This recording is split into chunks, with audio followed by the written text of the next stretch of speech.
We're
Ladies and gentlemen, welcome back to VALORANT Challenges Oceania Split 2, Stage 2. I'm William Zhang, Digital Cast, and with me, the man, the Mitch, the myth, that came out the wrong way, it's going to be Mitch Pilafowski.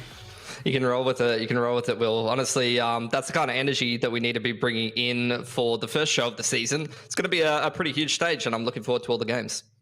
Yeah, me too, absolutely. You know, before we get too deep into the teams and the games for this very interesting season, let's have a look at the tournament and just exactly how things work. So stage 1, as you can see, top 8 groups is going to be round robin, top 6 into playoffs, and then the bottom 2 relegated back into open qualifiers. This stage is going to be exact same story, round robins into top 6 playoffs, but however, this is where things really matter. It's the ascension slot people are playing for.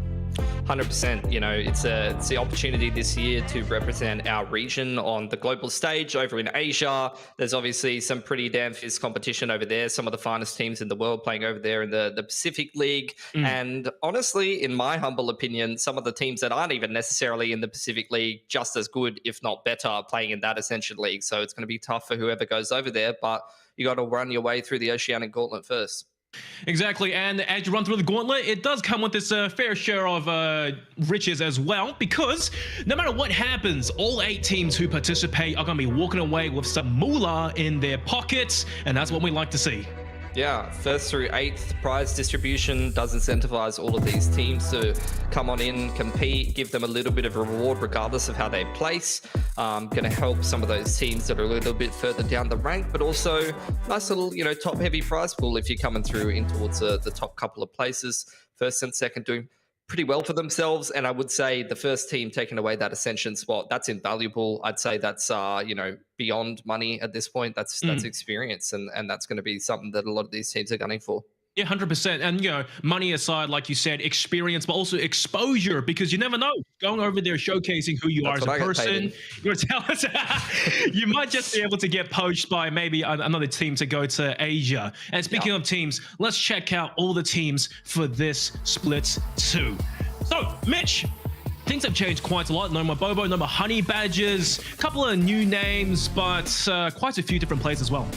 Yeah, look, I'm just going to be frank about it. I think the overall quality of play has gone down in the league. In terms of how competitive the games are going to be, that might mean that it's going to be less of a standard of play, less of a ceiling in terms of who's competing, but the games are going to be closer, the games are going to be more exciting, and we're getting to get to see a lot of the kind of tier 2 talent, I would say, develop in Oceania. If you're not familiar with our scene, I think 95X and Fun Crew are probably the favorites for the Ascension spot. Nerdpont is kind of knocking on their door. They've done very, very well for themselves in the last couple of tournaments. And then I honestly, the rest of the 5 teams, you probably couldn't call it. I'm going to be real. They are going to be quite close with each other, and they're going to be quite inconsistent in terms of their results. You know, and that's what we just like to see, competition between most of the teams, just like the Formula One, right? There's the big 3, close to be big 4 now. But look, hopefully this season's going to be one hell of a heater. And now let's check out today's schedule, because there's going to be 2 matches, 2 head-to-heads, Mammoth Esports Club versus Cooper Troopers, and then later on, Nerd Hunt versus XYZ. Yeah, I think Mammoth and Cooper Troopers, we saw them play each other a fair bit last season. Nerd Punt XYZ is a game that I'd expect to be a little less close. I think Nerd Punt have shown that they're a good enough team to probably put most of these teams that are kind of in the tier 2, I would call it, of Oceanic Valorant away pretty comfortably. So I'd expect them to be the big favorites. I'd expect them to come through with a pretty quick 2-0. But XYZ, I saw them playing in some off-season tournaments. I know that they're pretty decent. Yep. However, this Cooper Troopers Mammoth game is going to be a bit of a repeat of some of the games that we saw between those teams last season. So I'm keen to see what's kind of shaken up, what's kind of changed as we've headed into stage 2. Well, I will say this for stage 2. Fun Crew, I know you tend to favor them a little bit, but in my opinion, it's going to be 95X and it's going to be Nerd Punt coming in with that second slot potentially. And you said they were knocking on the door. I think they are almost there. Hopefully this break has done them some good. But enough about them. Let's talk about Mammoth. Tonight is going to be the first team on Showcase. Dark, Kwankuchi, Muzz, Lubert, and Leyline. Yeah, so I think we saw them last season. I think they showed that they could be competitive with pretty much anyone in the region on 1 or 2 maps, but they really needed to improve on their consistency. Not only, I'm glad to see them all in cams, by the way, and that's something I think we saw last season as well. So it's good to see the boys getting around the cams. That immediately makes me like your team more and makes me happy. It feels like, you're taking it seriously, you're here to compete. And, I think everyone does see that as, the boys making a little bit of an effort. So I appreciate that. We'll see if that continues across the season or whether they're just on their best behavior for the first game of the season. Oh, look, Mammoth as well coming into this. These are new faces coming into this level of competition as well. For them to go this far, to roll out the red carpet essentially for the tournament, like you said, I fully agree with you. I'm loving what I see. But now, their opponents, the Cooper Troopers. This is a name, it's a team that's been around for some time, but the players, however, this is completely new. Ibrocky, Lomu, Noir, Rags to Riches, and Vex. Yeah, so we saw the core of this team in the last stage as well. They didn't do so crash hot, but they gained themselves some experience. Some of the individuals definitely showed that they could hang with the best in Oceania, though. I think Brocky at points in the tournament was one of the highest rated players in the tournament after a couple of games as well, which was impressive to me. I think Vex showed that, to me, he's almost kind of like a mini what Nice Hacks was a couple of stages ago. He's just a solid duelist player that can play a pretty decent agent pool. He can play a little bit of everything and he can still put up numbers. So I honestly think he might be a little bit underrated. He's just consistently putting up frags. His ceiling might not be as high as some other duelists. Like, he's not going to go out there and drop a 40 bomb. I haven't seen that too much for him. But like, for me, Vex is someone who will play any duelist agent and he'll just get his 20. You know what I mean? Well, he got his, and, like you said earlier on, it's about experience. These teams, they're kind of newer into this level of competition. They just have to play a little bit more. Mammoth as well. Last season, they had some highlights and some lowlights, but this matchup tonight, relatively equally squared up. So let's check out the head-to-head of the two teams, Dark and Vex. Now, these two players, you really wanted to put out on a grandstand. Yeah, I mean, I think the reason why I picked them is because these are players that we know from last season. These are players that played that duelist role last season with a little bit of flexibility in the agent pool, and they both had some good games for themselves. So for me, once you've already shown in your debut season that you can put up numbers, this is a question of, are these players going to take that next step and hit another level now that they've already got a season under their belts? Are they going to show that they're going to be able to be a bit more of a mainstay? Because realistically, I think here in Oceania, we've got a lot of players like that. We've got a lot of players who could put up numbers on the duelist role, who have been imported overseas. You talk about like Autumn and some of the other boys that have been picked up as well. I think of names like even Dragon and stuff like that. So keen to see whether these guys are going to bring that same level of consistency and become a bit of a mainstay here in Challengers. Well, Rome wasn't built in the night, so it's going to take some time, but nonetheless, let's just check out what happens coming into Split 2. Now, map vetoes. Let's have a look. Mammoth and Cooper Troopers. Lotus gets banned. Icebox gets banned. Ascent to start things off. Mammoth's pick. Pearl, Cooper Troopers pick. Split Fracture ban, and Haven as the decider. My eyes are on that Pearl, because last time Cooper Troopers versus 95X on that map, things didn't go to crash hot. Yeah, so look, we'll start with Ascent. I think Mammoth, this is a map that they showed last season that they can beat almost anyone on. I think they might have even upset Fun Crew on it or something like that last season. So they can play Ascent at a pretty high level, and it is the kind of their main go-to.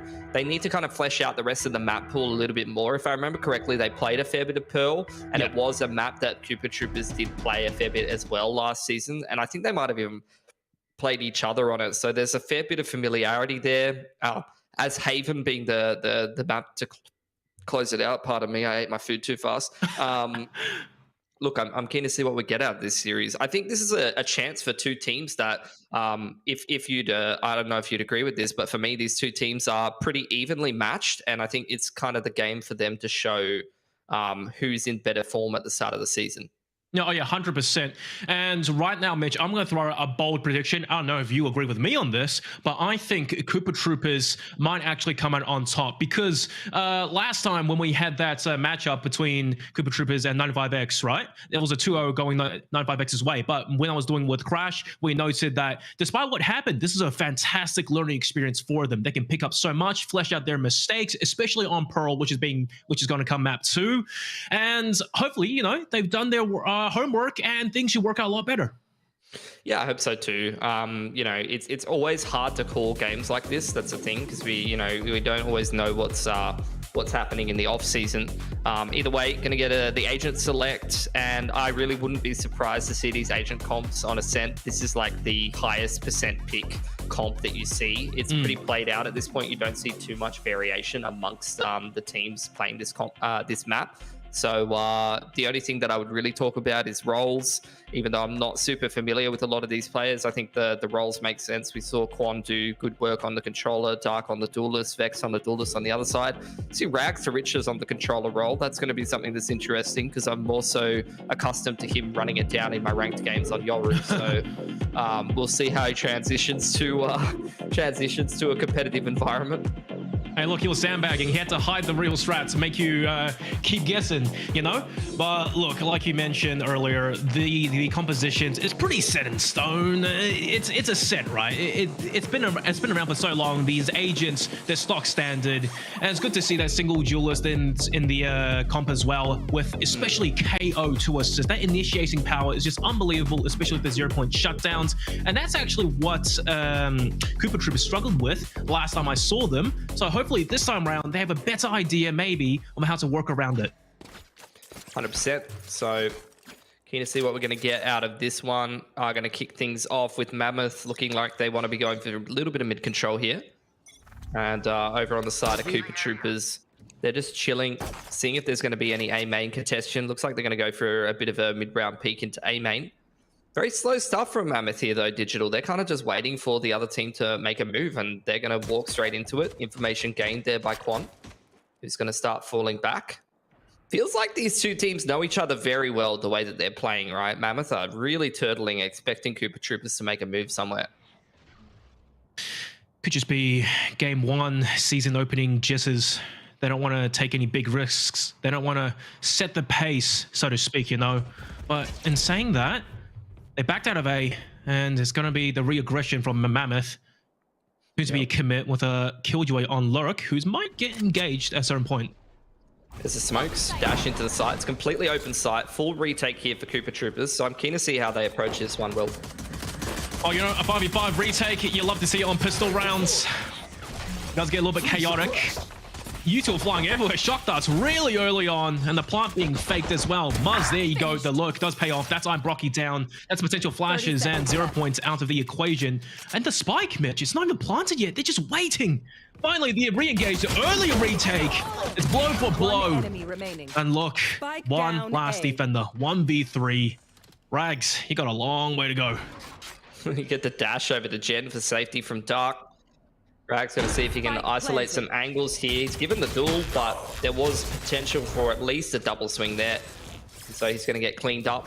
Patience from Mammoth pays off there. Even though they lost, I think the initial pick didn't rush that spike plant. Expected aggression from Cooper Troopers right from the get-go. And even later into the round, once they got into the post plant in the XVX, they were kind of just waiting for the other team on defense, even though they're in a full retake setup, to make a bit of a mistake. They never tried to rush the plant too much.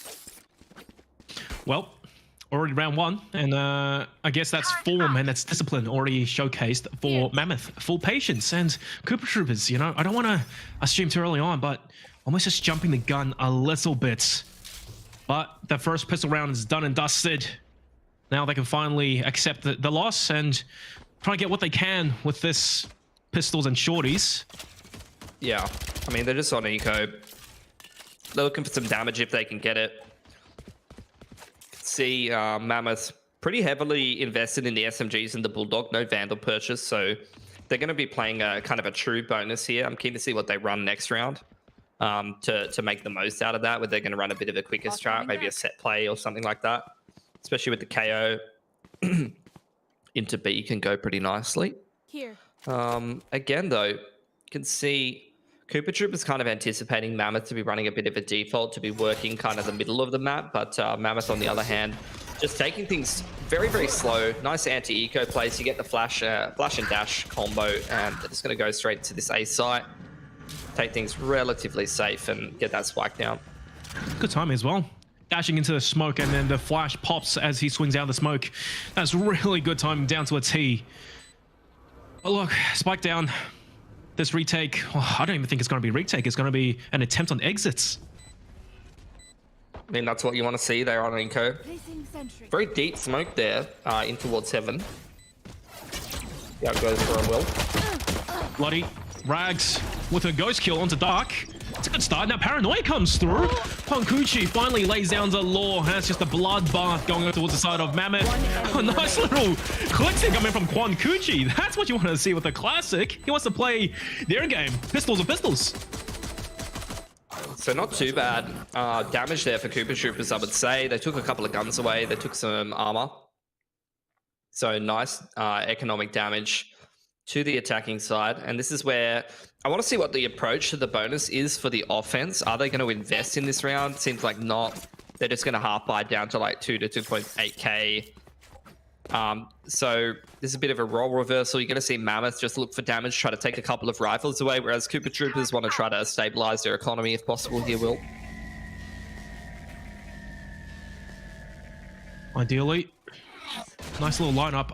It didn't quite get anything. I like the idea, though. Cooper Troopers, obviously, with the better weaponry, you would see them pick up this round rather neatly. But sometimes quantity over quality is what really shines through in these bonus rounds, per se. I spoke too soon. One down. Nice open up from Noir. You get the drone through B main. That's nice mid-round gathering, info gathering. It's going to see the turret active, so knows that the Killjoy is somewhere in the area. Lubert looking for a pick. See Mammoth just walking around the map on bonus, kind of like a default. Which up against the Vandals, I'm really not that much of a fan of, to be quite honest. You know, they're kind of just feeding picks into the rifles. I'd really much rather see them get a bit more organized, Will, and try to make the most out of the lackluster weapons that they're bringing into this round and try to take some more guns away. Yeah, trying to take guns away is one thing, but I like this little attempt over towards the B sites when they have the weaker gun. Just trying to flesh out where maybe Killjoy's playing the util and whatnot. Not much to really lose. The smoke's going to make their life very difficult. 20 seconds left. They're going to get a move on. YOLO. And once the smoke clears, death reigns upon them. Noir for 3, Noir for 4. And Leyline does shut him down, but 10 seconds left. He's actually making a really good attempt at this. 2 kills and the spike plant even. Mitch, this is going unexpectedly well. Yeah, he's done really well. A lot of money gained there. He's taken 2 guns away. See if he can do even a step further, a little bit better there, Will. You know, I'm pretty sure he had an SMG. Doesn't want to commit to reload. 3 bullets. Ghost instead. Oh, and the 1v3. 1v1 really wasn't meant to be. Hey, look. You killed 2 players. A couple of guns taken away. And the spike plant. You take that as a dub. Yeah, not too bad. I'd say it's about an even result. I think Cooper Troopers, you know, stabilizing their economy a little bit, not losing too much armor. Just 2 guns. I think Mammoth got what they wanted out of that bonus, so pretty equal, all things considered. Got a very early lockdown timing for Noir here, so I'd love to see the defense maybe play retake A or something like that with the tree setup, and they can kind of lean more heavily towards middle or B, something like that. But you are just going to see the Killjoy continue to play on the B side of the map. So we'll see if they do actually end up leaning on that lockdown to be able to retake A later on from tree or something like that, and whether the attacker's going to kind of play around that. Mammoth seems like they're going to have a bit of a tech pause, so we'll have a bit more time to kind of discuss. Mammoth, I think in general, have played quite slow so far this game, so that's something where Cooper Troopers, I'd be keen to see how they start to adapt to that. You know, if you're noticing that as an IGL on defense, you'd really like to see the initiators holding that info gathering util for the mid round. You hold your drone to clear out angles at like 50, and you're going to be able to kind of find out what the other team's doing. You can really be holding a lot of your util to the late round because they're hitting on the same execute timing. Maybe try to get an operator up, and you can kind of start breaking down some of these defaults. Got a couple options open to you.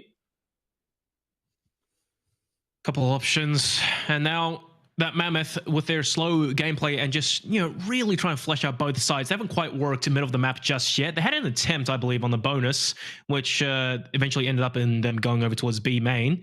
But I'm a little bit cautious, dare I say, Pilsky, because it does seem that starting off, Mammoth, they have the better read onto Cooper Troopers. But at the same time, it does come down to the duels. If you can't hit your shots, it doesn't matter how good the reads are. And dare I say, Mammoth, it's a strong start. Yeah, I mean, you'd expect them to be doing well. This is the map that they did the most damage on last season, so they were even able to upset some top teams in Oceania, and I think they did fairly well for themselves on this map as a whole. So this is the map you'd expect them to get in this series if they were going to get one.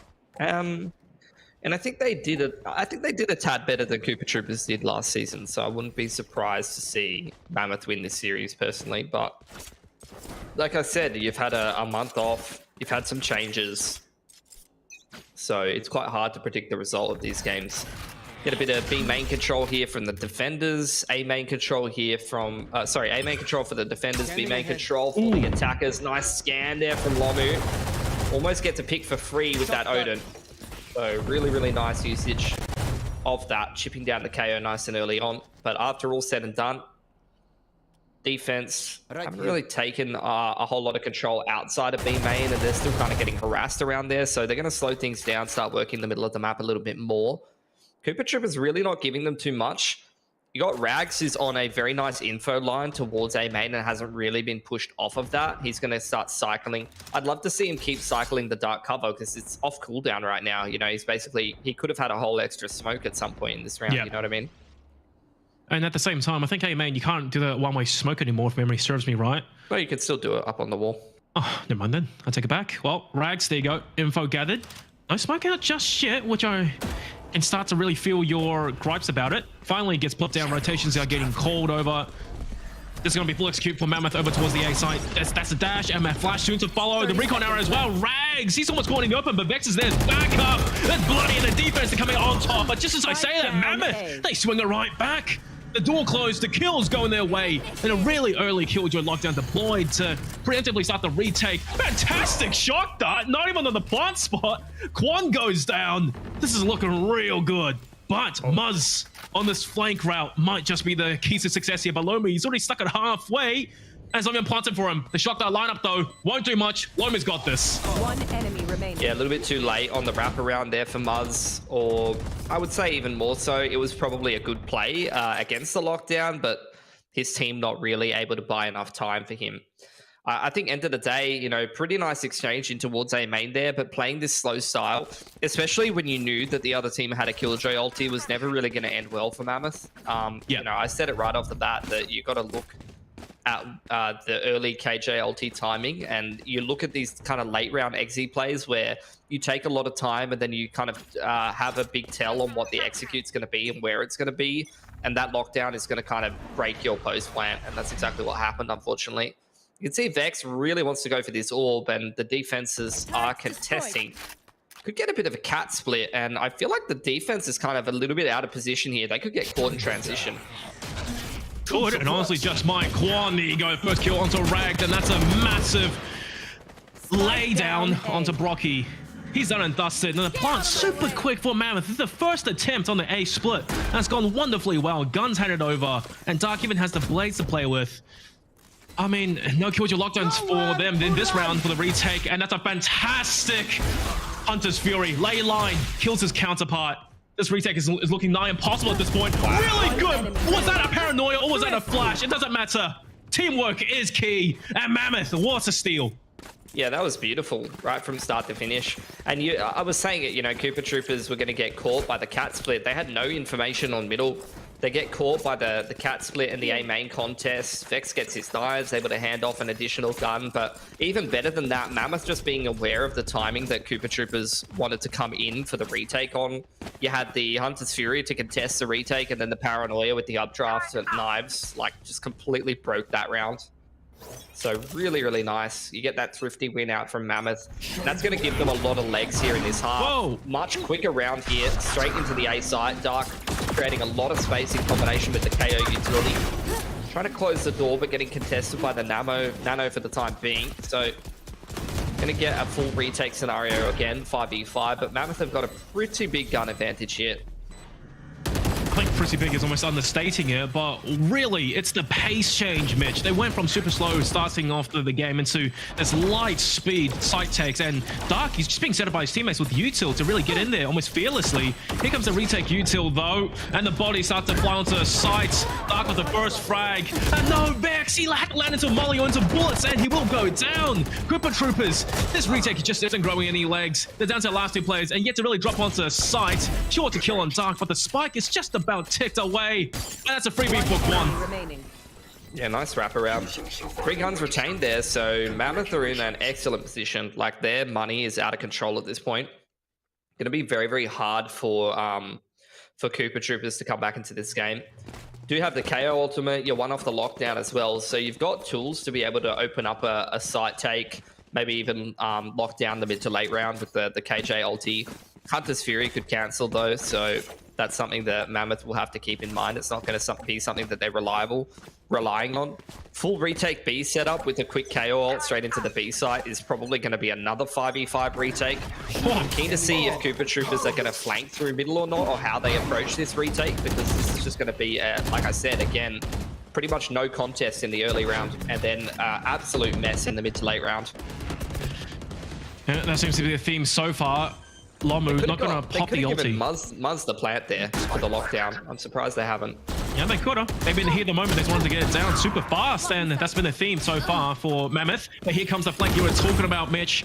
That's already kills traded back and forth. And so far, this retake, it's looking much better than the previous round. Kills flowing their way. One by one, though, they are isolating the attackers post-plant. The flashes are good, and they're just multi-swinging. It's all down to Leyline. 1v4. And it's not going to go too well for him. Cooper Troopers really not letting Mammoth get too far ahead of themselves. Yeah, I really would have loved to see. I know that Hunter's Fury was up and probably would have cancelled anyway, but really would have loved to see the KJ, especially in an open site, given the plant there, and then you lock down and try to make a play off of that. What's it to be, though? Variables. You're going to get the lockdown in here from Mammoth, and they have enough cash to be able to keep reinvesting. They probably have another gun round in the back pocket after this one, so nothing to get too upset about. Money's built up a fair bit for Cooper Troopers because that was just such a clean retake. And I think their retakes are going to continue to be pretty clean, especially because they got the KO ult. That's really going to help you get into the site a little easier. Not as much counter util going to be available for the attackers. You also got the Hunter's Fury to cancel that lockdown, so that's something we'll keep an eye on here.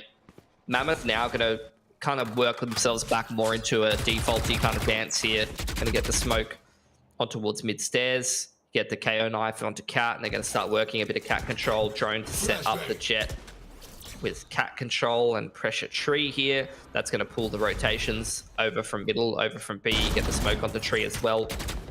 So a lot of pressure on the middle of the map here for Mammoth. They've got a lot of space and denied the defense of a lot of info here at about the minute mark. That's going to allow them to kind of run whatever strat they want. They're going to throw a dark cover towards top middle and start working this A side of the map. Yeah, they are. And, oh, Noir, hang on. The swing might just prove to be disastrous. He does get one. He got his at least, but that's Mammoth. That's the ticket open over towards the A site. The flashes and whatnot. The body's laying down the law. But Vex, he himself is trying to defend with whatever he has. Dark with the kill and the retake, preemptive. All down to Muzz solo. He gets a kill, but at what cost? Position revealed. The duel not going in his favor. That's 4 to 4. Cooper Troopers, they've brought it back. Yeah, 2 in a row. Good stuff on the defense. Going to start chipping down that attacking side economy. You're going to get the buy through, especially because Dark can weave in the knives in this round. So he's going to be able to drop one of his teammates and just knives for himself. That's going to give them a much better buy than they might have had access to. Really wasn't a fan of the dry aggression up cat from the KJ when he has a full setup on site. You know, I guess he's kind of feeling out the timing. Maybe he has a good read on how Mammoth kind of likes to play their default. It felt like he would have had a nice timing here. Flash straight away into B main. Maybe just to kind of unsettle the attackers, make them think that there's going to be a bit of a push over there. And you can see Lubert kind of reacting to that. He's wondering if there is kind of a jet aggressing into B main or something like that or not. And Muzz is just staring straight at that spot. You're going to see, again, I think Mammoth going to run a bit more of a default kind of dance this round, taking their time, work in the middle of the map, anticipating some aggression from Cooper Troopers. Going to get the flash and the updraft into middle from Dark. Gets himself into a nice spot. Smoke to top mid. Rags thinking about a paranoia off the back of the alarm bot. My goodness, just look how much ground time and time again Mammoth are taking. Rounds of past few rounds haven't worked out quite well for them. But they're really not converting rounds off the back of it, though. That's the issue. Like, they're getting the middle of the map, and Cooper Troopers are winning the XVX in the mid round. This is what I was saying to you before, Will. I love this drone timing from Lomu. It's absolutely perfect. Oh, that's cute as well, taking out the turret. Muzz might have a really nice lurk timing here. Just might. Did he get spotted? No, not just yet. That's brilliant. Brocky might just going for a dry swing. Oh, Muzz getting that almost for free. And that could sell a fake potentially, but his teammates are already so close to the A side. But the bomb, it's outside B, so far back. 10 seconds left, roughly. What is the plan here? Wait, there's the Omen TP, Quan Kuchi. You got to pop it now. Bring it back over towards the A site. He did get it.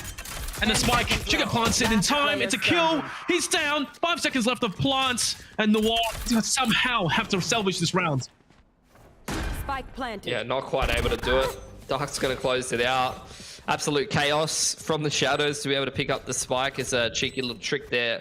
You have the operator mixed in, which I really do like from Cooper Troopers. I think it was with the slow pace that Mammoth is throwing at them. Like I said, you can really use the op to kind of break down the default a little bit more. Find yourself free picks on certain parts of the map. But didn't find them any success. And look, after a couple of nice rounds there, Cooper Troopers going to have to take themselves a single save. Got a lot of ults built up. Muzz has still not used his lockdown. Like, he had a great lurk timing. Very, very nice intuitive push in towards B main that last round. Getting a paranoia and a dash in from Vex here, but you can see Mammoth well and truly ready for that. They've been turtling this whole game, Will, and they're going to be rewarded for it this round, anti-eco. Yeah. The first Which time is ironic because they're versing the turtle team, you know, and they are turtling.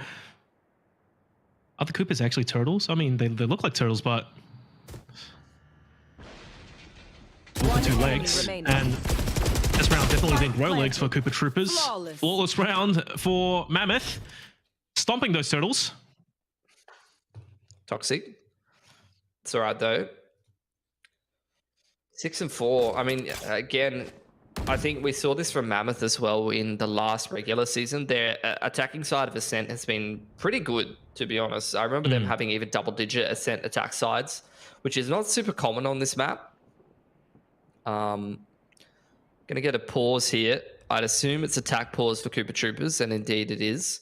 They've got a lot of ults to work with in this round. Yeah. I'd love to see them change up their setups off the back of them getting access to some of these ults and, you know, using the KO ult to be able to kick off some of these retakes. You know, these are the kind of plays where you mix in the ults at the right timing in the rounds, or you combo the ults, and it's going to help you pick up these gun rounds a whole lot easier. But it doesn't really feel like that the teams at this level have got a really great idea of when to use those ults, unless it's super obvious, and how to kind of min-max their ult usage to be able to get the most amount of ults in a half, and also be able to kind of maximize their impact to be able to pick up these gun rounds.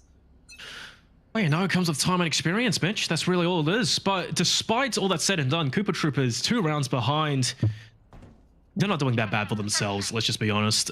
But the main issue is Mammoth, they've been really dictating the pace for this entire first half. Either they go fast, they go slow, and Cooper Troopers, more often than not, they just have to work with what they have later into the round. The usual usage has been good. You have really pointed that out.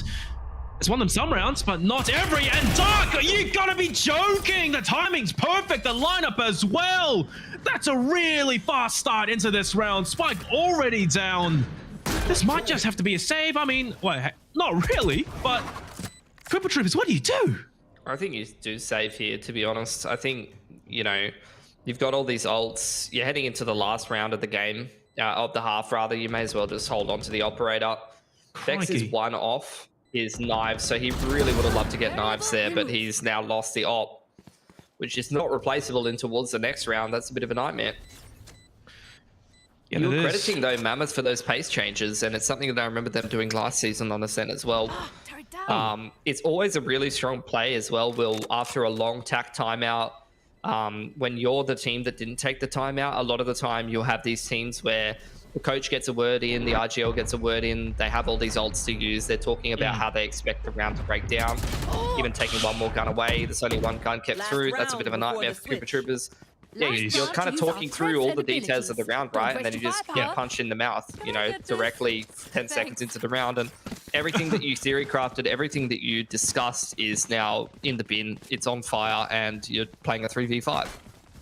Yeah, it's like the Mike Tyson quote. What's Mike Tyson? Maybe not. Boxing quote that you have a game plan until we get punched in the face, and that's pretty much exactly what's been happening to Cooper Troopers. If it's a Tyson quote, you forgot to add the list, but that's all right. All good, Will. Everyone have a plan until they get punched in the face. Oh god. Pretty bad. All right, Daffy Duck, maybe. I'll try better next time. Oh, here comes the ulties though in the final round of the half. You know what? We'll be saving it to the next half. And Cooper Troopers, last time they tried the mid aggression, it did not work out well. This round is an exact repeat. The one player down, it's Vex. He didn't really have much to hold on to. Just the knives, maybe throw them out there, get a couple of bodies. But Mammoth slow things down yet again, playing super slow. They're not stressed out at all. Yeah, just playing the 5-on-4. Max chilling at this point. And as we head closer towards the 50-second mark, you're going to have more dark covers to kind of cycle in. Quan, again, seems to be their go-to. They like to smoke top mid just to kind of force the defense to respect it and split up the play a little bit more. Was that a KO ult from Brocky under Valk? I don't know if that was a fat finger or not. There's the lockdown over on the B side of the map, so that's not going to be available for the retake now, Will. Well, no, it's not. But at this rate, they may not need it because on the flip side, like you said, Brocky may be fat fingering his ulti. Gives them a little bit less to work with. Hunter's Fury getting deployed. Hang on, Cooper Troopers, they're swinging the kills in their favor. Spike is down. One player advantage going their way. And a Killjoy lockdown as well. But Dark, such proactive positioning. The aggression as well shuts down the retake before he could grow legs yet again. 3-3. His patience from the Cooper Troopers. Guys, it's ticking away. Make a move. Mammoth, they're not going to swing out and give you something to work with. The crossfires are excellent. Three-way attack. This is looking nigh impossible for the Cooper Troopers. One goes down. It's a trade back from Brocky, but they have to go fast now. The spike gets almost about to blow up, and time may have just been on Mammoth's favor. It's a bit too late now, and all Uber has to do is play steady while Muzz gets the final kill. That's Mammoth doubling the round score of Cooper Troopers in the second half. Yeah, again, this is what Mammoth brings to challenges Oceania every single time. Their ascent is pretty insane. Their attack side in particular, really, really well drilled. Some really almost kind of CS-esque kind of gameplay, quite honestly. You know, I think Ascent is kind of like a copy-paste of like Mirage in a way, and it really does kind of remind me of just this 1-3-1 kind of defaulty play style. You take your time, you work the map, then sometimes you just mix in an A pop or a B pop. Yep. It's going to be a cute little dart here. Over, where's this going? I can't remember this one, but I'm sure Crash will show us. I'm sure he will. Take us on the scenic. This is going to be a B fake with a dart from the other side of the map. So probably somewhere on B, probably the tree on B, something like that. Make them Mammoth react to that, and then it's going to be a walk into A with a spike. Nice entry from Vex, pathing up into market there. Well, they've completely sold the fake, but I was going to say at what cost? It's just Vex getting that first initial frag, loses his life after. And now Mammoth, they've been had. They realize that the jig is up. A side's free, but Cooper Troopers kind of taking their time here. If they planted it ASAP, full confidence in the strat, which is obviously easier said than done. Okay, maybe they could have had an extra 10 or so seconds to play with. A 4-4 retake. Let's just see how this one plays out. Yeah, the two-man setup under Balk. 2 in A main. So, going to be a difficult retake. A lot of chip damage through the balcony there, Will. Shot dart as well. It's just madness. Dark starts it off nicely. Was that Recon? I'm not even too sure, but Luma getting the first kill. The Phantom 5th man. It's going to be the turret. It's making the retaker's lives absolute hell. Lubit baking it, and that's a nice tag team duo. They eliminate the players over towards hell. Brocky's super low. He's blinded. The ping on the spike is not doing him any favors. And he's running out of bullets, and he's run out of life. Mammoth, they damn near stole the rounds, and honestly, I didn't expect them to come back with such a nice result. Yeah, I think the strat works for Cooper Troopers, but I just don't think they're shooting back that much this game, Will. That's what it comes down to sometimes, unfortunately. Like, hitting your shots.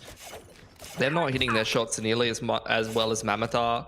Dark is continuing the form that we saw last season from him, playing a really nice game on the jet. The rest of the boys are kind of playing quite well around that. It's just good structure from Mammoth. Yeah. Love to see it. Going to go into the anti-eco now, and they're going to be up on the double digits, and they can already kind of, you know, put themselves in position to win this game here. Autopilot, almost, but don't fall asleep at the wheel. That's all I'll say. And nice by Cooper Trippers as well. Just get the small dubs, get the orbs, you know, on a round like this. Just whatever you can. You'll need every little advantage.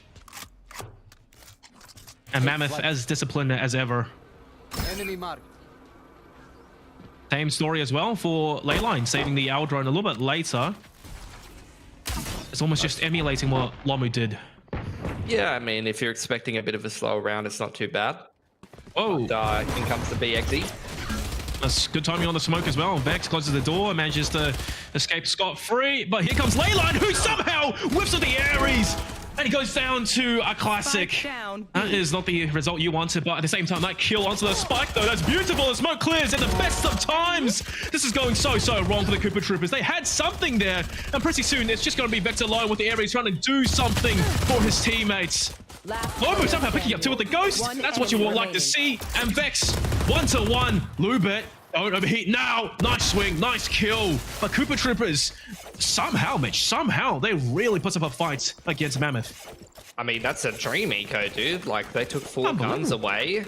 They basically forced Mammoth to save on their bonus now. They did so much damage, so they're going to be quite happy with that.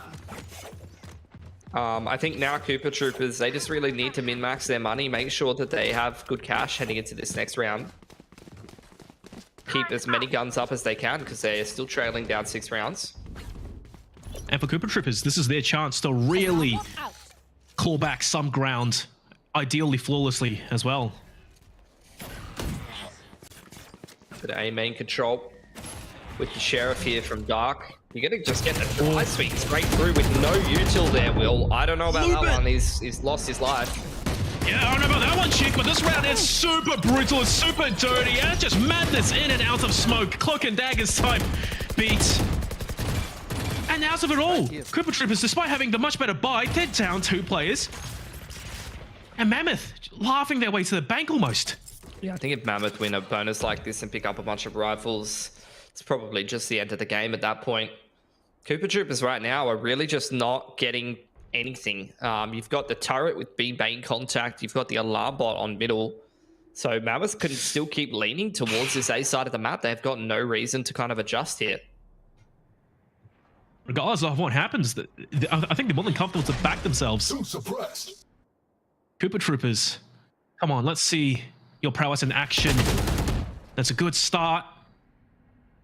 But the defenders, they're ready. Recon now gets popped, smoke, and does allow Cooper Troopers to hopefully aggress onto the site. Scot-free. Nice clearing from multiple angles, but the defense, Mammoth, making their lives just a little bit harder. 2-2. Now it's all down to 1v1. Leyline. These are nutty shots, and Brocky, yet again, 15 seconds. He should have this in the bag theoretically, but Leyline, he might just hit the nuttiest shot we've ever seen, and he does! Mammoth! Oh my goodness! What a round to win, Mitch. You said the previous for Cooper Troopers was a dream eco. Nah, this is the dream. Yeah, I mean, that's probably just won the game there for Mammoth, even though they only pick up one gun at the end of that round. Cooper Troopers going to get forced on eco. If they take an eco here, they're going to be up against map point.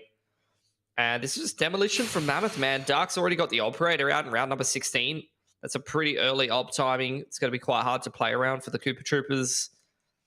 Just don't know what to say. They just haven't really showed up to this game, but at the same time, this isn't their pick. This is by far Mammoth's best map that they've shown that they can contest even the best teams in the region on last season. So, I mean, realistically, it's not the worst thing in the world for Cooper Troopers. I think they probably need to just let this one go by the wayside a little bit, see if they can get some nice rounds in, warm up a little bit in this series, and then try to bring some stronger form into Pearl, because this just really hasn't been it.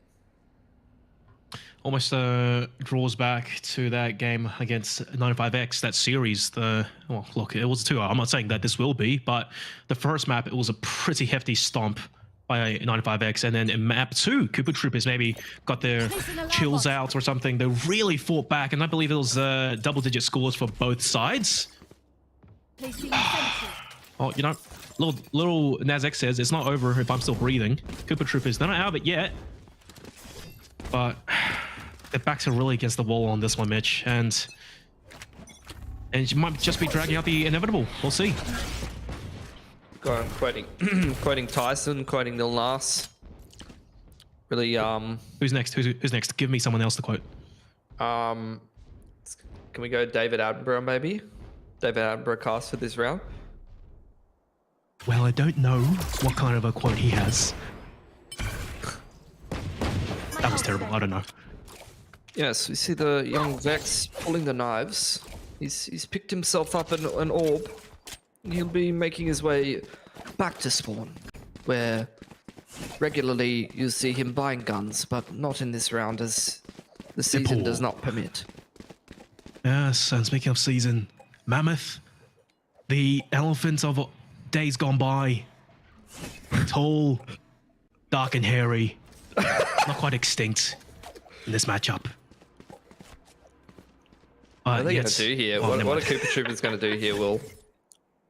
We've got a KO lurking in A main.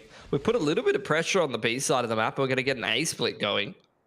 30 This could seconds work left. with the knives and the sheriffs, man. I'm seeing this coming together. All right, Mitch. We'll see what happens. You might be huffing some real big copium here. Flashes out. Here's the execute. Quan Kuchu, full patience. It seems that Mammoth more than happy to just let Cooper Troopers make the first move. Vex, what a maneuver! In the air, AC 130 laying down the damage. But Mammoth as well, they're picking up the lurks over towards mid. Spike does get planted. Okay, now it's post-plant time. 3-3, and they've got guns to work with. I'm surprised to not see the Vandal cycled over to the Sova. You do get the drone on through, trying to tag one of these players, contest the retake before it really gets going. In comes Mammoth now. Here. In comes Mammoth. Bumping around. They've used up a lot of util though. Not really much in flashes. Kwankuchi, Paranoia's gone. Smoke's down. The spike is ticked away a lot. Now you gotta get a move on. Quan's first to dive down to his death. And the attackers, they're all just camping over towards hell. Quantity over quality. And that's a thrifty round by Cooper Troopers. Mitch, I'm sorry for doubting you. You had this in the bag. Cooper Troopers indeed. They made it work. Yeah, they had kind of a good setup to that round. They pressured B main on quite a nice timing, worked the middle of the map. Mammoth didn't have great info, and the way that they split A into the positions that I was seeing from Mammoth looked quite good. But the standout was really Vex, and I think unbelievable. That's pretty unsurprising because Vex was also the standout for them in the whole of the last season. His entry pathing with the knives up into the A side there was just beautiful. Chef kiss. When his team needed him the most, he really delivered the goods. Now, Mammoth on the eco. Kind of getting deja vu How many from thrifties we've seen? We've seen 3 thrifties in the opening game of the tournament. Absolutely classic Oceania. Every tactical FPS cannot anti-eco for shit. Mitch, I know how anal you are about losing, about 50 rounds going the teams' ways. But The worst way to lose a game. Oh! God, Dark. Spike down. Pixel attack perfect, response. Dark, putting rags down, and that's the spike as well, and that's precious info. Oh no, Mitch, I feel like I jinxed it. I was saying deja vu. I didn't expect this to happen again. They have superior guns, and on paper, Cooper Troopers, maybe just 5-man stack aside, just pour in the bullets, and things should flow their way, but Mammoth, once again, just controlling the pace. There's no smokes. Vex has been deep in market for like 30 seconds here. They need to link up with him, and that's exactly what they're going to do. You've got the KO ult and the lockdown for the retake that you can commit if you want to here for Mammoth. Look at the whole KJ setup as well. Yeah. That's the whole lane basically blocked off. Ballsy swing. Vex starts it off nicely. His teammate soon to join him. Door does get close. He's getting burned a little bit. And here comes Dark, giving Vex a taste of his own medicine. Going for more. He bites more than he can chew. 10 seconds left, guys. You gotta get a move on. You guys have barely cleared the sights. But Lomu still gets a kill. There's one more. Muzz just camping it out. And 5 seconds left. They have it? I think they do, but Lubert needs a small miracle to pull this one off. 1-1, needs a headshot. One enemy remaining. And Brocky, so healthy, so ready to play this. 0 point up in a few seconds as well. Not that Lubert really has much to play with. Cat and mouse. KO v KO. And Lubert. Oh, I just thought they were going to swing. Up towards lane, Lubert systematically clearing every single angle towards stairs. And he might be looking the wrong way the worst of times, but no, they've done a complete switch up. He's got the spike now, but it's planted for Brocky. The frag as well. Time really not on Lubert's favor. This round should be done, Mitch. Nicely done. Really well played from Brocky. Patience to kind of wrap through, and knew that he had the plant for spammable, so able to get that one back under control. Good damage again, though. I thought that was going to be another thrifty win there, but Mammoth taking 4 guns away. It's going to chip down the economy of Cooper Troopers a little bit more, which is exactly what they want to do, even if they're not picking up rounds at this point in the game. If they can chip down the economy enough to where they do finally pick up one of these gun rounds, they can reset the economy, and that'll be the game on a silver platter at that point. This round's going to be an absolute mess. Best of luck, Will, in A main here. Ulti pops. Let's go. Send it right in. Cooper Troopers. Vexus lead. Flashes abroad everywhere. He's diving out. He's just flicking his wrist everywhere, clearing all kinds of util. And Mitch, it's going to be a 5v5 post-mine retake. Give me some room to breathe here, Mitch. We'll keep an eye on the ult usage here for Mammoth. They've got the Dream ult retake here. They've got the lockdown into the KO ult. There's the Hunter's Fury trying to be used, but it's denied. That's a huge flank from Quan. It's unbelievable. Lomu as well. Mech, Muzz, he's just laying down the hurt. Leyline chimes in. Everyone's getting a piece of the action. Quad Coochie, that's a bit embarrassing. Crashman caught that, I'm not gonna lie. But Noir has almost nothing to work with. Mammoth, that's a successful retake. That's gonna be match point. And Cooper Troopers, this just ain't their map, man. Oh, that's a beautiful retake. 10 out of 10. That's exactly what you want to see for an A-site retake there. Outside of Quan's aim at the end there, which... look, it happens to the best of us. The macro aspects of that were all absolutely beautiful. So there you go. Map point here for Mammoth. You are down to a Sheriff on Noir. So that's definitely not ideal on your anchor player, being down to just the pistola there. Keep up. Again, it's going to be an A main contest. Operator on B main here. Oh, nice. Really early paranoia, and seems like Cooper Troops, they want to get a head start onto this. Interesting use of the recon hour that early on with the Killjoy lockdown. I don't think it resulted in much. And Dark, was that just pure timing? He picks up Lomu. First player to go down for Cooper Troopers in the round again. It'll be a spike plant, sure, but this retake, Mitch, it should be comfortable, especially if they keep getting picks onto Cooper Troopers being caught out. Yeah, Rags are well aware of the fact that he wanted to go for the timing in the 4-on-5, but Quan denies it. Dark just waiting for someone to peek him. Knows that the attackers in the post plant have got to make a move from a man disadvantage.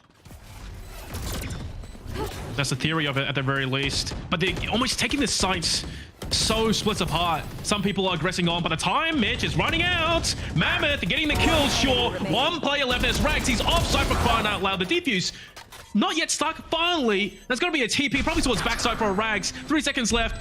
Kukuchi's just sticking it, but Rags, he's not getting the shots down. Oh no, Mitch, not like that. And Dark as well with the final kill. Big game from Mammoth. I think very, very one-sided. It's exactly what you wanted to see from them on Ascent. Another opening game to the tournament, 300 ACS from Dark. I think kind of winning the duelist head-to-head there, continuing his great form from last season. Someone to kind of keep an eye on. And, you know, for a matchup that we kind of pegged as being relatively close, that was not a close game at all. Mammoth kind of humbled them a little bit. Yeah, they did, absolutely. And I suppose you were really right at the end of the day that Ascent is Mammoth's map. They controlled the pace. They looked so comfortable. Every single flash, every single side execute, they were fully in control. Dark, he was being set up by his teammates with flashes or smokes and whatnot, just to really allow him to get in there and do damage or take positioning. And not only that, positioning in general, that was really Mammoth's map, either on the attack side or almost defense as well. They were allowed to get so deep into the defensive line of Cooper Troopers with very little punishment. Yeah, I think, you know, the duels on average were not really being won as much by Cooper Troopers. Mammoth's attacking side was super good, like you said, just changing up the pace, going from slow defaults to kind of A or B pops and mixing in different things made it quite hard for Cooper Troopers to read. They couldn't decide if they wanted to mix in like a 1-3-1 or go for mid aggression or go try and control the extremities, and nothing seemed like it was really working for them. So look, they're going to have to warm themselves up, see if they can play a little bit better of a game going into Pearl. And for Mammoth, I mean, like I said before, it's a great opening game of the tournament, but have you worked on your map pool? Can you play more than just Ascent? Yeah, exactly, absolutely. Well, look, Cooper Troopers, last thing that I'll say is they seemed more individualistic at times there. You saw that round win Vex, he really popped off. He had to do the heavy lifting for his team, and that gave them that easy round win. But meanwhile, for Mammoth, it felt very much like a cohesive team game, and that's what we like to see. But hey, look, it's a marathon, not a sprint. Let's see what happens after this break.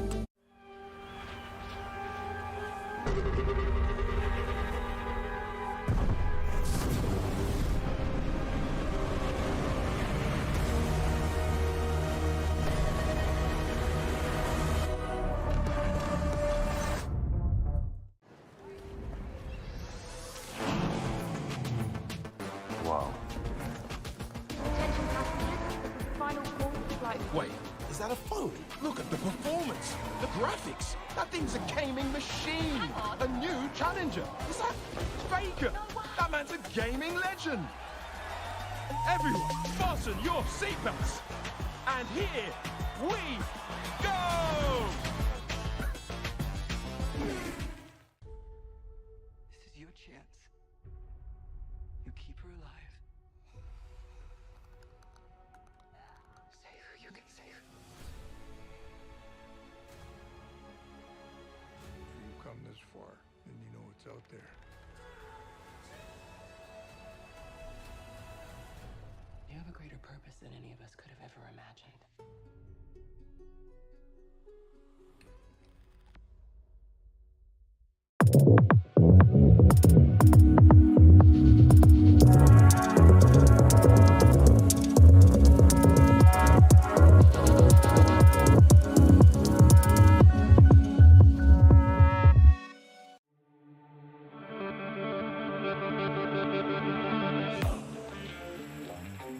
Kia ora whanau, that guy Zeno here, joined by the grand finale that is Improvise as we head into the final 2 episodes for The Last of Us, and now streaming on Neon, episodes 8 and 9. And Tim, what do you think?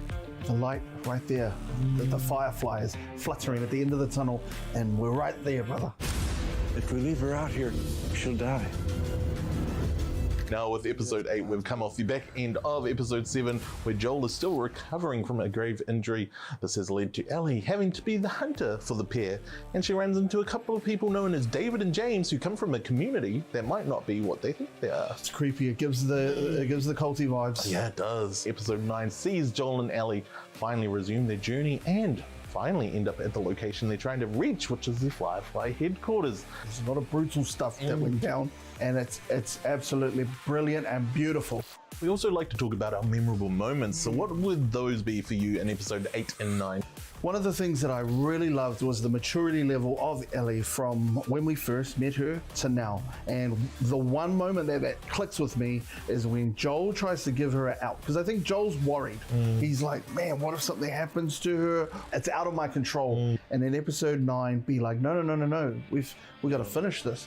It's really cool that we kind of actually get to see why Ellie's resistant. With that small throwback to her mother, we finally see the return of Marlene and how she ties into Ellie's story, because of course in episode 1 she did say she was there for Ellie's birth, and now we see her at the end being confronted by Joel and his reckoning almost. It's a reckoning as he moves through that building. It's a beautiful journey, and I cannot wait for season 2. Yep, it has been renewed for a whole new season, but of course you can watch the entirety of season 1 right now on Neon. You can grab yourself a 7-day trial by signing up at neontv.co.nz. Boom, you will be fulfilled. You'll be part of the Last of Us community. You won't want to leave after that though. Neon's killing it. Exactly. I have still been that guy Xenoj, and I've been joined by the grand finale. That is Timprovised. Until next time, ka kite.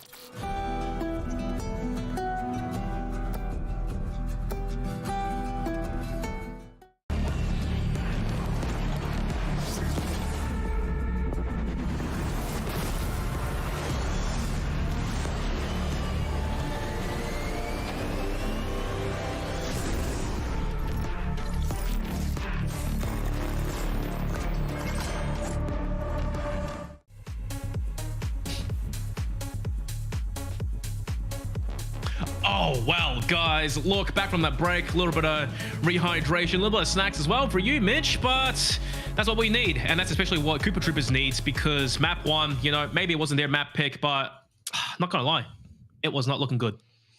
Yeah, it was, look, a little bit of a slow start to the season. Maybe not what they would have wanted, but I think it's kind of what you expect out of Mammoth.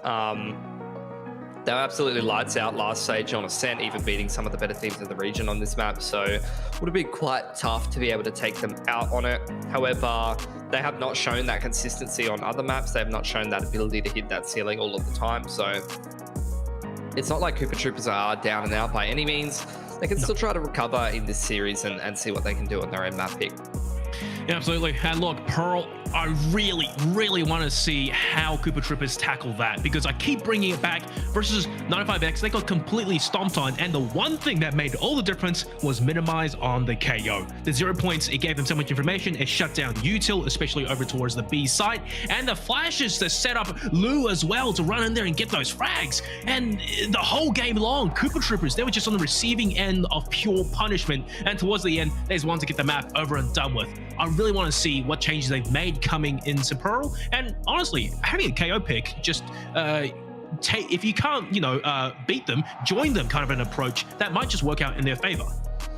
Yeah, it could be the case. I think the thing that worries me a little bit is that they did play each other. I mean, like I said before, I mentioned it just to talk about the graphic for a sec. I highlighted Dark and Vex. They were both pretty solid duelist players in the tier 2 of Oceania last season. I think Dark hasn't really skipped a beat. He's continued that good form into this season. Opening game of the tournament, 334 ACS. Pretty big map from him. Would love to see him keep that consistency going, and the rest of the boys playing around him very well. The structure of Mammoth is what gave them a lot of success in that last game. The thing that worries me a little for Koopa Troopers is that these two teams did play each other last season in February, end of February, so a month-ish ago, with their slightly different rosters. And it was a 13-4 for Mammoth, so even though it was Koopa Troopers' pick. So we'll see if we're going to get a similar result this time around. Well, look, let's just check out the videos and whatnot. And one thing I just want to point out as well, when we saw the players on cams, that you can just see the raw emotion on their faces, and I think that is beautiful after map 1. Look, to remind you guys yet again, Pearl is going to be map 2, Koopa Troopers' pick. It's going to be Split and Fracture Band and Haven, should we get there. All right, Mitch, make a call now. What are you feeling? Oh, look, I've seen an agent comp, and yeah, that might be skewing my thoughts a little bit. I get the comps a little bit sooner than the broadcast. Sometimes I have my own little special feed that beam it straight onto my second monitor. Thank you to production for that. But I'm sure you guys will see what we're talking about. I think this is going to be a case of Koopa Troopers going on to their own map pick. they might think they're cooking, but they might not be cooking. And you know a lot about cooking, Will. So what do you think? Do you think they're cooking? Well, I'm going to say they haven't started just yet. This is the prep stage. So let's just see how the actual final dish turns out. What's it the might be mise en burnt. place looking like, you know? The mise en place, it is looking terrible. Jesus Christ. All right, Mitch, I'm going to stop with the impressions. I don't think my voice can really take it too much.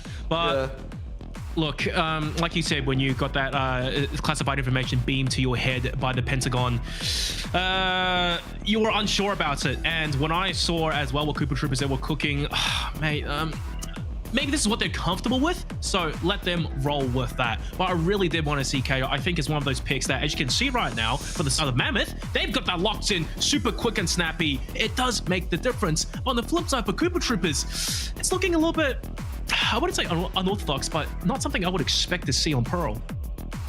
Yeah, I don't think that really either one of these teams are playing the meta right now. When we watched the last kind of event, there was a lot of Harbor, you know, Viper, that kind of play style with the Sky mixed in. Neither one of these teams really playing that style too much. So I just don't know if I'm a fan of this comp, to be honest. From the Koopa Troopers, the Sky mixed in with like a Viper or something would probably make a little bit more sense. Kind of try to emulate that loud play style that they've found so much success with. But on its own, going to be interested to see if that's actually going to find any impact. As for Mammoth's comp, I don't mind it. It's just a decent comp on this map. It's definitely, I still don't think it's really a meta comp too much, but it's a choice. You know, it's not a bad comp by any means. 100%. Look, like you said, Harbor and Viper, just those walls cutting off the long areas of the map. It really works out for Pearl. But on flip side, both these teams choosing Astra with the smaller smokes. I mean, sure, I guess we'll see how it works out. But Mitch, my main concern to note is Vex on the Phoenix. It's a very large map. Sure, it can get the 6-point ulti up quite often, but wouldn't you much rather prefer a fast agent like Jet to play the elevation? Anywho, it's gonna be pistol round. Yeah, we'll see how it works out. I think Noir with this whole setup on backside, and he's about to just get KO. KO Knight flashed and dashed that. GG. See you later. That is exactly what happened to them versus 95X. The exact same story playing out in front of my eyes. Info and util being lost, and Muzz just biding his time. Good flash, and Vex, he gets retribution for his teammate, and Quan, joined by his entire gang, just about to shut down the retake, but we can grow legs. But hang on, Koopa Troopers, they've done a lot of damage, but Leyline, the one-man army, racks and riches now, 1-2. Really, one star to play with. He might just be able to sneak this, and by God, Mitch, he just is. They don't know where to shoot. It's really nice. Diffusing on the off angle inside the Nebula. Oh my caught God. Mammoth off guard. Almost brings two with him as well. Really, really sneaky, nice clutch there from Rags. Diffusing on the off angle in front of the double stack, and also just angling his body away, looking to the right and down so that, you know, his closest bit of the hitbox is like his leg and his shoulder. When you're shooting into a smoke in the expected plant position, you're usually just not pre-aiming the right angle. Oh dear. Mammoth, they really thought they had that in the bag, huh? Planting into the corner. Little did they know. Koopa Troopers highway robbery. That's a way to start map 2. Let's see how it carries on though. Dark, the only player with the Marshall buy and half armor as well. Mitch, do you think that's intentional? It seems a bit He's going forced. for damage, playing with confidence. He'll probably just go rifle light armor in towards the next round. So he won't be really missing out on too much. I think the rest of the boys as well, with the plant coming down, means that they can invest in pistols. So there is a pretty decent opportunity for damage here from Mammoth. They're getting a lot of map control here early on. Flash into A main. It's going to scan at least one player. Burning both of the flashes. Really nicely dodged flashes on our side there. Now Brocky all alone. There's that damage you were talking about. And Mammoth, just like map 1, setting the pace, setting the tone, super slow. And there's a lot of ground to cover. And speaking of which, look at Dark. He started the round off over towards B long. And he's still there. He's got consistent info, slowly but surely. His teammates ready to stampede over towards the B side. Brocky does pick up Muzz on lurk though. And here comes Rags. I think with maybe a fake smoke or two. Flash is raining past. Vex with the first Rags. Rags with the second. But Mammoth, they're putting down the damage. Not for long though. It was a good attempt. Some damage was done. I think less than what we expected though. Not too bad. They take 2 guns away. A little bit of armor damage. Vex heading into this round with the Phoenix. He's been multi-fragging quite nicely. He's got a pretty early run at back timing, so I'd love to see... Oh yeah, just use it. Yeah, some kind of set play with that, especially on a bonus, you know, maybe mid-aggression or something would be nice to see. And as I said, you know, Dark going for the martial armor last round. He's just going to go Vandal Light into this round, which might make him a bit more susceptible to some of the weaker weaponries that Cooper Troopers are bringing into this one. 3-man aggression up towards B main. Oh, that's Quan as well, the only source of smokes for the team. He has to know he has to play this carefully. Good reposition as well, taking a step back. See Mammoth work in the middle of the map. It's kind of a 1-3-1 default for them on attack. Do get the alarm bot cleared in middle here for Dark, which is going to put pressure on their defenders to make a play here. Oh. The fake smoke, the recall by Quan, or hang on, that was a Cooper Trooper smoke. It might have actually worked favors. Quan's running for his life. Monster's there to back him up. Gets the first kill onto Lomu. And oh no, Cooper Troopers. I think they went just a little bit too deep. Gonna get the reroute from Mammoth. Noir. Straight up through art side, and Noir just gets caught with his pants down. Now it's on Rags. Oh, well, he looks away probably the worst of times. They might. Oh no. He didn't get caught by Muzz, but what that really matters. Leyline finds him, and he will lose his life in turn. Enemy kill. It's a bit of a bloodbath, Mitch, back and forth. No ulti this round from Vex. Saving it for the next, I suppose. And Brocky left to do the almost impossible. See if he can take any more guns with him. Picks up a Phantom. He Would might love just to run with just that. get 1 or 2 more kills. That would really mess up the economy of Mammoth, but realistically there's not a whole lot he can do in that situation. So Mammoth surviving with 3 guns up. Dark, I would love to see him cycle knives here, just drop a gun over to someone else and pull the knife straight away, especially because they're not playing against a KO, so definitely doesn't need to be as concerned. You called it. He did it. Yeah, Cosmic here for the retake could be nice for Rags. That's one of the big things about having the Astra as the choice of controller. Yeah. Especially in the post plants on B is pretty strong on this map.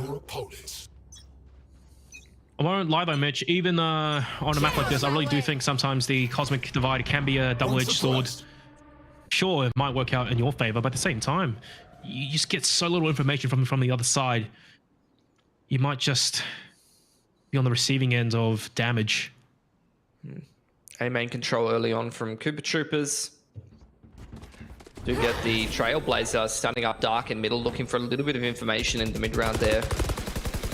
Dark Noir playing a bit of a spam battle here. He saw the elbow, and he goes. Ooh. 1 blade left, Mitch. Place your bets. No, he's gonna whiff. No? Oh, he's got 4. He's still got 4. Wait, hang on. Oh, sorry, I could only see the 1 in the middle. Oh, you know, this fancy new HUD. It's really pretty, isn't it? Yeah. You get the Vex ready with the flash here. Really nice time to throw it out, but still goes down to Dark. Fantastic flash. Look, after the initial trades, they are going to get a man advantage here for the attackers. Yeah, sights as well soon. Lomu. 30 Oh, seconds look. left. He's going to have to really wait. Oh, he's going to try his hand at the spam. He might just get something. The damage somehow just going in between the legs of Lubert. The defender's already here. A 3-way pinch of sorts. Lubert's isolated, but no mollies to burn him out. Cosmic Divide, you called it on the retake. To start things off, Lubert gets destroyed from multiple angles. They're going to try to stick the retake. And pushing through that wall is going to be pure death awaiting the Cooper Troopers. Mammoth. I got that the wrong way around. It's Mammoth, actually, who got completely destroyed by the ulti. By Cooper Troopers, starting map 2 with a really decent lead. Yeah, 3-1. That plant really might help Mammoth put together a buy in this next round, though, if they want access to one. Can definitely afford it, but just have to go down to like a sheriff or something like that on Muzz Do have the Nightfall ready for the post plant here, or maybe just kick off and execute one of the Cosmic. Got pretty close to the KO ult and the KJ ult here, so a lot of big impact ults ready there for Mammoth. Still haven't seen the runner back invested from Vex, waiting for him to kind of cycle those through, because it's such a cheap ultimate, you know. Yeah. We've even seen last season in a pop-off game for Signed, I think he had 4 or 5 in one half. Oh, yeah. So, you know, I just don't see the upside of holding on to it. Definitely worth abusing on a map, well, on any map if you're playing Phoenix. Just keep popping it as much as you can, and just having that pseudo 6th man, it can just make the difference either for info or just pure damage alone. And maybe sometimes it's just about backing yourself and just getting in there with the ulti. 100%. Either way, after a bit of a timeout, we are going to get a discussion through, have a chat about where things may be going wrong. It's a pretty important round here. Both teams kind of running a little bit low on cash, so Make a it's going to break. be a swing round. Leyline, though, he does have the Nightfall. Might just assist Mammoth maybe on a side take. But seriously, you know, Vex, he's got to pop that running back in a round like this. This is the round to probably do it. And it's the tipping point, potentially, financially, for both these teams. So, now or never. And look at the adaptation from Noir as well. He's playing much more passively over towards the B sides. Muzz on lurk. Oh no, man. Vex is so low. You gotta get out of there. He has to survive to use the ulti. Luber as well, along with Dark. They double back ASAP. Nightfall being popped really early on. Just to maybe take art control. Ultis everywhere. Sights not quite being assaulted just yet. And Noir more than happy to sit this one out and just wait for his teammates to assist him to join him before he attempts to retake. The plant, though, it might be spammable, but he's got the wrong spot pinged. Spike planted. Yeah, Oh, Rags Rags. picking up a couple. So kicking off this retake right, you're seeing mid connector getting contested. 1-for-1s all across the board, and we end up in a 2-on-2 here. In the blink of an eye. Noir still sitting steady. Now here comes Rags with the smokes to help out his teammates. The smoke help, it's not in the crucial spots. Only we know the information. They don't. Noir! Oh, brilliant! 2K shuts them down, and even getting the defuse, getting closer to the lockdown. My goodness, that's a round to do it. Yeah, one off the lockdown for him now. Mammoth, I think, will have to go for a single save. So just now to like Sheriff Armor, heading into the next round. Run it back finally used, so you can start to kind of min-max that even after using it previous round. He's already got 2 ult orbs ready, like a third of the way towards the next one. It's just why as you deadly. just love seeing players just throw it out time and time again as fast as possible. Yep. But Cooper Troopers looking good on this defense, man. This is what I was saying. It's like Mammoth, they looked fantastic in the first map, but you know that has its caveats. They've adapted, to say the very least, and especially the B defense, just avoiding the 0 point in general. That's really what gave them so much trouble, and playing backside as well. But this round being the eco for Mammoth, he's going to go pedal to the metal, get onto the site, swarm it, get the spike planted, and just, well, the idea is to win the round. Spike Cooper planted. Troopers with a gun advantage easily. How proactive are they at clearing all these angles? That's the question. Lomu, do you clear left? Kind of did, but Muzz just had the faster trigger finger. A flash around the corner for Ibrocky, maybe? It doesn't matter, Muzz! That's a brilliant 2K! And this round is going disastrously wrong for the Cooper Troopers. Oh no, it's all down to Rags, Mitch. How did this come to be? Another thrifty. It's really good. B-side exit, great positioning from Muzz. Nice little 2 1-taps from him. Would have loved to see the Sage take first contact there because he had res. So fortunately, when he goes down, there was not too much recourse, especially if you're unable to get the trade. And Thrifty. exactly like you said there, the Thrifty gets picked up, 2 guns picked up by Mammoth. That's going to start completely happens, changing the course of this half wheel because Cooper Troopers were in pole position. They were going to go into the anti-eco, start building up their cash, start front-running this game. It's a completely different story now. They're totally broke. They've only had 1 rifle saved over. They're going to have to take a single save, and that's going to allow Mammoth to not only build up cash off the back of the guns that they picked up in the last round, but also anti-eco here. If they can have a clean one, they're going to have a great economy, and all of a sudden a half that was going great for Cooper Troopers is now an absolute struggle. find you. Yep, it's been shut down just like that. Tables are turned. Lomu with the classic card in his vest, and Luba doesn't even need to see to shoot. He needs his own util to do damage to himself. And all the kills are just swinging into favor of Mammoth. They ain't struggling at all. Nice kill by Noah. It's something at least, a little bit of a consolation prize, but it was not meant to be for long. Cooper Troopers just wants us to get that round over and done with. And Mammoth, you know, they're just really not letting Cooper Troopers get too far ahead. Absolutely not. Riding off the coattails of that Thrifty. Have a really clean anti-eco, and like I said, they've got great cash now, like 2+K, 3.5 on 4 of their players plus. That's crazy. Super good. They're going to be able to keep buying through the rest of this half. Lockdown and Cosmic are some great tools to be able to kick off one of these exes. Cooper Troopers, they've got some good ults of their own though. Res, Seekers, Lockdown, that's great retake tools. To be able to even up the XVXs. Seekers to kind of scout out some of those positions. And the Lockdown to get a little bit of space. You have the Operator out on Lomu here on the Sage. Vex is going to get an opening pick over towards A main, which means no smokes for the offense. That's going to make this round a ton harder. Yep, not only that, Vex as well off of getting the frag. One off of the runner back. Number 2. The orb is free, but he doesn't seem inclined to really go for it. Well, Mitch. Mammoth just slowing things down. Even in the 4-on-5, expecting some aggression maybe from Cooper Troopers, but after all said and done here, they're going to contest art side. Off the back of the turret contact, you're probably going to get a curveball. Oh, that's such a good suck. And the kill as well. Vex, he could just pop the runner back to full heal. Indeed he will. He gets killed, but doesn't matter. He's back to full HP. Muzz, nice reposition. And now it's Cooper Troopers showing us discipline. They're not going for the swing. They don't have to at all. Brocky onto Lubert. Mammoth, they're being hung out to dry at this point. Rocky, what is that? Jumping up top. And Dark. Yeah, between a rock and a hard place. Flawless round for Cooper Troopers. A financial tipping point, if you will. I mean, it's built up their cash a lot more than what they had access to, so that's going to be great for their money. They're able to retain the Operator as well. The buy is still there for Mammoth, and they still got a bit of cash off the back of that Thrifty round, but I feel like Cooper Troopers have just looked so much better in the gun rounds, honestly, outside of winning that Thrifty and a cheeky round or two here. Cooper Troopers have looked really solid in the gun rounds on defense here.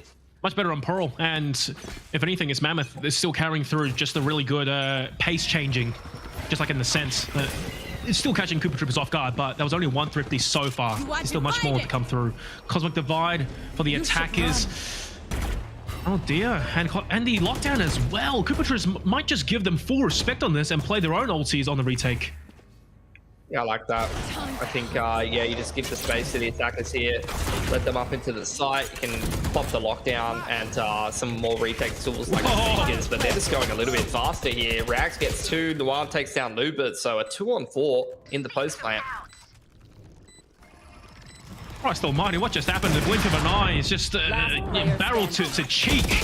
And now it's leaving Muzz in a really awkward situation. He gets 2 for himself though, but the defuse, I think, is already halfway stuck. And Lomu, Battle Sage, putting the nail in the coffin. No ultimates even really used for the Cooper Troopers. And now they're leading 6-3. This is pretty much ideal. Yeah, I mean, it's like I said, it's they're just super comfortable, super confident on this map. First game Mammoth needs a little bit more consistency, you know. For me, they're kind of like a one-map team in some ways, and you know they're going to try to min-max this by mixing in the Blade Storm, get 4 guns up, still give this one a crack. But these gun rounds have just not been close. Will Cooper Troopers has just kind of been slamming them on defense, man. 100%. Much more respectful and playing much more cohesively on this map, to say the very least. Arco going to attempt at Lomu. Oh my goodness, just dodging between the blades. And here comes Brocky, only good for 1 within the suck. It's 1 for 1. Luba gets revived, thankfully. There should be a plant, and should be a retake for the Cooper Troopers, but they've got so much util to play with. Yeah, a bunch of ults. You'd love to see the lockdown into the Cosmic. No. Vex has lost his life a little bit earlier on though. And Buzz taking down Rags means no smokes for the retake here. Not going to be easy, and with an Operator, they might even be thinking about a save at this point. You pretty much have to. You wouldn't favor your chances, even with the lockdown in a 2v5. make it 2v4. Maybe if Lomu can get a res, sure. My God, Mitch, they're going to try and go for it, but the post-line defense for the attackers is looking really thick and heavy. Monster's been good in these close quarters combat angles. He's been getting quite a few frags despite his Killjoy pick. Swarm grenade out. And that's it. It's done. Monster's on the hunt. Konkuchi with the pinch. Eyes on the prize to get the operator out of Lomu's hands, but Noir might just be falling prey. Yeah, but they saved the big gun at least. I don't know if they can buy anything around that is the issue. We'll see. Try. I mean, yeah, down to like Bulldogs. One Vandal dropped over. Wow, they've actually put together a much better buy than I thought around that save drop. My God, Mitch, where'd you learn how to count? I didn't. Never went to school, mate. Too much World of Warcraft. NA raids at the same time as class. Bad combo, not gonna lie. As the guiding light into A main. Again, it's going to be Lomu to take first contact with the operator here. And still unable to kind of hit any of these shots, unfortunately. It's not easy, especially at this level and with that kind of cohesion with all the util and whatnot. This time Noir's confident to really put down the lockdown early, but this flank and towards Art, the 3 to 4 man stack is looking brutal. Konkuchi takes an eye Brocky, and that's a almost free passage over towards Art for the attackers. This retake, I mean, it's just starting to grow legs, but Cosmic Divide out now. The job only gets harder, and Vex, this is a huge backstab. 3 players ahead of him, it's a buffet. He gets 2, and dare I say his job might be done. Noir's halfway stuck in. He might just go all the way at this point. The wall, it's such a tight corner. And the defuse, it does come through. Cooper Troopers, they clean up. But by God, did Mammoth give it a good crack. Round in the half. Yeah, I thought that they gave themselves a much better chance when they got Art control there, picking Brocky. Otherwise, they were probably just dead in the water either way, but I think the util usage way too good for Cooper Troopers there. You had the Cosmic and the Barrier Orb, and that's just one of those things where you're coming out of the Cosmic. There's no sound cue that the Sage Wall's gone up, so you come out of the Cosmic, run straight into a Sage Wall, and you aren't even really ready or in the right frame of mind to be breaking that, and you just lose the rounds at the defuse. Yeah. Really good util usage there. Raider trying to take contact, and it's going to be a quick B play here. You want to fight it? Rax is... Wow, I'm surprised they got alive after that close angle. Lomu, there we go. Finally, the operator strikes true. Cosmic Divine for the Mammoth. Allows him to get the plant rather easily. But this retake, Vex has got the runner back. I mean, this is still very doable, but it's purely about landing the shots, I would say. Yeah, you got the res as well to be able to keep the numbers strong. Haven't seen Lomu able to really mix that in. There's the Trailblazer on the flank and the run it back as well. Here we go. Come on, let's go. That's a hard angle to clear. You would never really expect anyone to be playing there. Leyline, he might just be able to get 2 as well if Vex doesn't clear the angle. Oh, it's beautiful. Brocky's guarding the body. He hits his pants down. That's 1 going his way. Vex gets the refrag. But meanwhile, towards sight, Mammoth, they've done damage where it matters the most. The round's done. Nicely done. Good movement from Leyline and Quan with a 4K somewhere. I think from backside there. Oh, really locks down that retake. So all the boys getting nice and hydrated. It's a best of 3 series. Got to keep the water levels up. Electrolytes. Yep. Electrolytes. Maybe mix in Hydrolyte in there, some Barocca, something like that. Some Powerade. Powerade or Gatorade, Mitch? Or maybe even Biocode Lab. Yeah, that's right. Lab is the way to go. Oh, I was actually using that shaker earlier today. Oh yeah. 10 out of 10. Great quality. 10 out of 10. Every day. Improves the flavor of your liquid. BPA free. That's how we like it. Well, gonna get role reversal. Cooper Troopers over on this attacking side now. So we'll see if they're able to convert. I think Mammoth got most of the work done on their attacking side of Ascent. So we'll see if Cooper Troopers are as comfortable on their map pick. You're getting a lot of responsibility given over here towards Killjoy Muds over on the other side of the map, and the rest of the boys are here. Oh, Vex, there we go. Close quarters combat, and it's the Ghost reigning supreme versus the Sheriffs to start things off. But hang on, what's going on? Leyline just walks right up next to Vex, taps him on the shoulder, puts him down to rest. In the blink of an eye, Mammoth, they've lost it all. This retake maybe was just a little bit too rushed. And Koopa Troopers almost laughing their way to the bank. Mammoth just can't complete that 1-4, unfortunately for Muzz. Should have never really been needed. You had a 4-stack on the B side and they got absolutely slammed by Koopa Troopers. You know, Muzz was holding down A all on his own. You thought that Mammoth were going to be able to do some more damage there, but the B side exit a little bit too good. You know what this smells like, Mitch? We got a series on our hands. Fingers crossed. Are you smelling your hands? What, you don't? I always have to smell my hands, man. Make sure they're clean. House, do you know they're clean? Please. Mine are not clean, I'm going to be honest. I'm eating chicken wings. Gotta say though, for Koopa Troopers, you asked me what they were cooking. It's looking pretty good. Mise en place is looking promising. Tang very nicely. Turtle soup, something like that. Something exotic. Man, I wonder what elephant tastes like, huh? Oh my god. Maybe a mammoth is closer to a boar. Anywho, this round steadily underway, and it's once again full speed ahead for Koopa Troopers. What? Lubit dashes right in with the classic. He denies the spike plant just for the time being, but not for long. Yeah, Mammoth's already got himself his runner back, but I don't know if he's going to want to use it against the eco. Not a man like this, but if anything, he can throw his body in there, just pick up more frags. But he might have bitten off more than he can chew. That's going to be a huge punish going their way. The spike not planted in an ideal position to even attempt to retake with. The flashes and whatnot. Long distance combat with rifles. This is going to favor Koopa Troopers any day of the week. And Brocky just dancing in and out of the corner, picking up the frags. Overall, pretty clean, pretty straightforward, and Koopa Troopers starting to really establish a decent lead now. Yeah, 3 alive. It's a pretty decent anti-eco, but they did sustain a bit of damage, so see if they're able to do any economic damage to their opponents on the bonus, even have an outside shot of winning the round. Love to see the rifle, like the Phantom or something like that, juggled over the Vex if he wants to get the runner back timing out nice and early on. Min-max the ults. Mammoth want to try to keep this opening round of the defense nice and clean, otherwise they're going to be kind of chasing on defense paycheck to paycheck. Trying to put their money together, and unfortunately they don't have really the rounds to do that. Well, the room for error is closing. Slowly but surely. And I gotta say, you know, in map 1 on Ascent, Dark is really feeling himself on Jet, and you could argue that Ascent, it's a very Jet-centric map, especially when you have the operator out at a certain point.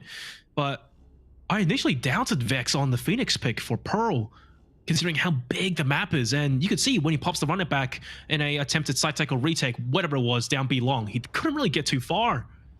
But he's making it work, all right. He's making it work.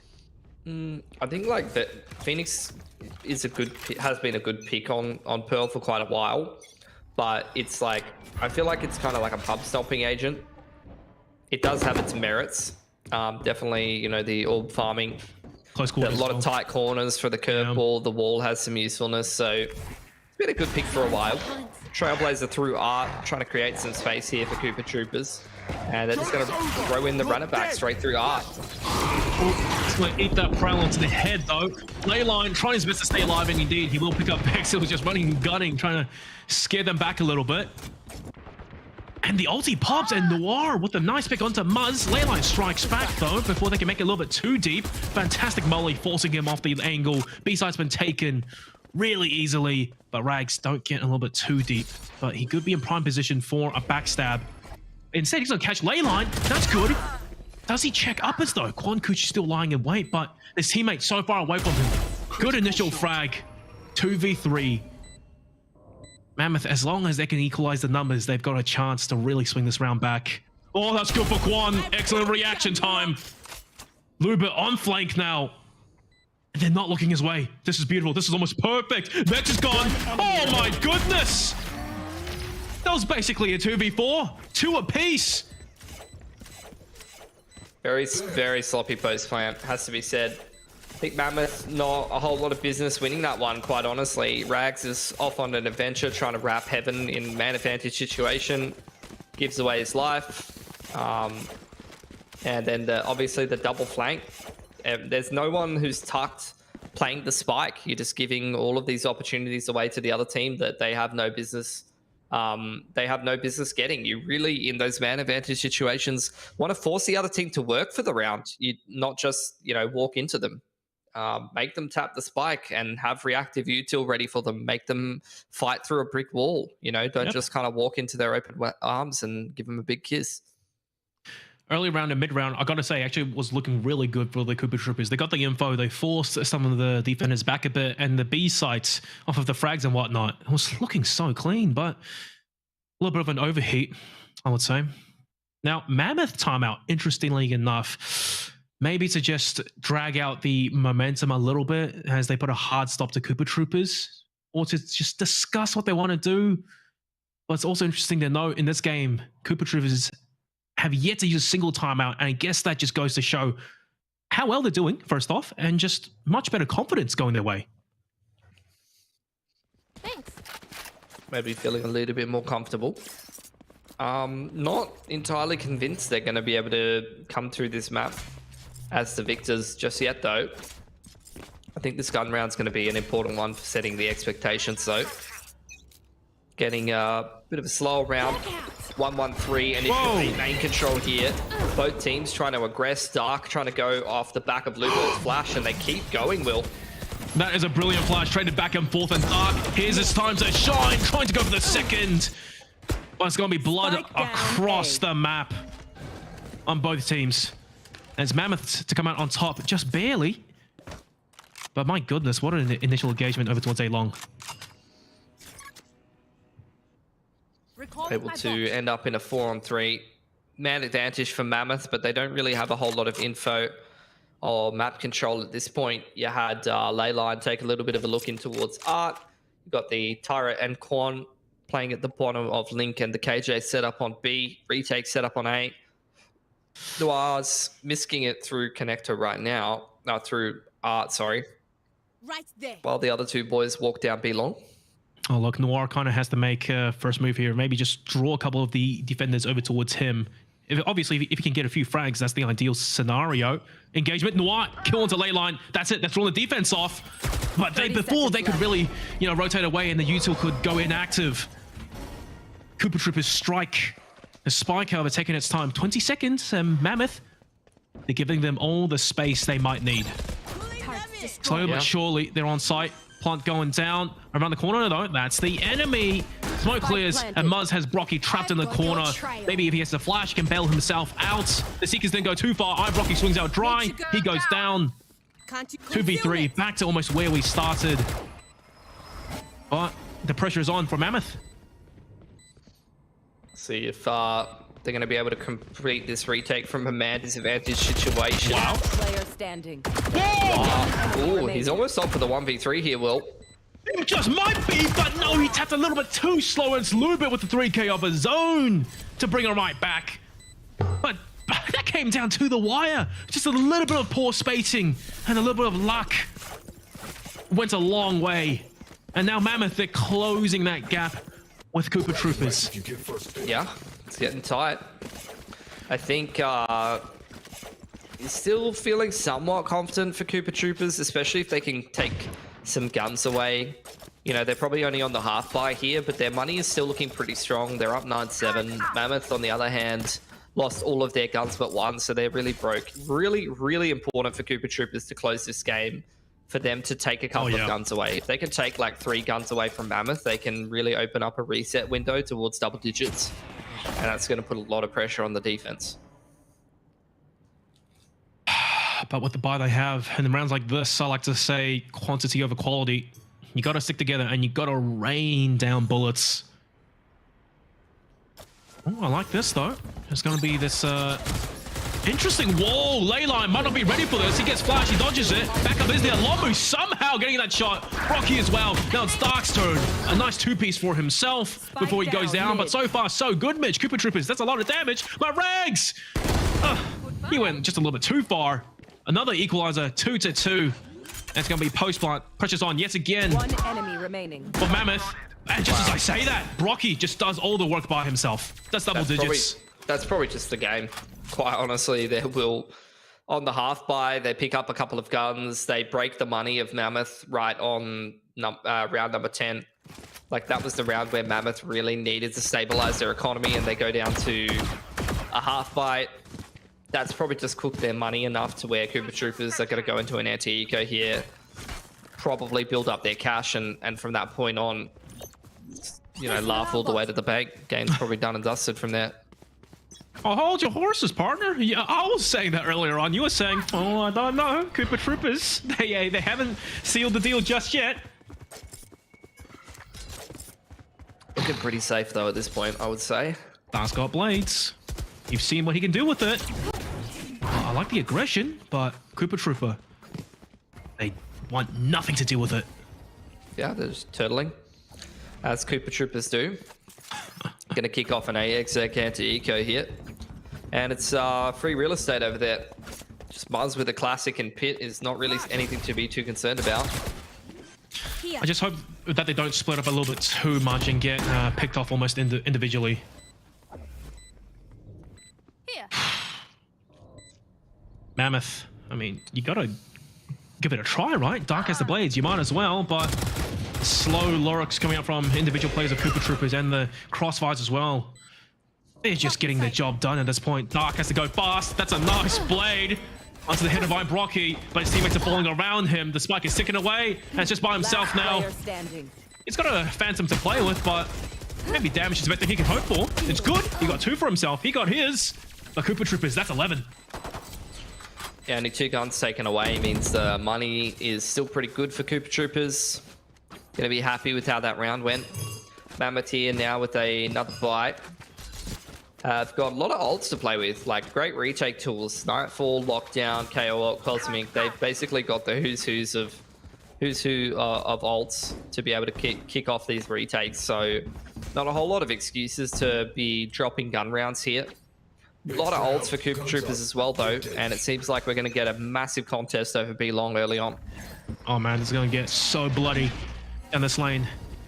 That's a real smoke as well, not even a fake, but Mammoth, they don't have anywhere to hide if this doesn't go right for them. The flash initially, Lomu somehow through the smoke, picking up one. Konkuchi shuts down, Vex's runner back. It's good, and they stand their ground. And they're even better, they force the attackers back.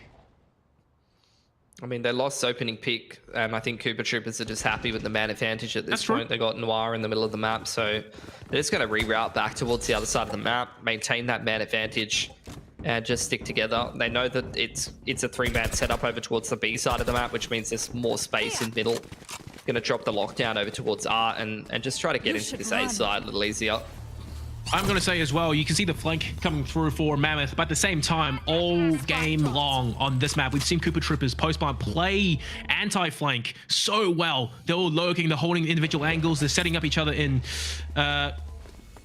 crossfire scenarios, and I thought Lomi might have been detained there. Huge reroute. They throw the wall in, make it look like an A site here, and then just go straight into B. Brilliant, brilliant, brilliant. Now just don't go too deep. I actually think that wrapping heaven here is correct. Spike planted. Gonna contest CT. A-line's done for Vex for 2. That's brilliant. Yeah, playing that B site post plant from B heaven when you're on attack is like one of the most OP things you can do. Like, it's hard to get in there, and in most conventional rounds, it's going to be very difficult to contest CT unless the other team's rotating heavily on the flank or through link. But if you can get in a B site post plant and you're playing from heaven and CT spawn, it is really, really hard to retake on defense, like almost impossible. So I really like that they wrap CT there. Normally it might, it might be a little bit of trolling, might be a bit risky, but in that situation, I think it was correct. High ground advantage. Worked for Obi-Wan, worked for Cooper Troopers. That's match point. On the cusp of taking us there, Haven. It's looking good, Mitch. And Mammoth, they are pretty much flat broke. Only 2 rifles for them. Oh boy, yeah. Sure they have ultimates though.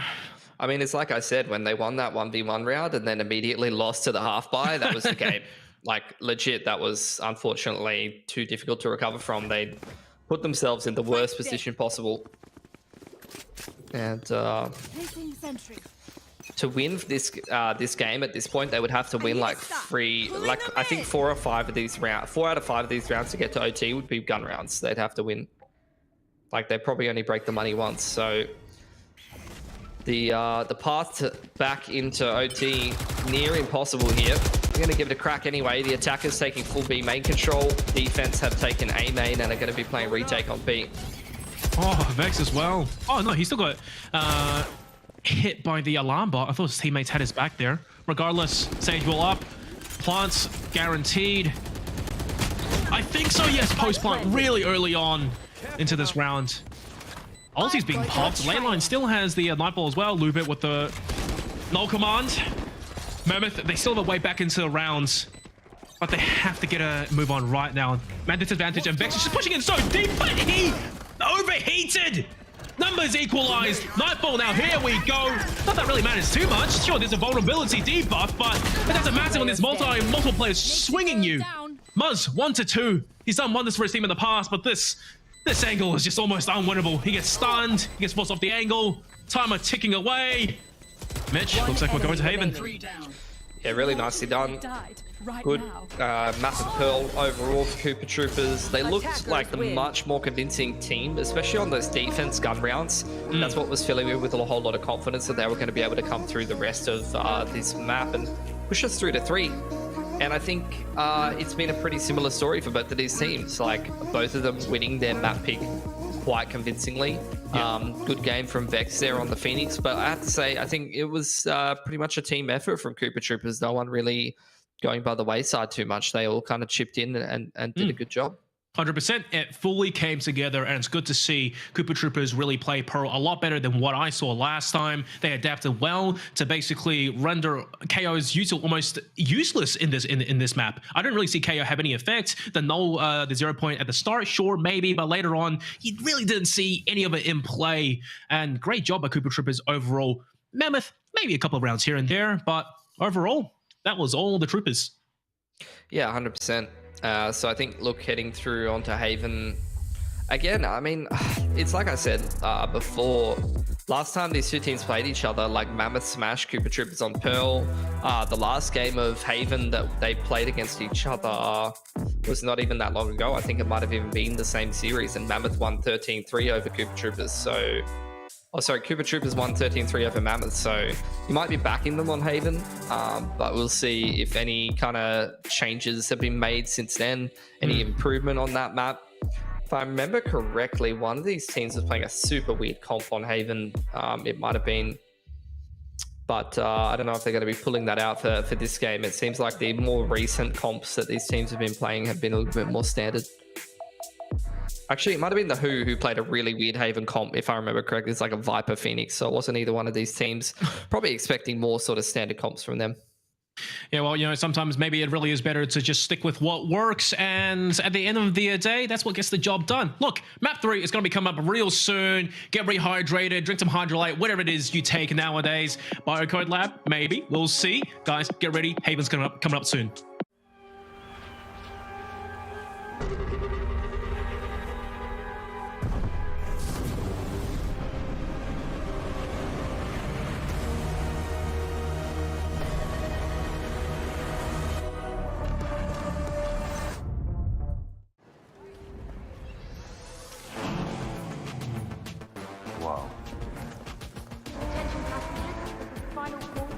Wait, is that a phone?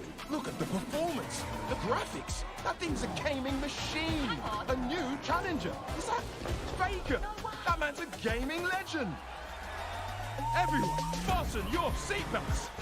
And here we go!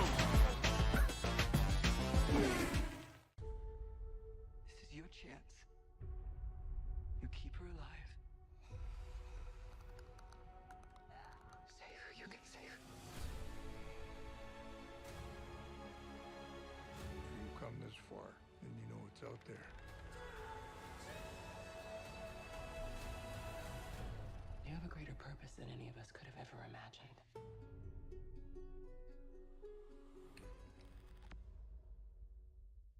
Kia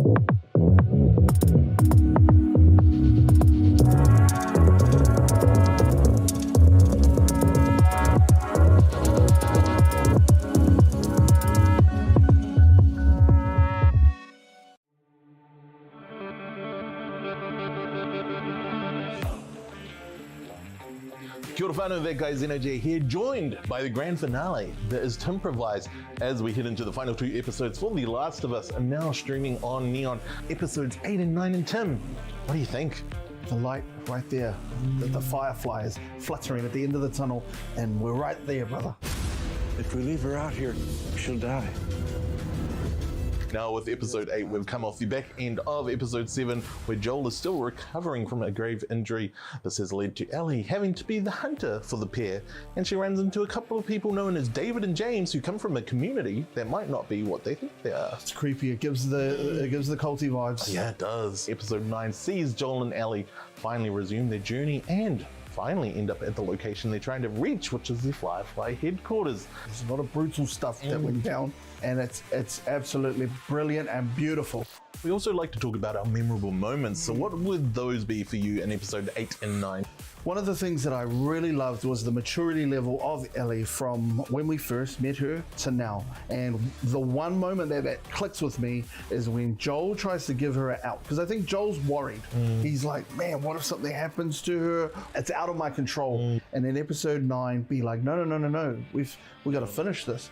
It's really cool that we kind of actually get to see why Ellie's resistant. With that small throwback to her mother, we finally see the return of Marlene and how she ties into Ellie's story, because of course in episode 1 she did say she was there for Ellie's birth, and now we see her at the end being confronted by Joel and his reckoning almost. It's a reckoning as he moves through that building. It's a beautiful journey, and I cannot wait for season 2. Yep, it has been renewed for a whole new season, but of course you can watch the entirety of season 1 right now on Neon. You can grab yourself a 7-day trial by signing up at neontv.co.nz. Boom, you will be fulfilled. You'll be part of the Last of Us community. You won't want to leave after that though. Neon's killing it. Exactly. I have still been that guy's Energy, and I've been joined by the grand finale. That is Improvise. Until next time, ka kite.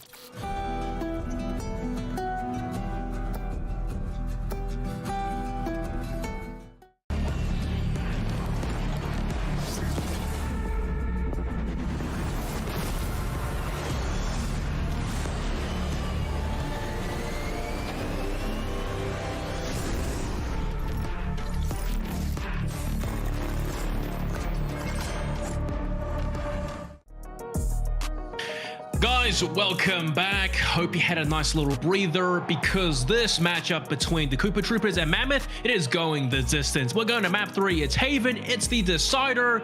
And look, I can't say I was fully expecting this to go to Haven, but Koopa Troopers, they've really shooken off the chills and jitters from map 1. Map 2 looks so much better. This is a matchup.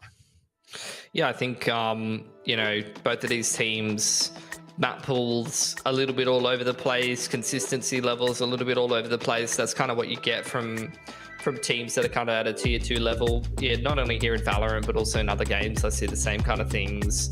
Sometimes teams can look super strong on one map, and then the next map, things kind of fall apart a little bit. I think so far we've seen Mammoth look really good on their map pick. Koopa Troopers, I'd say, looked very convincing on that map. It could have gotten close. I felt like Mammoth was kind of making a little bit of a resurgence in towards the middle to later parts of that map, but particularly after that round they lost against the Eco, where they had their cache absolutely cooked. That kind of, I think, sealed the deal for Koopa Troopers there. So look, Haven's kind of an interesting prospect, because last time these two teams played each other on it was Feb 25th, which was, a month, 5 weeks ago, and it was a 13-3 win for Koopa Troopers. So we'll see if we're going to get a similar kind of story this time. Well, we'll see. You really said that you wanted to see Mammoth have a bigger map pool. Haven may have made them maybe a one-trick pony of sorts, and Koopa Troopers, they're in comparison maybe just a little bit more of a how do I say, jack of all trades, master of none. But look, we're gonna see what happens. And on the screen as well, we're seeing Vex, MVP of the previous matchup, really warming up, doing so well on the Phoenix. as that prime duelist for his team. I just really want to see him carry it through over towards Haven. And same story as always, Mitch. What do you think? Do you think Mammoth, they'll fall by the wayside yet again on Haven? Or do you actually think this time they've brushed up on their map pools and they'll make this very competitive? I think it's impossible to call. That's the honest truth of these teams, is like, you know, you can look towards a result 5 weeks ago, but I think the reality of the situation is these teams are both pretty inconsistent, and you could really see it go either which way. Well, look, we started the night thinking that Mammoth, from what we saw as well on Ascent, really kind of performed so well coming into the season with an absolute running start. We thought they were going to take it 2-0, and I guess we kind of briefly touched up on that as well when we were going to Pearl.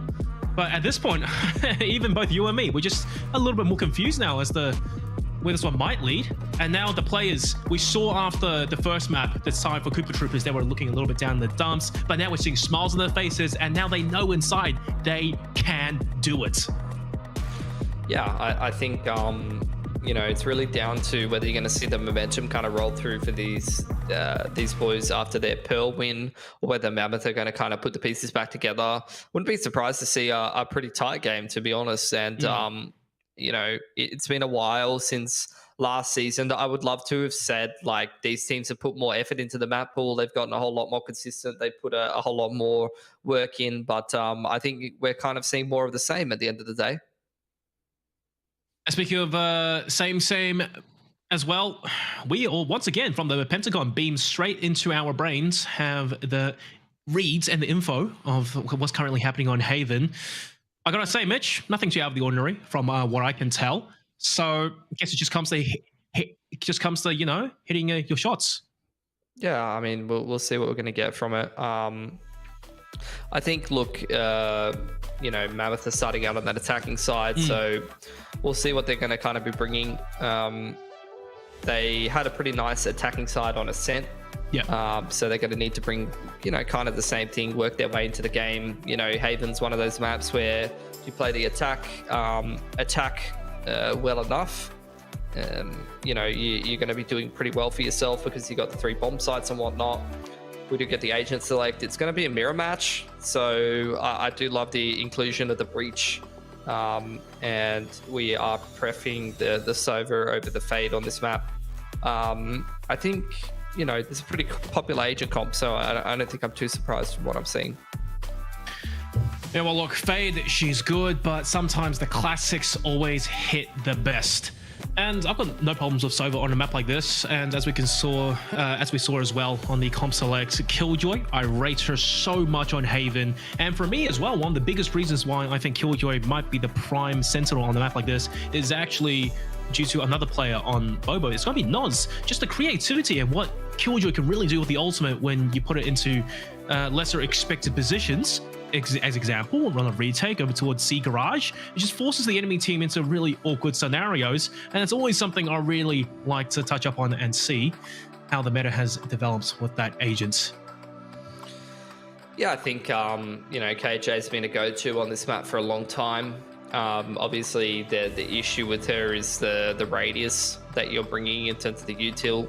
Yeah. So you're kind of limited in terms of where you can and can't play her, whereas the Cypher has a bit more of that global presence. But exactly like you said, people love her for the lockdown set plays. Looks like Mammoth's going to be kicking things off with a bit of mid control here, maybe even a quick one towards B. Going to avoid that dark cover and just go straight up into towards the B side. It's going to be a suicide plant from the Jet. Dark gets straight on in there. And that's going to be very, very early on that the Swag's going to start ticking here. Oh, great. Mammoth on attack. Super fast pace. What did you expect? Now, 5v5 retake and Vex, he's being super patient here, maybe waiting for his teammates to get closer towards B, get some info before he decides to strike. But Muzz might just be looking the wrong way. Position gets revealed. The swing back. Vex first on the engagement. Gets one. Dashes to safety. Oh my goodness! 180. Takes down ley line. And she's going even deeper. Mammoth, they're trying to fight back, but it might just be too little, too late. It's not enough. Quan trying everything he can. Getting dumped upon by util, by bullets. Koopa Troopers. They let them have the plant, but the retake was so convincing. Really, really nice flank in there from Vex. Great patience shown. to be able to kind of pick apart that post plant. Mammoth got onto the site so quickly, but you would have really liked to see them be a bit more active, especially with how much space they took over on B, and the comp that they're running can kind of wrap their way through Gary or something like that, and get themselves into some more entrenched positions that could make that a little bit more of a difficult retake there for Cooper Troopers. But once Vex gets up on in there, makes things a little bit easier. Same thing here. Ooh. You are going to get forced by, and again, a suicide plant there from Dark that he doesn't get away with. Yep, this time though, he was vulnerable from the util and gets burned to death. This round's gone terribly wrong for Mammoth, and they've even forced into it. What was that? Did Guan just drop his gun in exchange for a stinger? I mean, interesting strategy. Let's hope it pays off. They get the hell out of the mid, leaving one person in the cubby, and Cooper Troopers, full respect. They don't have to push anything. Oh, wow. Shocky there from Lomu. Muds is able to pick up Brocky. In the meanwhile, Rags looking for a duel over towards Garage side. All of Mammoth set up quite heavily there. Dart is going to be a bit of a tell that they're trying to force their way out of Gary here. Rags has to be ready for this. Here's the footsteps. First on the engage. That's one going his way. And he goes back to safety. Recon Arrow doesn't get much though. Lomo loses his life. And oh dear. This is not going too well. And Rags and Richie Humans has the lineup. 1-to-1. Quan point blank with the stinger. Might just be deadly, but no, it's the timing, it's the positioning. Rags had the better nerve. That's 2 on the board for Cooper Troopers, and the force went terribly wrong for Mammoth, but still, it came down to 1v1.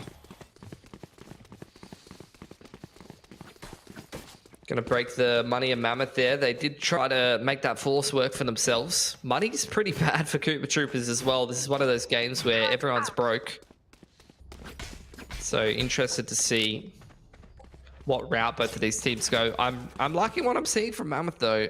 They did a lot of damage with the force, and they're going to keep the economic pressure on here by investing in pistol armor, seeing if they can take some more guns away and just keep that reset window open a little bit later on. Here's some A main control here. Dart in combination with the paranoia and the dash up from Vex there, and they are going to get the opening pick onto Dark. He stepped up a lot. Free real estate on the C site. Post-plant situation. The Cooper Troopers, yet again, they're more than happy to let Mammoth have the spike plant. Ooh. You're going to get a big fight over Gary, though. Noir doesn't really rate his chances too highly diving into that angle. Timing, though. Here we go. Pistols galore. And perfect! Leon gets stunned! Wow! Wow! What a brilliantly coordinated retake. Teamwork across the board. Util, frags, angles. Mammoth, they just look confused on where to even aim. Yeah, they didn't get themselves into good post-plant positions. They were kind of stuck in no man's land outside of Garage in the entryway there. They wanted to try to get their way in towards Garage, set themselves up for a stronger post-plant, but they just couldn't get in there. And at the end of the day, they get crunched from CT and Gary and don't get any economic damage done. So that's going to be a great round for Cooper Troopers to steady their cash. Vex even has knives setting in here. One off the Hunter's Fury for Lomu on a pretty early timing. And they are going to be able to potentially grind Mammoth down unless Mammoth can win a couple of clean gun rounds in a row here. Look, 3 Bulldogs, 2 Guardians as well. And you mentioned Blades on Vex. It's relatively just equal. And they're on defense as well. It's a fantastic start. Slow default here for Mammoth. The usual. Similar to what we saw on Ascent. They're not really working the map too quickly. Lomu's on a deep info line over towards A main, and he's been able to get himself the orb. So he already has Hunter's Fury. It seems like, again, Mammoth want to go towards this B side of the map. Maybe just want to pressure that alarm bot and cause a bit of reaction from the defense. Cooper Troopers are deep down C long. And like I've said, have got that info line on A lobby. So they've got control of both of the extremities right now. They are sitting pretty. Yep. And B side as well, being where all the Killjoy utils dumped upon, plus multiple angles of approach on the retake. It's looking pretty rock solid. And Mammoth, they back off. Didn't really get much done over towards the B site and didn't see anyone for Cooper Troopers as well. I think info was gathered over towards A long, especially now with the recon arrow. 30 seconds left. It's going to be the all Hail Mary over towards the A site. Dark picking up Noir on Lurk. 30 seconds left. Lomu. Oh, it was a good attempt on the swing. And Dark runs into the defenders already on the preemptive flank. Brocky, here we go. Early attempt to maybe do some damage or tries to start the retake. Didn't work out in his favor. And Rags. Oh, that's a steep hill to climb, but maybe damage? Or not at all. That's first round on the board for Mammoth. And that's exactly how you'd want to see them win it. 4 alive, keeping their money nice and strong to start grinding back into this game. Cooper Troopers, on the other hand, still another buy in the back pocket. But if Mammoth's able to win this one cleanly, they're even going to min-max, mix the Blade Storm in, as is Cooper Troopers. Yeah. So keep an eye on the Jets. Seems like Vex wants to aggress down mid this round. And Muzz as well, one off of the lockdown. Might even be an idea to just pick it up off of an C-Long Orb and just cycle it really early on. Break the economy of Cooper Troopers. Hopefully. Mid-aggression already disrupted by the flashpoint here. Love this reaction from Mammoth. Immediate drone on through, trying to clear middle. I'm not sure if they saw Vex. Oh, they definitely did. They know Vex is in window now. Do they, though? Maybe it was a precautionary shot. Vex! Should have. Brilliant kill into Lubert. Spike down mid. And you're still holding steady. Gets the second. They're somehow still alive. Quan strikes back. Cooper Troopers, my goodness. They bring the fight right to the doorstep of Mammoth. Spike is dropped over there in middle, but Quan can use it from the shadows to go and pick that up. There's a KJ set up top of C-Long here, though. Nice. Cooper Troopers just playing this map, well, super defensively. As funny as it is to say. Not going for any risky swings or challenges. Aside from the early push down mid. Yeah, I mean, Lomu's probably just going to double up here. One Easy, enemy remaining. easy 2k for him. And that is going to be Mammoth. Unfortunately, put in the bin yet again. See if they're going to be able to buy into this one, Will. They did not use the blades. So they can actually min-max their economy here. Go for 4 rifles with the drop from Dark. A lot of ultis And as he well. can pop blades. Yeah, you're right. Lockdown. Getting closer to Rolling Thunder. Wow, 2 off the Hunter's Fury. Only got the Hunter's Fury for Lomu. Nice mid aggression there for Cooper Troopers, though. That worked out a treat for them. Yeah. Especially with Vex as well. Maybe just in the nick of time getting into the smoke. Well, Mammoth, they still have one more lifeline left before they're flat broke. It's a drone into Gary. They're working mid-control. Using both of the dark covers early on. Woo! Vex has got deep info here on A lobby, and they're even going to commit a dark cover towards the backside of A lobby. So the defenders have got a lot of info on the extremity. They've got the KJ set up over on C. Drone through Gary clears a lot of things out, spots out the jet. So Cooper Troopers have got a pretty good read on what's going on around the map right now. And you can see they've rotated accordingly. They've got 2 leading in A link towards B.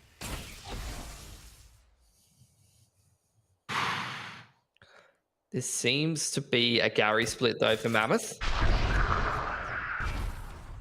A lot of util over towards the C site. Killjoy still holding steady. There's the whole lane blocked off. Noir, nice initial attempt. Dark dash is so far deep sight. Mammoth, they've got the site control and the spike plants as well. 30 seconds Muzz on a really late lurk. Things are looking good. And the retake util for Cooper Troopers is see better days. Yeah, Jet's pretty far out of position. Vex trying to link up with the rest of them. Pretty one-dimensional retake. Only now just taking Gary control. See if they're going to be able to make it work.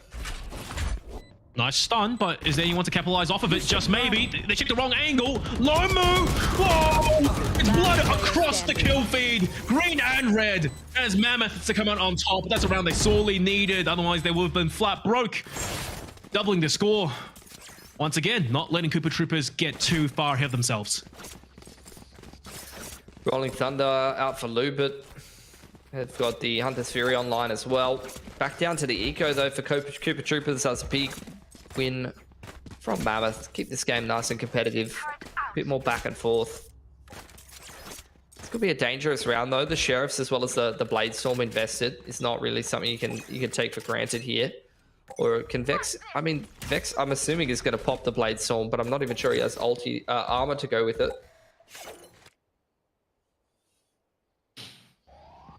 This A main positioning and info gathering for Cooper Troopers has been so good.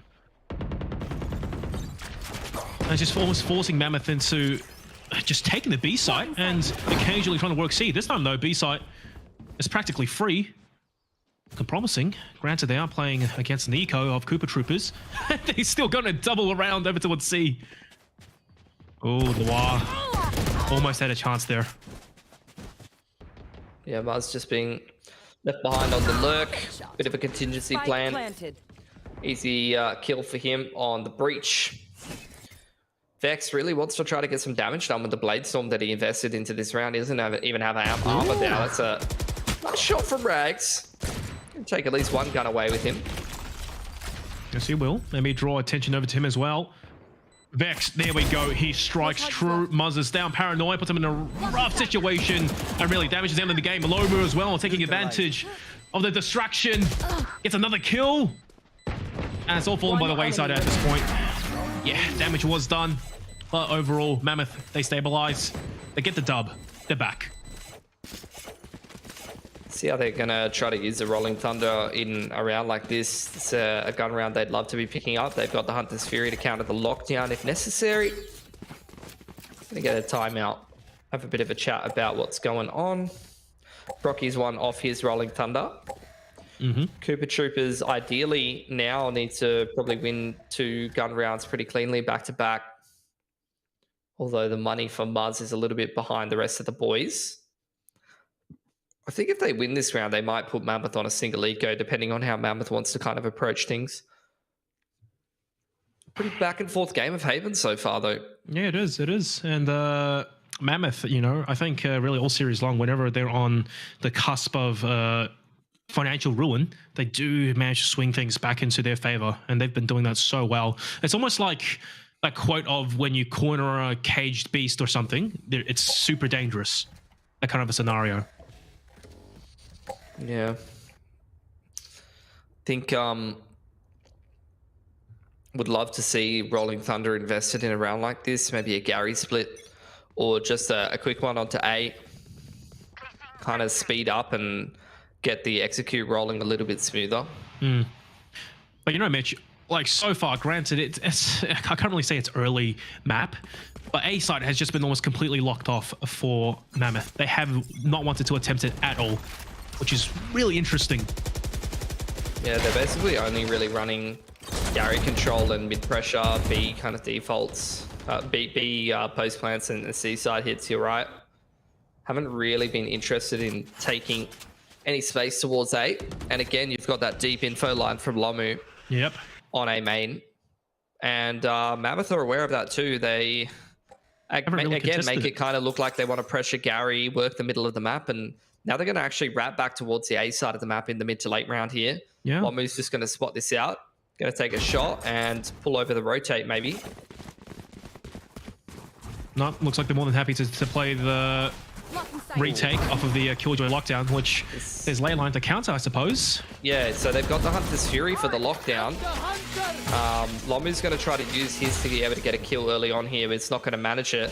It's actually going to be a very difficult retake, Will, because you do have the Rolling Thunder to deny the retake. Yeah, back and forth, back and forth. Everything's going to get invested here. Once again, all premeditated. Both teams know exactly what's happening. Oh, that's really early as well on the Rolling Thunder. Darker starts off, Leyline as well. Cooper Troopers this retake, it's falling apart. It's even starting. Just to say that though, they do strike back a little bit. They have to go fast, even faster now. 2-2, numbers of equalizers all down to Brocky, and Dark is just better. That's the equalizer. Mammoth, they're back on even footing now with the Cooper Troopers. Yeah, I'm not sure we really saw it, but I think Vex might have dashed in there, and that's what triggered the Rolling Thunder in from Mammoth. Luba trying to deny the retake there. And that's one of the big strengths of Breach on this map, as well as even like Neon I've seen with the relay bolts. If you go get a Breach that hasn't used the utility as much working through the map, it can be so hard to actually retake into that A site. The fault lines, the rolling thunder, even the flashpoints make it really difficult for you to bust out of those choke points. Super suffocating. Oh, it's pretty hefty. D-side take, really fast. Arc once again being set by his teammates. Nice frag. He's just moving everywhere. Busting out a fat move. And the Cooper Troopers just getting eliminated one by one. Really not striking back. Nothing to say. These pistols not finding their shots. Spike planted. Nice shot by Lomu though. Can he get more? That's the question. Little Juan tap. Very clean. Last player Very standing. crisp, but that's going to be all. There you go. Mammoth taking the majority here after a bit of a slower start, starting to get rolling on attack. Just leading towards what their strengths are, and it's good to see them mixing in, you know, different stuff there. Like you noticed it as well, and for by that account, so had Cooper Troopers that they really hadn't touched A. And I thought it was quite smart of them to work the Gary control, pressure the middle of the map, make it look like they're going back towards the same old, and then work back towards the A site with a bit of pace. Worked out well for them. Indeed it has. Now, I think on that round, Cooper Troopers as well hedged all their bets on the retake ultimates. They'll work out, obviously. Burnt by the losses. That's all right. Mammoth again working this Gary control, similar to what we've seen before. This time though, you've got Vex on the deep info line from Sewer, so if they try to wrap back towards A, they're probably going to get opt unless they use the util correctly. Pretty hard to read into that one, I would say. Flash in the mid round from Brocky, trying to clear Gary. Duel taken by Noir and one. There's the drone as well, spotting out Muzz, trying to lurk from Cubby. Nice. There we go. That's what you wanted to see. The shutdown, the adaptation instantly from Cooper Troopers. Yeah, I think it's a pretty standard kind of setup, but it works well against what Mammoth's trying to do. And now it's discipline. No shots fired, nothing. More than happy to let Mammoth play the bomb. 30 seconds. Which they're not. They're still trying to get sneaky. Yeah, I mean, they're playing from a man disadvantage. They're trying to force it. Yep. It's an easy 3K for Vex. Did exactly what he needed to do. And I think, you know, for the longest time on Haven, we've seen a similar kind of thing. You get your jet on the operator line on the A side of the map, and then you pull a rotate across, and you can effectively kind of play like 1-2-2 across the map. You pull your A rotator over into A link. You have your jet on the deep info line who can go for multiple picks as the other team tries to scale and take A control. And then you can be a little bit more heavy leaning towards B and garage and C. Makes a map with 3 bomb sites a little bit more holdable. Oh, look at Mammoth. They know something's up. Scratching their chins now. Deep, deep, deep in thought. And once again, it's just brilliant to see as well, all these players, the raw emotion on their faces, accepting the words from their coach, and Cooper Troopers, almost just pure elation. They're showing us what they can do. They're showing us that they've improved. Yeah, still, I think both of these teams, it'll be interesting to see if they have a similar result this season. As obviously they were kind of on the bottom of the table or towards the bottom of the table last season. I think Mammoth got themselves a win or two on the board towards the end of things. You've had a roster change or two for both of these teams. So, you know, give them a little bit of time. Closest map we've had so far, though. Really, Hunter's Fury. That's a double tag. That's a kill for Lomu. Oh, wow. My goodness. The instant lock on. Not easy to pick up the jet there either, as the Sova. You know, sometimes if I tag a jet, I don't even bother, you know, because I just know that the updraft's going to come in, but he's up in the air. He's dashed away. Yeah. On the flip side, though, that's spike planted for Mammoth. Really quick and easy onto the B site. 3-player stack on Lomu. He's going to get the hell out of dodge. Oh, Rolling Thunder as well. Paranoia counter. It buys them a little bit of room to work with. Let's try to come for a slide. That's one pinch. Okay for Lomu. Well deserved. The round was over basically before it even started. That was beautiful. At least they tried. Beautiful Hunter's Fury for him. Drone on through for safety through a link, knowing that the 3-on-5. Last round. Potentially the attackers in the post plant wanted to go for some aggression, so he's playing a little bit safer. Gathers the info with the drone, spots out multiple players swinging into a link, which prompts the rolling thunder. Really just 10 out of 10 for Cooper Troopers. They literally 100%ed that round, Will.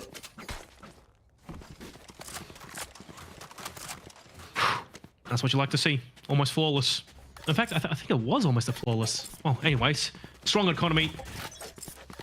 Going towards the last round of the half now. Get out of my way. Mammoth, I mean, still relatively neck and neck. They would love to have this. Right here. Yeah, Dark's gonna pull the Blade Storm in combination with the Judge.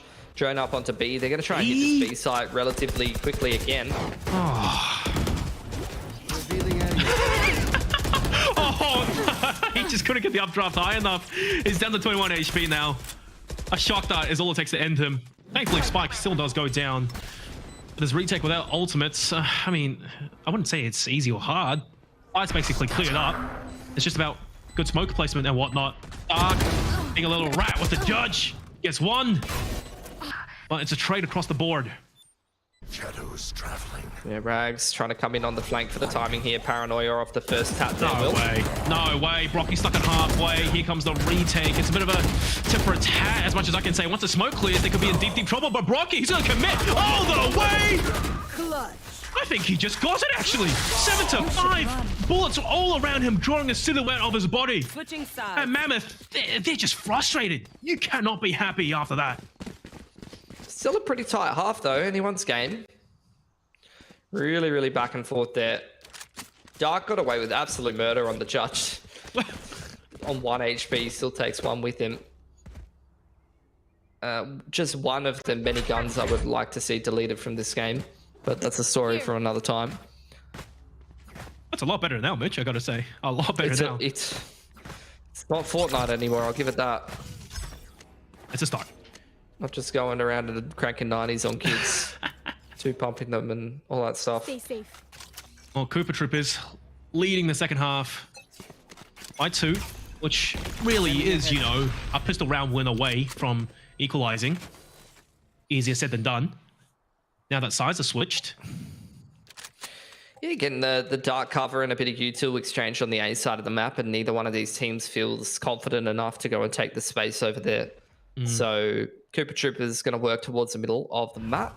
Wow. Going to trigger that alarm pot and probably just get themselves a B side after plan here. Shadows traveling. Yeah, seems to be the case. Vex might just go a little bit deeper than what we originally thought. At that distance, though, I wouldn't quite favor the Frenzy, but these players, they made it work. The Paranoia gets missed, but it doesn't matter. Quan still gets the frag. Mammoth is starting the pistol round off beautifully. 2-man advantage in the post plant.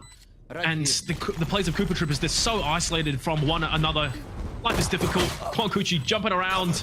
Duncan on Lomu. This round could be done, but you can still tap away through the smokes. The shots might be on point, dare I say, but here comes the bodies, here comes the swings, and Brocky has so much to deal with. A flawless round. That's what we like to see. Yeah, nicely done from Mammoth. I can hold an area Able to keep pretty this well game by nice and myself. competitive. Make With sure to the cover plant, angles I though, can't. Cooper Troopers can, you know, buy a pistol or two if they want to, try and do some economic damage in towards round 14 here. Placing alarm bot. Nah, looks like they're gonna just keep it real cheap. Cheap and dirty. Turn out. Don't want to take their chances. It's a 1-round difference, so it's not like they've got much of a stopgap to work with. Placing swarm grenade. But hey, when you're on pistols, numbers advantage. Just swarm a site. Yeah, straight into C. It's going to kick off and execute. Get He the just got plant the down. shrouded step straight out of the site. Ah! Mammoth wants nothing to do with it. Vex is going to give the turret a little bit of a kiss. And it's going to be the reroute back to A. It was You're all a ruse, Will. joking. Yeah, I guess, but they're still taking this really slow, though, and Mammoth, they haven't rotated too far. They realize something sneaky is afoot. Dark is just going to chill with his best friend, the turret, the rest of this round. He might actually have a flank timing here. That's the disgusting thing. Nah, Muzz, he's the ultimate lurker. Just to say that though, he does pick up one onto Lomu. He's flipped around. He knows exactly where Muzz is, who's taken maybe a little bit of damage, making things a little bit dicey. Excellent paranoia. Noir was blinded. And Dark is just going on a tear with the Sheriff. He's the Sheriff putting in the works. Last player standing. And now there's one player left. Vex trying to get a head start, sprinting over towards the site. Maybe just a couple more frags. But, you know, all in all, it's not a bad round. They kind of did juke around Mammoth. Yeah. They fooled them. They got the spike planted. Yeah, they took 2 guns and got a spike down. That's a win on Eco. Dark into first gun round, going to rip the operator out. Yep. And that's in part. We'll see how that goes for them. I mean, it is kind of the bonus. So if things don't go well, you know, he might have to try and go and save that. But we'll see. First gun round here for Cooper Troopers. You're not always ready for the operator timing. It's going to be the dart to A long here. Yep. Standing ahead. And a Shocky to try to clear the alarm bot. A real keen eye as well would have noted that just maybe the operator would have been in play with Dark being on the Sheriff in the previous round. Just maybe. Yeah. Alarm bot actually doesn't get cleared by the Shocky because it's placed on the off angle to the right side of B. So unfortunate. Very slow start to the round here for Cooper Troopers, and a slow, more defaulty approach can sometimes play into the operator, which is on that deep info line towards C long. Hasn't been contested yet. And you can see Mammoth, as a result of that, quite happy to lean quite heavily towards the A side of the map.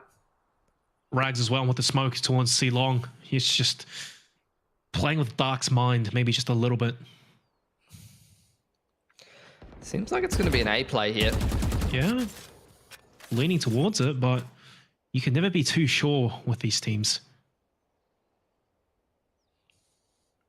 Got Lubert ready with the fault line off the back of Muzz. Could try to contest this player coming up sewer. Vex getting set up by his teammates, diving in. There we go. Muzz is gone. I think he'll stun and whatnot. Vex for 2. Ley lines down and out for the count. One lurk. Noir catches 1. That's looking so good, Mitch. Dark might just have to save the operator. Yeah. Yeah, can't afford to go for this one. But you'd love an exit or 2. Get closer to the Blade Storm. Try to chip down the money of Cooper Troopers. I mean, that was just a beautiful round. Well done. Vex's entry pathing, again, similar to that round on Ascent, where he was able to get back on top of the Chenny. Seems like he's a player who's got a really good movement brain.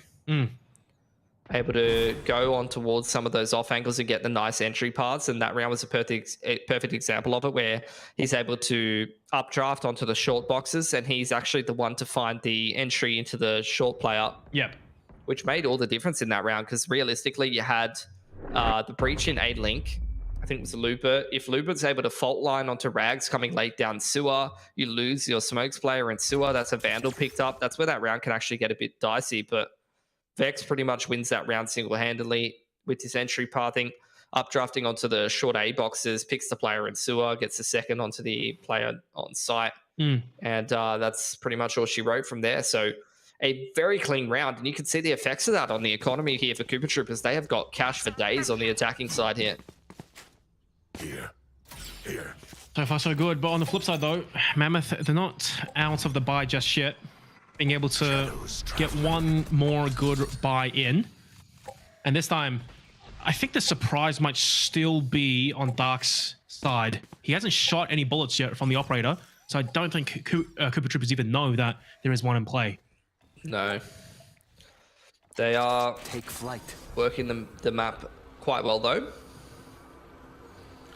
Slow kind of pace being put towards grass. Drone out of long. And we'll see what they're going to go for here. Shocky attempting to deal with the alarm bot. Doesn't quite get it again. Seems like they're going to drop Noir off for this B lurk yet again and maybe go for a C site play. But they've already invested the drone on A long. So this is going to be, shouldering, trying to circle jump an operator and not get picked. Oh, good. That's nice. Yep, it is. And he gets detected as well. There's no way he can dodge that. Oh, fantastic shot, but Rags super quick on the refrag. Noir once again on the mid lurk catches out 30 Luber. seconds left. That's the util to allow your teammates to get onto a site easily. And one by one, the frags just flowing over towards Koopa Troopers so smoothly. Nice heads up volley by Muzz, forcing Noir out into an awkward engagement. But once again, this retake Mitch, I mean, that's stealable, but very unlikely. They're going to give it a go. Revealing Dart area. out onto the site. You're already getting the wrap through Gary from Rags. So even if they do get on site and get a kill towards long, they're going to get backstabbed. Yeah, no smokes as well. Oh, beautiful recon arrow. Beautiful teamwork. Koopa Troopers. So far, just really good rounds. Really good team play as well. 100%. Yeah, their attacking side's looking fantastic.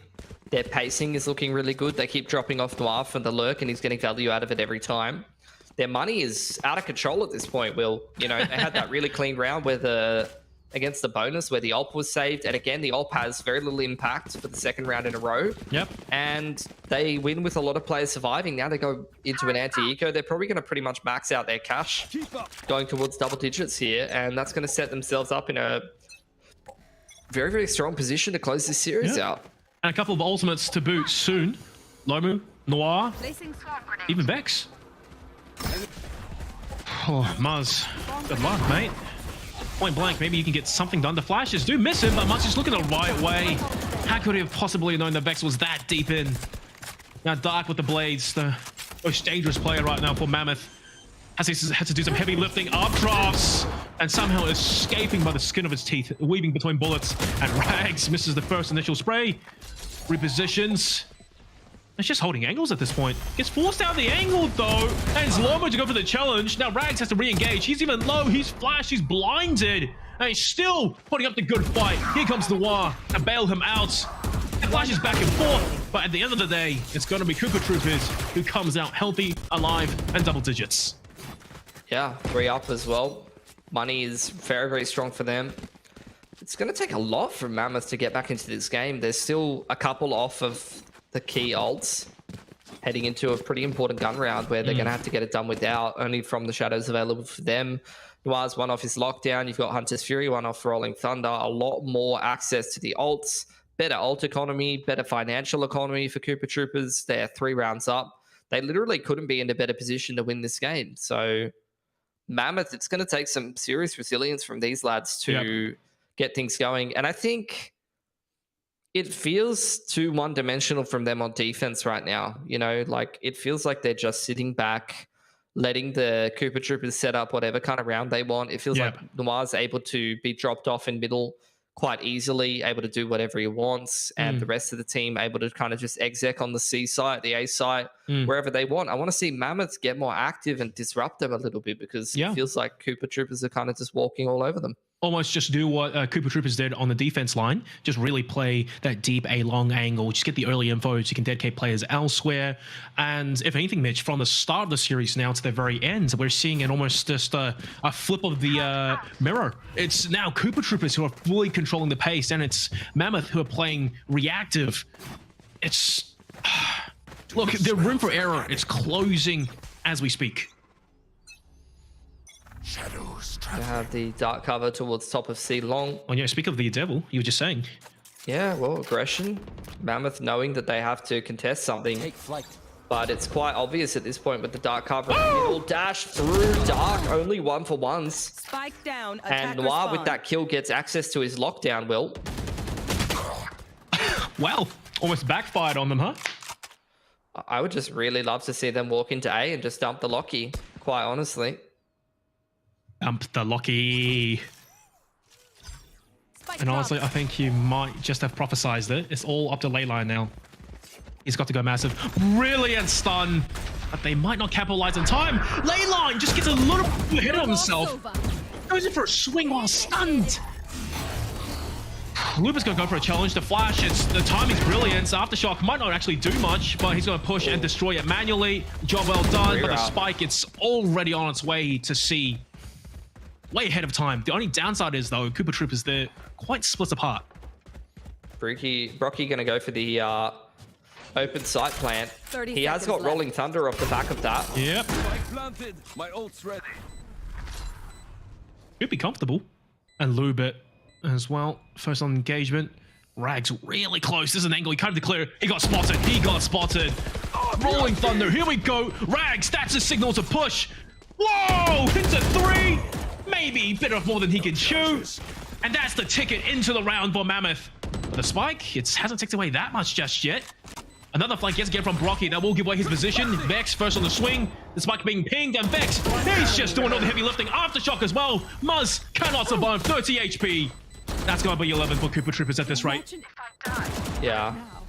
They are really outplaying Mammoth at the moment on this attacking side. Wow. Running them all around the map. It feels like they've got a great player intuitive standing. sense of how to control the rotations, push and pull things. They know exactly what kind of round they want to set themselves up with, whether they're dropping off a lurk and execing his side or working the anti-aggression as you saw in that round. Like, they just really understand the flow of the game. You know, even after the timeout, they know that they've just been able to do whatever they want to Mammoth. They know that Mammoth's going to aggress somewhere. So they were just playing extra defensive, taking a slow default on the attacking side.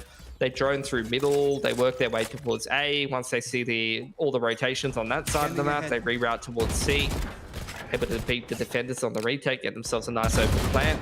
Now they got another kind of anti-half buy and gone 1-for-1 in middle. Yeah, well, it almost feels like a little bit of a desperation assault coming up from Mammoth. If you go up against match point, that's almost a nail in the coffin. Here. They do have a gun now off of that sacrifice of their teammate. And Cooper Troopers maybe playing this just a little bit too slow for my liking. But I do appreciate their caution and discipline, though. Yeah. Gonna walk their way all the way up into 8. No reason to make any noise. Just dry contact. Dart is going to scan at least one player, and it's going to be an open site plant. Baiting out the Hunter's Fury. Gets nothing out of it. And Rags. Oh my goodness. Whoa! Quan. Nice frag. Almost just expecting the rotation around coming out from Cooper Troopers. Just smokes everywhere. Gelato scoops all across lobby. 30 seconds left. It's a full rotation defensively for Mammoth. Just letting Cooper Troopers make the first move. But look at Rags. He's so far behind the enemy lines. Catches one. And now Mammoth has so much more to deal with. But at the same time, they're already there preemptively on the C site defense. 10 seconds left, roughly. The spike has to go down now. They're going to win the duels. Vex is a god! He's putting in the work and the heavy lifting. And now it's Muzz to prevent the nail in the coffin for Mammoth. Oh no. First engagement goes awry. Stray bullets going everywhere. No usual to play with. No smokes. He gets smoked off himself. Bolt line at the ready. Vex around the corner. Paranoia as well. Here. You might as well just save it. Can't even get in the front door, mate. Gonna hold on to that Vandal heading into the next round. That's daunting. Yeah, 12 up for Cooper Troopers. They are playing like the much better team right now. Love to see it. Very convincing stuff from them. Wow.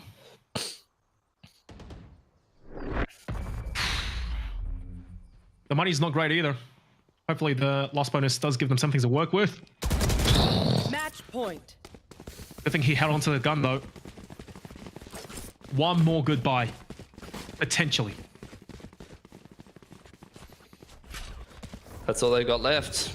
Got the Rolling Thunder for Looper, so that could definitely facilitate an easier time on one of these retakes, or maybe denying execute.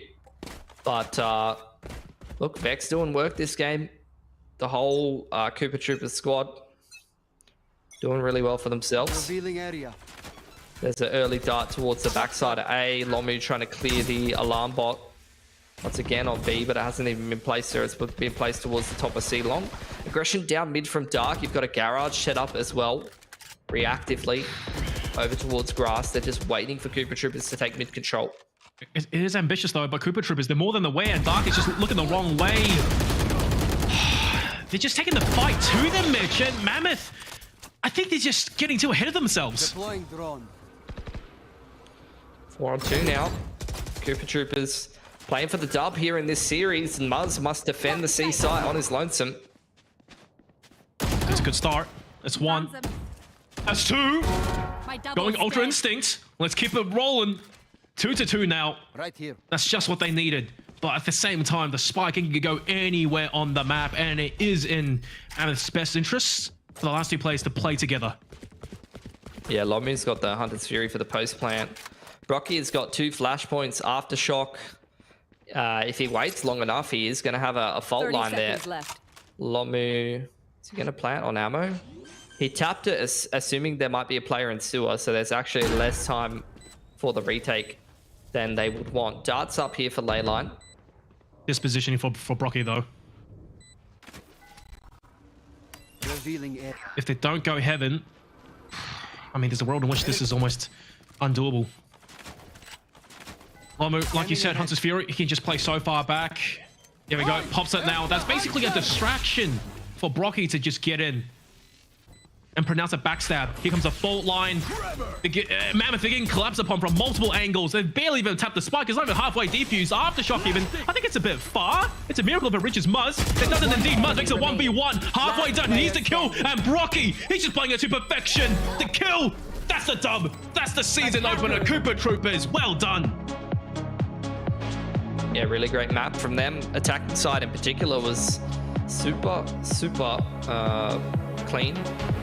Just able to kind of run the other team around the map. Very good stuff from them, showing that early on in this season they are the better team over these two. We saw a bit of a rivalry towards the bottom of the table between them in the last stage. This stage, good to see Cooper Troopers in some good form. Nice little reverse sweep from them after playing Mammoth on their best map. They kept their composure. Yep. Look, maybe because Mammoth was just so good on ascent, it gave Cooper Troopers a hard time. But on the flip side, you know, on versus a different team, Cooper Troopers might have actually done a lot better on that first map. But overall in the series, like I said a long time ago, maybe Cooper Troopers is more of a jack of all trades, master of none kind of a team. And that's kind of what we saw. Later on into the series, they really found their groove. The teamwork came together cohesively, and Vex started to really put up numbers for his team. Yeah, 100%. I mean, he had a great game on the Phoenix. He played kind of average on the first map, but third map, he was again back to his normal kind of form, putting up numbers. And that's kind of what we like to see from him. He can play a lot of different agents, put in work on the Jet, put in work on the Phoenix, and very impactful on that last map. But it wasn't just him, you know, he had great entry pathing on attack in particular for Cooper Troopers. That's what I love to see. And in general, his entry pathing on ascent as well on the Jet was super nice to watch. I love how he kind of changes up the angle of approach. He loves to go for some, you know, vertical angles and some height difference, you know, updrafting onto things and whatnot. Exactly. But Cooper Troopers as well, like the rest of the team as a whole, playing around him quite nicely. Their structure was very good, particularly that second half of Haven did not look close at all.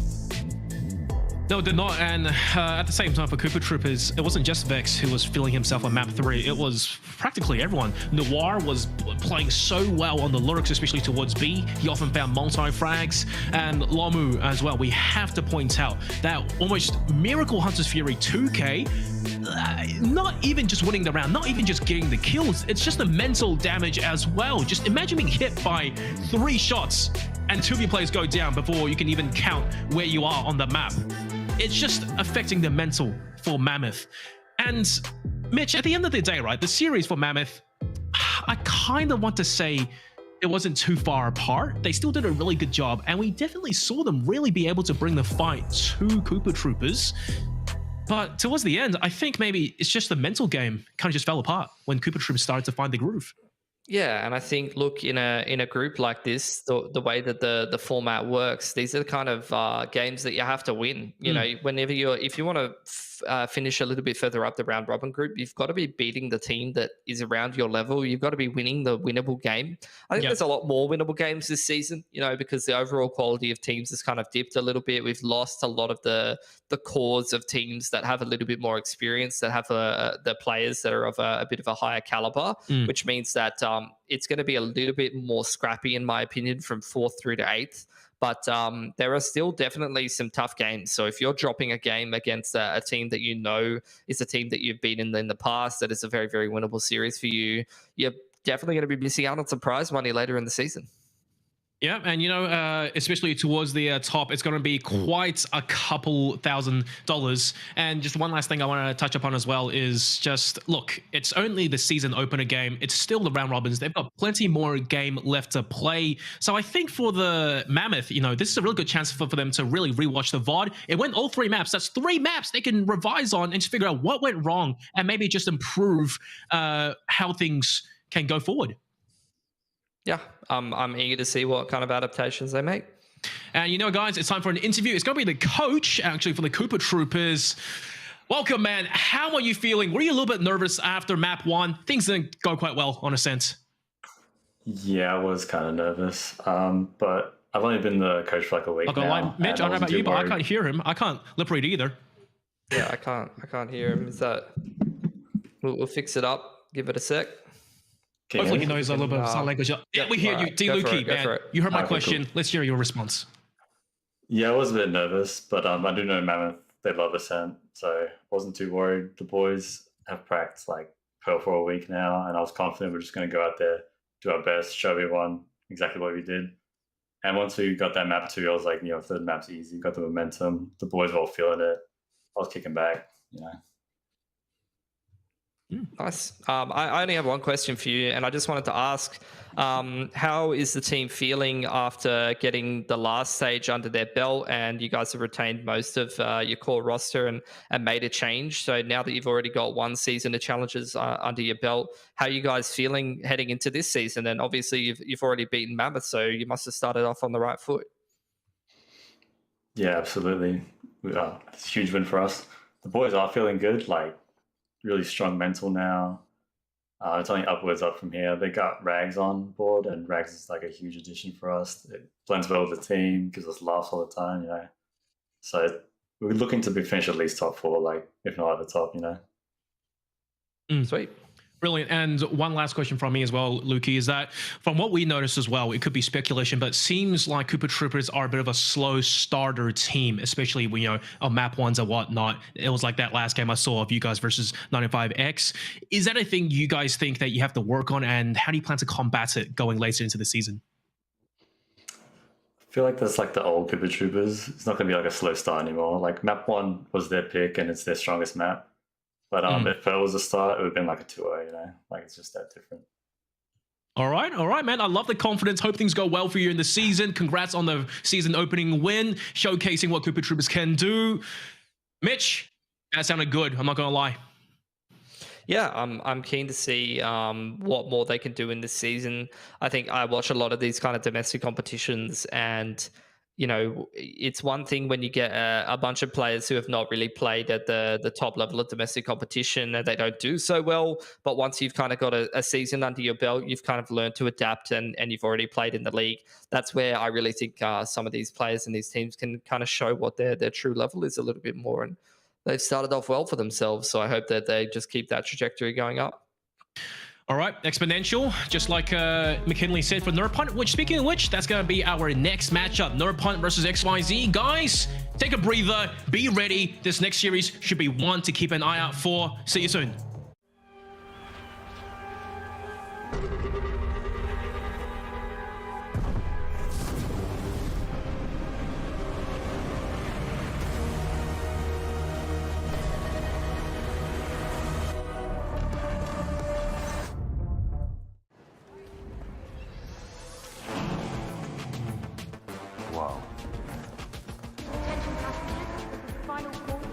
Wait, is that a phone? Look at the performance, the graphics. That thing's a gaming machine. A new challenger. Is that Faker? That man's a gaming legend. Everyone, fasten your seatbelts. And here we go! This is your chance. You keep her alive. Save her. You can save her. You come this far, and you know it's out there.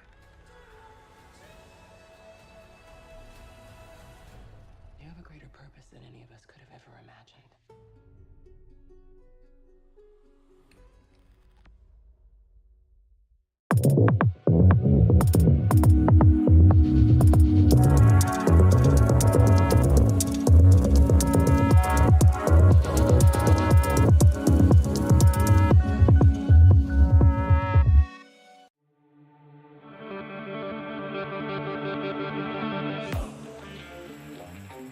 Kia ora whanau, that guy XenoJ here, joined by the grand finale that is Timprovise as we head into the final 2 episodes for The Last of Us, and now streaming on Neon, episodes 8 and 9. And Tim, what do you think?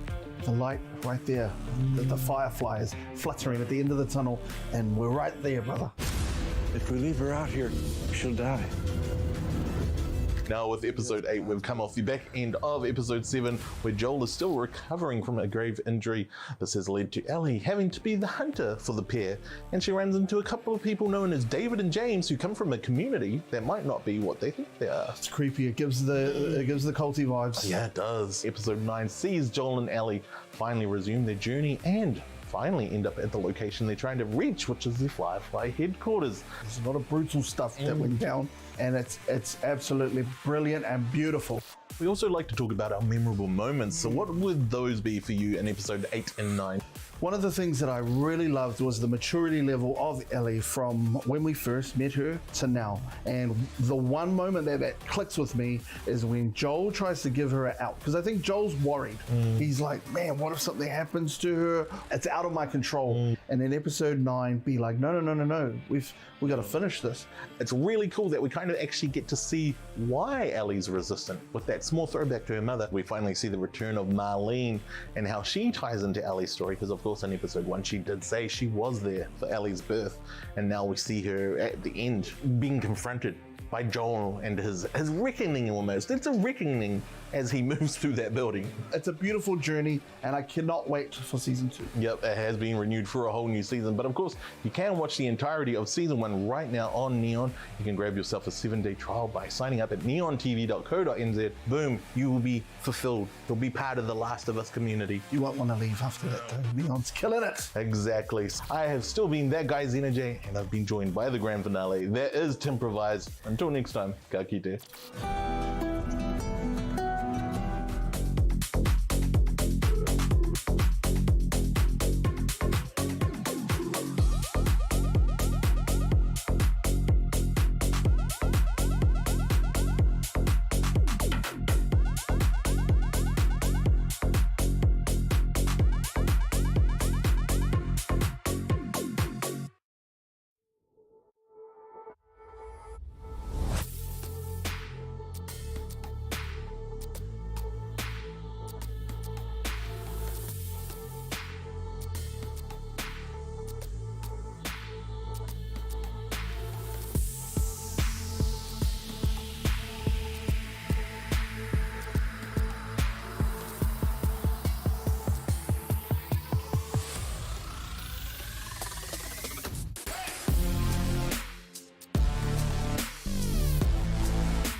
Ladies and gents, welcome back. Hope you're nice and refreshed for our second best of 3 matchup for tonight. It is gonna be Nerd Punt versus XYZ.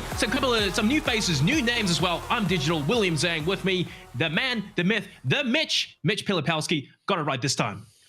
Yeah, I'm keen for this series. I think XYZ, a team similar to some of those boys that we saw duke it out in that last matchup. I saw them kicking around a couple of off-season tournaments a while ago, and the qualifiers for these kind of events sometimes, unfortunately, just never quite making it through, although they did show some decent games in some of the off-season events towards the end of 2022. So I'm glad to see them actually make it in towards challenges, and I'm keen to see what kind of damage that they could do.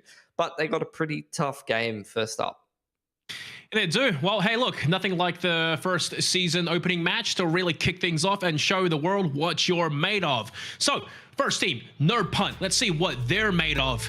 You know, next gen boys, but under a different brand now. Sinaway, McKinley, Feta, Biggie Cheese, and Milky. Yeah, they're speedrunning so they can run through before this season of Valorant is over. I think this is a very solid roster. Feta showing himself to be one of the best duelist players in the region. Whoa! McKinley is an IGL extraordinaire, also wants to be part of the X-Men, I think. What's that bloke's name? Like Cyclops. Or whatever. Yeah. Yep. I think Biggie Cheese, solid controller player. Milky is a great addition to them, coming off the back of the Honey Badgers, playing some of those flex roles, adding a little bit more calling potential if needed. And Sinaway might even be the best Johannes twin at this point. He's kind of cracked on the Sentinel role, I'm not going to lie, and I'm a big Norsen simp, so that's saying something. Yeah, and honestly, Sinaway is on his way to continually improve, and he is on the right roster to do it. Now, for the opponents tonight, the new faces come into this split: XYZ, Logic, Sonri, Alucard, Main, and EZK. Yeah, pretty much a roster that's stuck together for quite a while. At least the core of the team has been together, grinding through a bunch of tournaments in the off-season, end of 2022. Didn't quite make it into the first stage of Challenges Oceania, which I would assume would be a little bit disappointing for these lads, quite honestly. But the fact that they had stuck together as a roster for such a long time now does kind of indicate that, you know, they're really in it for the long haul. They're trying to kind of make this roster work, and I'm keen to see if some of that chemistry kind of translates into the games tonight. Hopefully, we'll see. We've never really seen them play on you know, this level and this stage before, and like you said earlier, especially against an opponent that is at this rate, you know, this well seasoned. Let's just see how well they can tackle this. So let's have a look at the head-to-heads versus, you know, two of the kind of star strikers of the two teams that you were talking about. Feta versus Logic. Now, mention, try not to be too biased. Not too biased. Feta is a bit better by leaps and bounds. I think Logic, for his level and for the team that he's on, is actually pretty solid in the duelist role. The problem is that he's going up against a player who statistically, for the last season of challenges and some of the off-season events, has shown to be one of the best duelist player in the region. And he's really been consistently just dropping bombs, map after map after map after map. And I think that's going to be pretty damn hard to beat. Yeah, honestly, incredible. And sometimes it makes you wonder, where did this guy even come from? Out of nowhere, and he's just playing with the big boys. And honestly, he's still going harder and faster. So now let's hear from actually a player interview that we have ahead of time. It's going to be McKinley from Nerd Punt. Let's see what he has to say about the split. For our first VOT, it is a good performance, you know, in top 4. Obviously, we went out in a pretty disappointing way where we had to play with our sub in a VO3 after it was 1-1. We also took like quite a bit of momentum, and I was feeling sharp for the last game. Like I knew I was going to drop 30 if we had a full fight. That's all I'm going to say. The team throughout stage 1 has grown a lot. We've definitely made some, you know, junior mistakes, and we've learned from those mistakes, and a lot of those things were inconsistencies that were more consistent than what they are now, if that makes sense. We've sort of worked on being able to be more consistent across our game so that we're always bringing our best to every single match, and that's something that we've every single player has been able to do quite well. To say, I'm the better side, I'm the rap god here. Better. Oh. We've fought XYZ a couple times, and you know we've managed to beat them every time. But they are a strong team. They've got some good players, and I'm happy to see them in the top 8. I think they did deserve, you know, a spot in the top 8. As far as if we're scared or not, nah, just stay away from my deagle. That's all I'm saying. Stay away from my deagle, otherwise you're going to lose. There's no opponent that's going to scare me. I mean, if you're getting scared by opponents in the first place, then you may as well not compete, right? Because you're going to go into the game playing not like how you usually play. And, you know, when it comes to these games, I mean, we're taking maps off all these teams. It's not like they're 6 years ahead of us. We're not getting 2-0. It's just, as long as we solidify ourselves and they plateau, you know, like most teams, they plateau, but here at Nerd Pump, we don't plateau. We just keep going up. If not, we're exponential, right? We ain't even linear. We're exponential.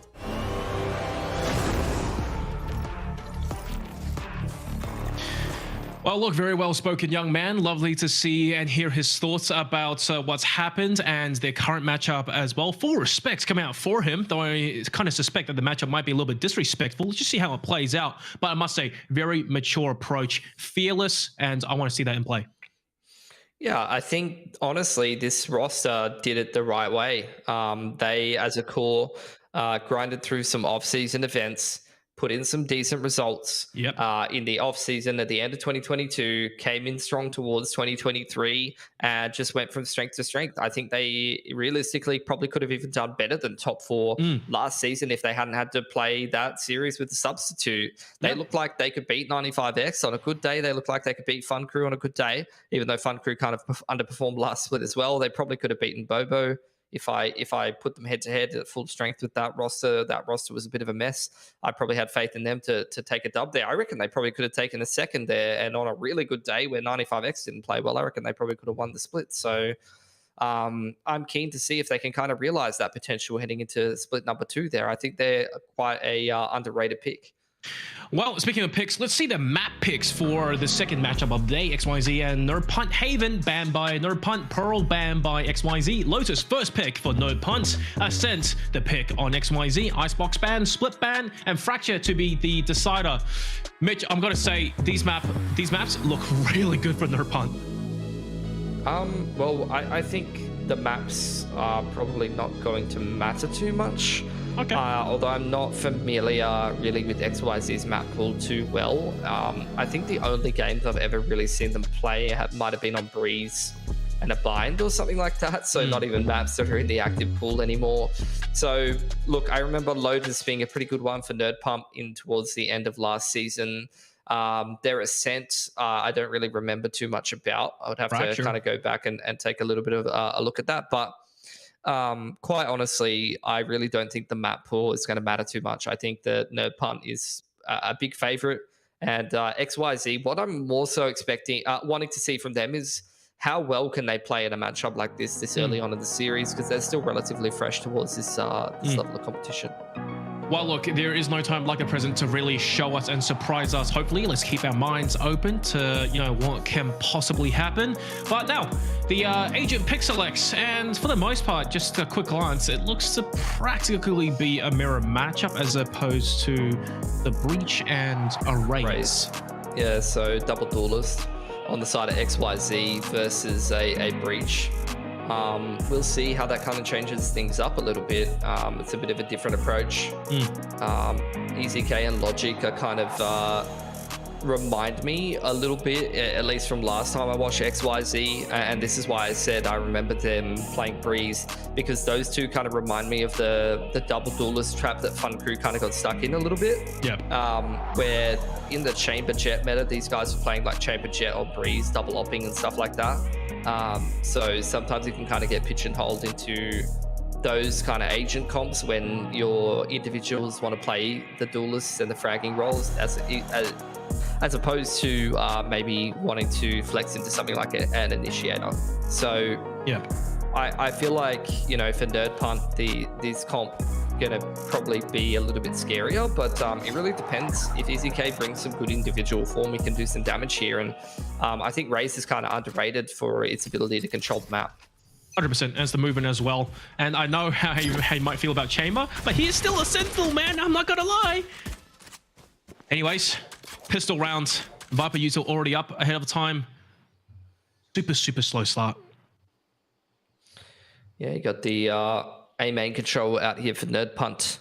They do have that that trademark over there on the B main choke, which does get taken out. Feta gets pushed off that C long line, forced to TP away, and nice pick from Logic to keep things off. Yeah, indeed. It's one.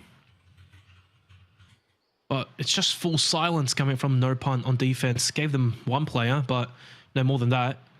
And thankfully, having the Omen and the Viper kind of being a meta for Lotus, a double smoke, gives you more room to work with. There we go. Feta. Retribution onto Alucard. But B-side is kind of ripe for the taking, and that looks to be exactly where XYZ is going to commit to. There's the spike plants. And everyone soon will center around B. Yeah. Going to be a 4-on-4. Does seem like XYZ wants to fight for this waterfall control. A little bit chaotic there. EZK diving headfirst into the action. It's a bit of a bloodbath, and XYZ now equal footing, but No Punt. They bring it right back. Logic is so low. He gets flashed. Almost undoable. Yeah, good for one kill, but McKinley was already ahead of time, ready for the trade. And the defuse. Oh, look, it's a pistol round. No Punt. The crowd favorites. They took that one home. Yeah, lovely to see. Nice little retake there on the defense, kicking things off on the right foot. But XYZ, I mean, they started that round well. I love the way that they kind of push and pull the rotations. They forced Feder off that C-long info line, which prompted after the A main control, Nerd Punt to try to go and make moves over on the A side of the map. And Logic was able to punish that initial pick. So really wanted to see them be able to convert that 5-on-4, but they just couldn't get it done. Felico, XYZ, looking to play this really safe for Logic. Oh my goodness! Just before he got stunned or something, claps it away. Once again, a really good start to the round for XYZ. Now, the conversation is about their conversion. I mean, less of a expectation of that in a eco round like this, but would be lovely if they're able to make it work here. In the future, I would say. Milky almost getting caught out. Back up short is around the corner. He's just dumping all his util down to the angle. He's swinging right in. It's a lawnmower. And he's just chopped down XYZ. His teammates join the good fight. That's all down to Logic. Not for long. Biggie Cheese for 3. No Punt making it a really decisive and quick end to the round. Yeah, lovely stuff from them. Quick little mop up, and they're already off on the right foot here. Economy looking super strong. Bonus looking scary-ish. Probably drop a Sheriff over to Sinaway. So they're going to keep their money pretty much aligned, and we'll see how many guns they're able to take away from XYZ here. Logic has gotten that opening pick towards the A side of the map pretty consistently early on. It seems like they want to fight for it quite heavily. Yep. Better's turn. He wants his crack at Logic, but by himself. Whoosh! The two of them traded bullets almost at the same time, inches away from each other's heads.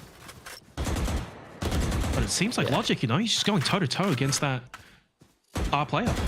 Yeah, A main control taken by XYZ here. They're going to open the door, dog through tree. Going to pressure Feder over here on the backside of the A side.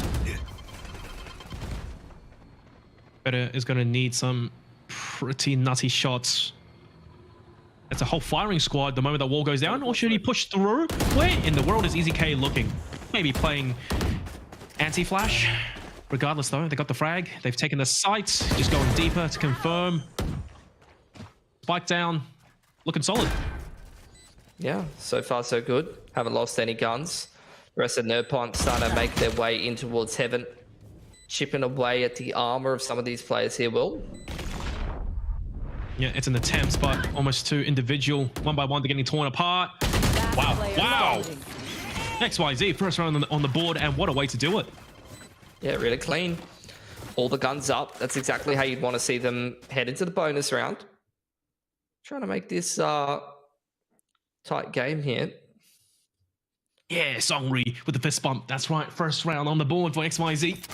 This is their debut match at this level. It's a flawless. Not bad, not bad. But now, Mitch, this is the real challenge. This is the real game. I mean, they've done well enough to where they have multiple cracks at the gun round here. So we'll see if they're going to be able to convert that. Fault line comes in, guiding light exchanged. Let's see that you get the TP across from the Omen over towards Rubble. See long control taken with a one-way on the other side of the map by Nerd Punt. They lose their main control. They go and take space somewhere else and just drop off Feta on Mount. They're able to post him up on that info line, similar to in the last game, the Jet in Sewers. Guiding light comes through the B link there from McKinley. Scans absolutely no one, so they're going to stack very heavily towards the A side of the map here. Nerd Pump have got an excellent read on this round. They do, but now it's a matter of the shots being landed. Biggie Cheese gets forced off the angle. Position taken. And XYZ, they seem very committed to this A site. But just being held at bay for the time being. There we go, Easy K diving right into the action. Almost a two-piece. Biggie Cheese gets the frag, but he goes down. Logic for two. XYZ, they are bringing the fight to Nerd Punt. Absolutely. Nice little A site hit. Great spacing, great trades. Feta trying to come flank in from A main here as Milky works his way through Heaven Note. I don't even know if this retake is a... Never mind. Actions speak louder than words. XYZ, that's almost another flawless round back-to-back. That's the equalizer. And despite the stack you were saying for Nerd Punt, XYZ almost made it look too easy. The movement that you were talking about for Easy K on Raze really came through there. Yeah. I mean, it's nicely done. I think you were the one who was keen about the movement. So that's true. Can blast pack. I mean, you can get some nice blast pack over on C. There. Up towards the C site. So that's definitely a possibility. XYZ are kind of playing like the better team right now, Will. I'm not going to lie. Their money is very, very strong. They're working the map well. They're not afraid to take opening duels. Their pacing and their spacing, scaling into the sites on their execs has been very nice to watch. They're playing together as well, not letting anyone get too isolated. It's looking good, granted. 74 rounds, plenty of game left to play. Alucard, the patience onto McKinley. Now Feta, show us what you've got. Oh, damn, he's good. That's why he's one of the best in the region. Shown that over the last couple of months. End of 22 into 23, he's just gotten better and better. Yep. Better and better, better and better. XYZ, A site, still looking to be their favored route of approach. Woo! Easy K diving right in, 1-for-1. Biggie Cheese, he might have been spotted. Might throw out the paranoia, but that's a disgusting angle and a fight to take. He still gets one for his troubles, and XYZ now 2-2. Feta, you got one earlier on. You need a second to give Milky a chance to drop down. Tons of util being done by Milky. An excellent shot by Feta. Main, 1-2. The positioning has to be perfect. The read has to be on point. No punt. They combine forces. They know what's happening. They want to play the trade, and Main has to get a nutty spray transfer. They've slid down already as well. Main's still looking in the wrong spot. And they line up. It got so close. Milky narrowly getting the headshot. Oh, but that's a thrifty, and we'll take that. Yeah, stole the round away. They don't really get that much of an economic benefit from it. Only picking up one rifle, but look, if they can win around with pistols, they're going to take it. Taking all the guns away from XYZ as well is going to chip through the economy quite substantially. Main's going to buy an operator on the Omen. Okay. Surely that's getting thrown over to Logic, no? Or is he going to TP up somewhere and try to pick an angle? I don't know. I mean, Logic has a tour de force if he really wants to cycle it this early on.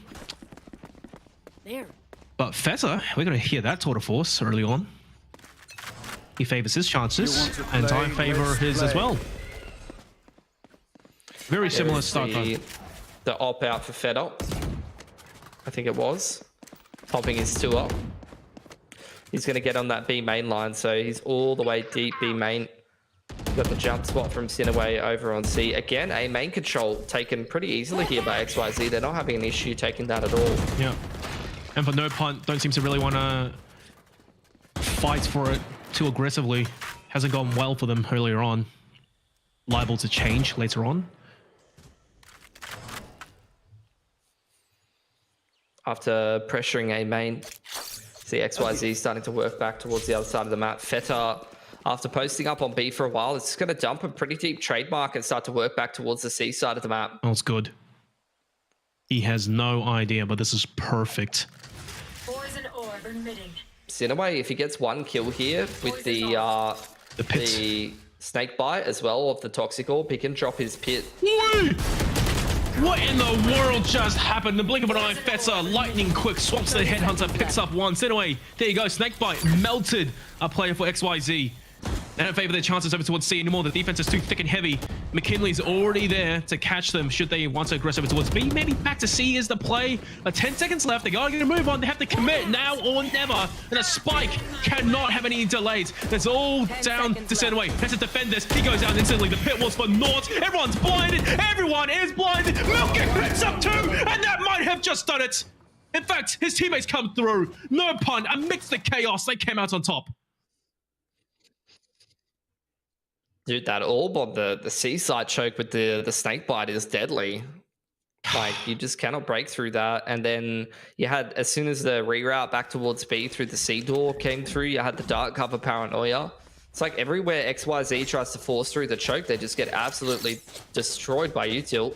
That works. Very, very hard to contest it. Yep. Now, Feta pulling out the op after mixing in the 2-up. So he's going to stay with this op gameplay, try to find a pick over towards C long. Oh, there we go. He preluded it, and he delivered. McKinley as well. Onto Songri. It's easy K, my goodness. Fast shot by Feta. Once again, quick on the trigger. There's the trade. And Nerd Punt, you know, Mitch, I gotta say, I feel they are playing a little bit less aggressive now. And just letting XYZ do a lot of the hard work, getting deep. It's been interesting. They're quite happy to forfeit A main control and just contest that C side. Alucard, he's gotten away with absolute murder there. Should never have even been allowed to cross. In a way, I think he's concerned about the B timing, and he's actually tripled up. This should never have been a round that was possible for XYZ. And now Alucard has multi-fragged, grabbed himself the pit, and Feta's got a 1v2 into the pit. 8 bullets as well. Should he reload now? Position gets revealed. He got a kill. That's nice. Headhunter's pulled out, but he's losing HP as we speak. Alucard just has to play this slow. Like, do you want to contend against the reaction time of Feta? Teleport's ready. He's taking the scenic route though, Mitch. Gonna wrap, try and get behind the Viper. I know where he is. But he's just wasted too much time, unfortunately. Yep. Looks the wrong way. Alucard. You said it, man. Daylight murder. Quad kill going his way. Single-handedly delivered the round to XYZ. No punt. They're going to be kicking themselves for that. Yeah, I think, you know, as much as I'm Sinaway #1 fan, the fact that Viper's allowed to cross from A main, I don't know whose responsibility it was to hold that cross, but that really should never be allowed.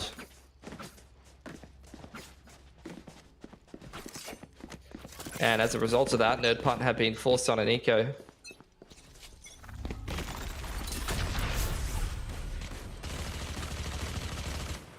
Oh, hang on. Fetzer. Oh my goodness. Behind the enemy lines, gets 2. That's lightning quick. Main thankfully frags back. And he's just hustling inside the smoke, trying to put up the good fight. This round so early on has just evolved into chaos. Main frags back though. Fetzer's efforts were for naught. Cover going out. I know that the rest of his teammates have to rotate, maybe flank. Ideally pick up a few guns. That's a good spot. Kinley, he's got himself deep on the flank, kind of hoping that XYZ are going to reroute and wrap back towards the C site and that he can get a pick. It's good patience from No Punt and... Oh, Milky might just work out. Excellent shot. Tries to go for more, runs out of bullets. But No Punt though, they're putting up the kills, they're putting up the frags. 1-to-1, despite being on an eco. They're not making XYZ's lives very easy. Kinley's got great util here, Will. 30 seconds left. Yeah, element of surprise maybe, but Logic has time to play with. Safe plant by all accounts, but he's got no clue where McLean might be coming from. The hunter smelling his prey. Logic turns around. Looks the wrong way. McKinley, patience paid off. Nice. It's winning all the thrifties, bro. Yeah. All the half buys. That's the second one that Nerd Punt's won. Thrifty. And I have to say, like, XYZ on the gun rounds was looking so good, but against the pistols, they've been pretty lackluster. Yep. They're kind of letting this game slip through their fingers, to be honest. Like, they look so good in the gun rounds, and then against the pistols, they're just going missing. Oh, maybe it takes a little bit of time to get used to Nerd Punt and just how almost unorthodox they play. And Feder, my goodness, man. You highlighted him earlier on, and you're definitely right. The guy really knows how to wow the crowd. So good at finding opening picks and has such a good intuitive sense of how to get kills early, mid, late round, doesn't matter. Yeah, logic. Yeah, sprayed down. Easy K, fast cross. After shotgun, hold him at bay. Not really too sure what XYZ is trying to do in this round. Kind of misking it straight up the B choke point and getting absolutely domed by a high-low crossfire. It's like they're playing the most organized round I've ever seen. Okay. Good little two-piece by main. Shots that you almost wouldn't expect to come through, and Feder again. So now, look, we'll see if XYZ can scrape together a couple of rounds at the end of the half. It was looking like a close kind of half, you know, at the start of things. And here into going to round number 10, I think that narrative's kind of changed up a bit, unfortunately. Yep. Got Feder back on the ult. He's really been good at mixing up his position. He's taken tools towards C. He's taken the B info line this time, looking for this A pick. So unpredictable. Oh, he doesn't get detected either. What did he even see? Easy K goes down so early on. And Nerd Punt as well, taking advantage of the scenario. Proactive on the defense. Maybe just a bit too much. But it's paying off though. Songri has to go massive here. That's one. No more Viper. But his position might just be revealed. No flashes either. He could be done. Fake flash. Biggie Cheese goes in for the kill. Great teamwork. Nerd Punt, they're reining it back in. Yeah, Logic and Main got to try to make something happen over on the safe side of the map. But Milky and Feder in a crossfire with one another. He's going to try and reroute back to B, but that's straight into two more players, straight into a fault line. Getting harassed from every angle. They might even knife him. That's just scary. Being stuck in that lane. You two from both sides. Players coming to you. Here. Oh, wow. Yeah, I'm not sure where XYZ have gone. Like, they had a couple of good rounds. Yeah. Then they lost a few rounds to the pistols, and now it feels like Nerd Punt is just running circles around them. Yep. XYZ is seeming like they've fallen apart, especially economy-wise. Well, these last couple of rounds was kind of my expectation for the series. Yep. And then they got my hopes up with how well they were playing in the first few rounds, and then I guess we're back to the, after a bigger sample size, back to the expected result, maybe. Yeah, I think they're just having trouble dealing with the early aggression from Feder. Anyways, Easy Kate with the showstopper going for another challenge. He gets blinded though. Biggie Cheese, that's an easy peasy frag going his way. Milky diving in deep as well. This guy's just mad sharp coming into this matchup. Turns us back in the worst of times though. Blue and green and red light up the kill feed. And it's XYZ in a 2v4. Make it. Early card. Nice look. Picks up one. And Feta, again, unpredictable positioning, Mitch. He's in attacker spawn. It's going to be pretty hard to read. Why? Yeah. This guy... He's on one. Is something else. Last round in the half. I'm pretty sure during the break, if I go to the bathroom, I'm going to find him there as well. This guy makes me crave Greek salad. Speaking of which, you know, Mitch, actually, Greek feta and watermelon is amazing. Yeah. Sounds weird, but it is delicious. Prosciutto and rock melon? It's not bad. The way to go. Feta and watermelon's better, though. I'll tell you that right now. Okay. Yeah, maybe next time. Yeah. XYZ, I don't think they can afford that kind of fancy cuisine, though. They are pretty broke here, Will. You want to play? Let's play. Struggle Street. they're really struggling to deal with the almost individual aggression coming out from no punt where they least expect it. And better now, he's off the operator. It's such an advanced line. Good thing the trade was instant. And, you know, call me wrong for this, but it feels like it draws it like, you know, almost parallels to Ronsky. You can't just duel him 1-1. You have to trade him out. Gonna get a B-side plan here from Songri. Maybe they can use these shorter range weapons a bit better in this kind of environment. Nice paint gel. Post-plant, this round's looking really good for XYZ so far, but just hopefully they don't get too ahead of themselves and go for challenges. Main, great kill onto center weight, making the numbers much more favorable. Eggy Cheese, super fast, metal to metal, looking the wrong way. 3 for Main, he goes down. McKinley dives in. Milky as well, 1-1, the classic for EZK. Brilliant, brilliant work. XYZ, they're not out of it just yet. Yeah, massive. I think that B-side play was exactly what they needed. Make use of those specters and the shorter range weapons. Really nicely done. I think all in all though, Nerd Punt quite comfortable, quite happy with the positioning of themselves after that first half. Gonna probably be feeling pretty comfortable heading into this attacking side. This is where it gets scary, you know. A team like this, you would know they've got set strats, executes. It really just comes down to how well organized is XYZ, how good is their teamwork, how proactive can they be. It's no Punt's game to lose. Looks like they're going to run a bit of a slower one in the opening round here. Trailblazer through this B side, going to give the orb over to McKinley. Dark cover going to be exchanged in combination with the guiding light. They're trying to apply a lot of pressure towards this B site and pull rotations, and then it looks like a bit of a reroute back towards C. There's a famous choke point you were talking about earlier. Yeah, this is super strong. I wasn't seeing this last season. So simple as well, huh? I mean, this was definitely a problem choke point. Oh, better. Where was that? And fantastic fault line, making it almost too easy for No Punt to get onto the site. Good paranoia. Main, lightning quick, shuts Feta down real quick. Close quarters combat, everyone's just duking it out with each other. McKinley is just on a lick of HP left, somehow narrowly escaping by the skin of his teeth. Heals Milky back up, giving him just a little bit more fight. But the rotations are here. XYZ, full patience now. 30 seconds left. And Milky, the equalizer. The second! How has this happened? XYZ, they've just been holding angles at Milky with the fast swings. Their logic has to do wonders. 2 bullets in the Headhunter. 2 heads to find. 18 seconds. No Punt don't want to make a mistake here. Nice shot by XYZ. 10 seconds. Milky has to commit to the plant. 10 seconds left. Logic should have the advantage in theory. The plant's down. Milky could have this. Right click, 4 bullets. Logic, the dink. 1 with the Headhunter, 1 with the classic. Commits to a reload.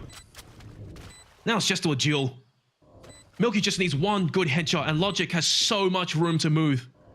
And Milky's just walking around with his pants down. He served himself up on a silver platter to Logic. It was looking so good for a second there. Good pistol win. Really dragged out pistol round. Little finger wag there from Songri. Love to see it. Oh, hello. Hey, it's another Pump boys reacting to their team. Can't be happy with that one. Nope, not at all. I think they're probably going to be feeling pretty comfortable. Yeah, well... Bro, they can make a whole nother team with just the watches. 5 players, yeah. Ready to go. Let's go. Nerd Punt red. Nerd Punt blue. What do you reckon? Good branding, Will? Geek Punt, maybe? I don't know. Punters? Pundits. Whatever. Hey, look, don't get too comfortable. It's only 3 rounds. That gap can close in the blink of an eye, especially now with XYZ on the better buy. They've got 5 sheriffs. Yeah, that's true. You know, McKinley here is really hyping himself up earlier, saying, oh, you know, my sheriff is really deadly. You don't want to go up against me with that. Yeah, I think McKinley's a very good player. When someone says they're good, you know, now I want them to lose. That's how it works, Will. You are one sadistic guy, you know that?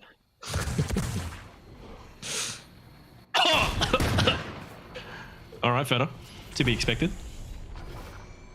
This double swing should be... well, I was hoping it'll be a double swing. A side being contested a little bit, but Nerp Hunt, they're slowly but surely just losing man advantage for that side of the map. The rotations are coming through. But center way, oh my goodness, they're still finding the duels and they're finding the frags. Milky onto Logic, what is going on? XYZ should have had this in the bag, but then they did go in for the swings. Oh, that's crazy damage as well. Spike planted. Nice, the second onto Milky. McKinley behind enemy lines. Might have just chosen the wrong angle to work at. That's a freebie. Now it's all down to Alucard. Bring it home. Doesn't matter. Never mind. Another Thrifty. Would you look at that, Mitch? Yeah, wow, Thrifty. We love pistol round wins. Yeah, they've lost against pistols 3 times this game, Will. Like, I don't know what else to say. They've lost 9 rounds, 3 of them to pistols, and they've picked up 5 rounds. If they could just anti-eco a bit better, they might actually be able to win this game of Lotus. But they can't win versus pistols. Yeah, it do be like that. OC moment, says Crash. Very true. You'll find that in the Urban Dictionary. They're upon 5-player push towards A. Looking to make this very quick and speedy. Logic, he's got a lot to do here. I don't even think he has a headhunter to work with. Still escapes, but my goodness. Not for long. Gets punted into the air, put down to rest, and no punt. They're just swarming over the site. EZK, lone defense, gets 1. Not for long though. Looking clean. Spike planted. Yeah. Interested to see the Midvesta Rolling Thunder anti-eco. That's how serious they're taking the pistols here, Will. Oh yeah, you know. If we can do it, they might do it to us. Enemy remaining. Real scary, real scary.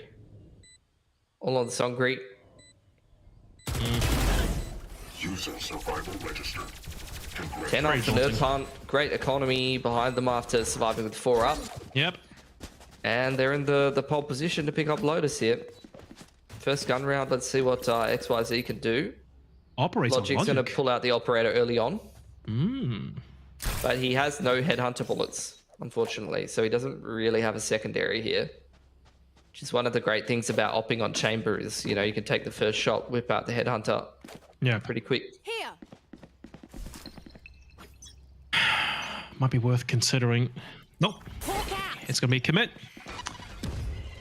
Let's just see how it plays out. He's gone for a swing as well versus Feta. And he wins it, but he loses song ring in the process. Alucard escaping by the skin of his teeth. The chase up, it's coming. And no punt getting the orb. I like that. I like that. I mean, they've taken this C-long control away from the defenders, limited their info. I'm going to wrap back towards this B or A side of the map. Main's got a nice deep info line on A long. It's going to allow XYZ to actually lean pretty heavily towards C and B, taking this B site control. But XYZ are quite nicely positioned for an easy retake here. Satchel out. Spike planted. Don't count your chickens before they hatch. Main's position gets revealed in ways around the corner.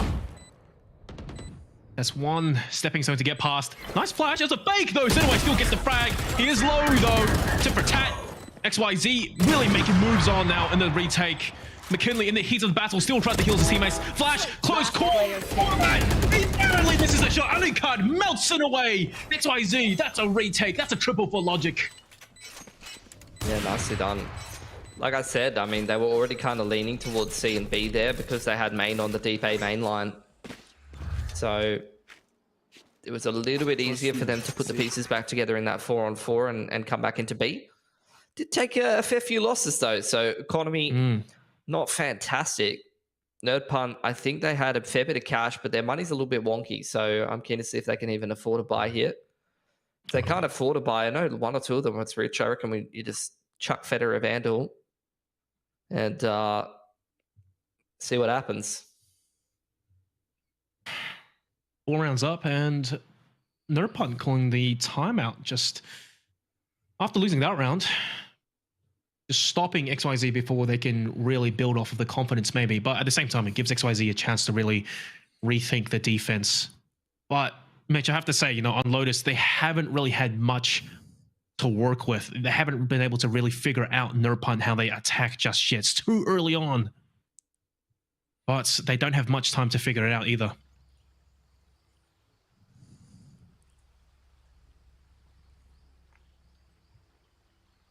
I think, they are trying to contest that C-long control. It's interesting how Nerdpunt approaches Lotus. When I was kind of theory crafting how I would approach this map, I would really hyper focus on taking that A main control. But I feel like Nerdpunt, both on defense and attack, put a lot of emphasis, a lot of priority on clearing that C-long bound. Yeah. This time they're kind of wrapping towards this A side of the map. Going to use that progression wall to try and cross. Logic trying to get a pick over the top of it with the 2-up. Gets pushed off the line. See Nerdpunt anticipating some B aggression. Looks like they're probably just going to go for an A exec here, Will, off the A main control. Yeah. Free real estate. I mean, unless Logic swings the angle, but it's being watched as well by quite a few players. Viper wall goes up. Oh, Logic can't see anything. Yep, it's going to have to be a full retake. It ain't easy, and for XYZ, there's really no good retake ultimates. They don't have a Rolling Thunder like Nurpunt or Milky. So it's going to have to be straight smokes, flashes, and duels. Spike planted. Nice preemptive snake bite. Just letting that card get a little bit closer. McKinley, oh, I don't know about that, man. He could have just waited, but it's fragile as well. Only card, easy first pickings. Now Nurpunt, post plant. They should have this down pat in theory. Excellent counter flash. XYZ, they're putting down the damage. Nurpunt on the back foot. Now Sinaway chasing up the kills. Biggie Cheese chimes in. Sinaway on a triple. 1v2 main. What happened? In a blink of an eye, he's lost his teammates. 1-1. Sinaway quad feed. Well done. He's just so good, man. Honestly. Sinaway has improved so much over the last couple of seasons and coming into this roster. His multi-frag potential is so insane on that Sentinel role. You love to see it. So good in the clutches. And that might just be the nail in the coffin for Lotus. They just broke XYZ's economy. Yep. They were looking good on that retake, were they not? And then Sinaway just ended it. Oh my god, man. Even though you think your team play on instant moments is good, and just individuals can suddenly pull off something ridiculous for Nurpunt, and then that puts you back down the crapper. Pit over here on the C side of the map. You got him. Actually going to try and contest it. Going to try and flush Alucard out here. They don't find him. Oh, they do now. But look towards A as well. It's like XYZ. They don't really favor the chances into pushing the angle. And I can bet you, if the roles were reversed, you would see Feta down the line. You would see someone else getting aggressive. Guiding light reveals there's no one over towards Broken. This is going to be deadly. Contact up B. Sorry. He had the right idea, but unfortunately, player advantage and a fault line as well. That was rough. Logic has to go massive here. He's only got 5 bullets with the Headhunter. 30 seconds left. Let's see some magic, hopefully. Or they can still rotate back over towards B. That seems to be where they're focusing towards. Oh my goodness. One lone defender, main. EZK popping the showstopper. He had no idea that they're already here. This is rough. 10 seconds. And another bloody postcode. Oh, mate. They've been had. And now it's a counter. Viper split from Sinaway, who gets caught with his pants down. That's an easy frag for main. Now this round has devolved into just pure blood. Nurpunt coming out on top, making it look a little bit easy. And that's done. That's match point. XYZ. Oh, look. They just completely got fooled. That's all it is. Yeah, I think I'm keen to see how they go on Ascent, because I don't think they've been very consistent on Lotus. They've showed us some really good rounds here and there, It's a but hard for the map, most man. part, I think Nerd Punt's been just running circles around them a little bit. Yep. And obviously, you can't expect to get thrifty 3 times in a game and win the map. Like, that's honestly, it just can't be allowed. You want to play? Let's play. Oh, logic. Dongri's gone. Seems like XYZ trying to get a little bit almost still ahead of themselves. Maybe just trying to get this map over and done with, but it's not the ideal start. Not looking great, Mitch. Yeah, easy plant on C here. They've kind of shut the majority of XYZ out. His weaponry is going to be pretty hard to maneuver into this retake, especially if you're getting all these players setting up towards C long here. McKinley putting up the good fight. He just might be naded out of position. Yep, he's done. At least that allows the XYZ to get onto the site. Point blank, though. It's not planted quite perfectly. Professor still holding off, trying to shoot, spamming the angle. And oh no, XYZ, they just don't have the weaponry to contend with the angle. 1-for-1 trades. Spike is sticking away. They have to get onto it right now. They're running out of time. It's match point for crying out loud, guys. It's done, Mitch. It's done. No punch, 13-6. Initially, we got a little bit excited. We thought this matchup was going to be a bit more interesting, more closer, but then, yeah, proceed as recommended. Yeah, I think that's probably what we expected out of that matchup, realistically. Yeah. I think, you know, Nerd Punt is a top 3 team in this tournament. Maybe even expected to have an outside shot at taking that Ascension spot. And XYZ, this is their debut season. You know, this is a tough game for them on their opponent's map pick. They showed us some good rounds, but you can't lose to Pistols 3 times and expect to pick up the map. And I think Nerd Punt showing a little bit more consistency. So look, I'll reserve my expectations. That was Nerd Punt's map pick. Lotus is a bit of a fresher one in the pool. Yep. XYZ, I'd love to see them come into Ascent and show us what their best level of Valorant is. 100%. And look, you know, despite what's happened, despite the scoreline, like you said, very good rounds on Showcase from XYZ here and there. And it just makes me almost a little bit afraid. This is looking very promising for just a sudden entry into the top level of Valorant in Oceania. And give them some more time later, hopefully into the season, if they can get it down pat that quickly.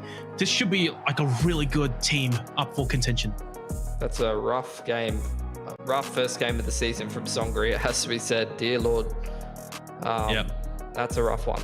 I think the rest of the team, you know, kind of playing up to scratch. But yeah, I guess the Sky there not having a good time of things. A little bit tough. Hopefully he can kind of turn around that form with one game's notice, because they're going to need all the boys stepping up and playing on par with Nerd Punt. There's no weak individuals on Nerd Punt. No one really lags behind. Well, you know, it could be a situation just like the first matchup of the night. Get a mental reset, come back strong into map 2, a much more standard map perhaps in the pool. So guys, do as the players do. Let's go for a break. We'll be back for map 2.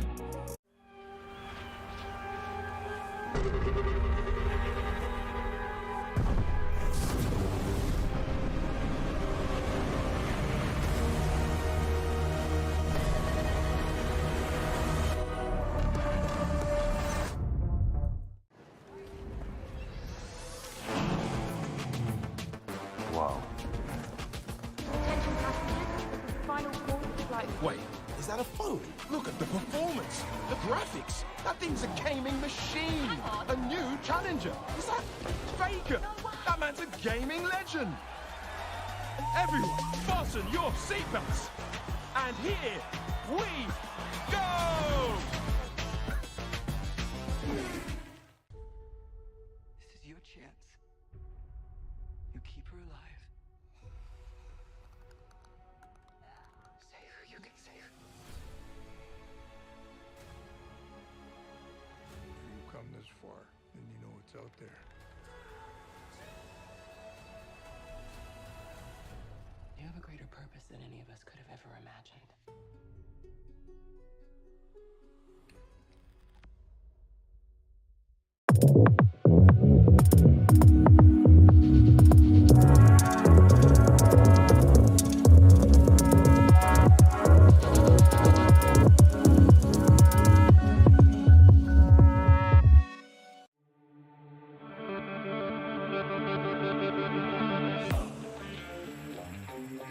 Stefano, that guy's Energy here, joined by the grand finale. That is Improvise, as we head into the final 2 episodes for The Last of Us, and now streaming on Neon, episodes 8 and 9. And Tim, what do you think? The light right there, the fireflies fluttering at the end of the tunnel, and we're right there, brother. If we leave her out here, she'll die. Now with episode 8, we've come off the back end of episode 7, where Joel is still recovering from a grave injury. This has led to Ellie having to be the hunter for the pair, and she runs into a couple of people known as David and James, who come from a community that might not be what they think they are. It's creepy. It gives the culty vibes. Yeah, it does. Episode 9 sees Joel and Ellie finally resume their journey and finally end up at the location they're trying to reach, which is the Firefly headquarters. There's a lot of brutal stuff that went down, and it's absolutely brilliant and beautiful. We also like to talk about our memorable moments. So what would those be for you in episode 8 and 9? One of the things that I really loved was the maturity level of Ellie from when we first met her to now. And the one moment that clicks with me is when Joel tries to give her out, because I think Joel's worried.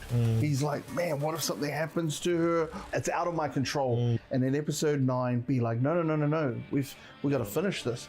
It's really cool that we kind of actually get to see why Ellie's resistant. With that small throwback to her mother, we finally see the return of Marlene and how she ties into Ellie's story, because of course in episode 1 she did say she was there for Ellie's birth, and now we see her at the end being confronted by Joel and his reckoning almost. It's a reckoning as he moves through that building. It's a beautiful journey, and I cannot wait for season 2. Yep, it has been renewed for a whole new season, but of course you can watch the entirety of season 1 right now on Neon. You can grab yourself a 7-day trial by signing up at neontv.co.nz. Boom, you will be fulfilled. You'll be part of the Last of Us community. You won't want to leave after that though. Neon's killing it. Exactly. I have still been that guy's Energy, and I've been joined by the grand finale. That is Improvise. Until next time, ka kite.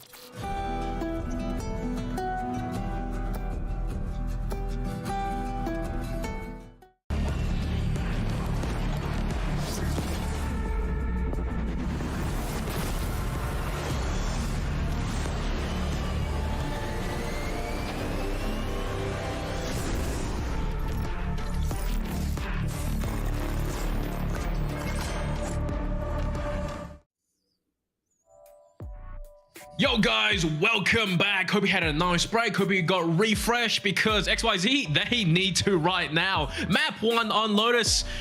We thought it was going to be competitive. We were wrong. Nerf Hunt, they reined it back in and they delivered us the goods, your regularly scheduled programming. Mitch, is there anything else you really want to say for that match? Might be worth the anti-eco review. Is what I'd say for XYZ. It's a bit of a newer map in the pool, so I guess there is that going for them. Like maybe this is just not a map that they're super comfortable on.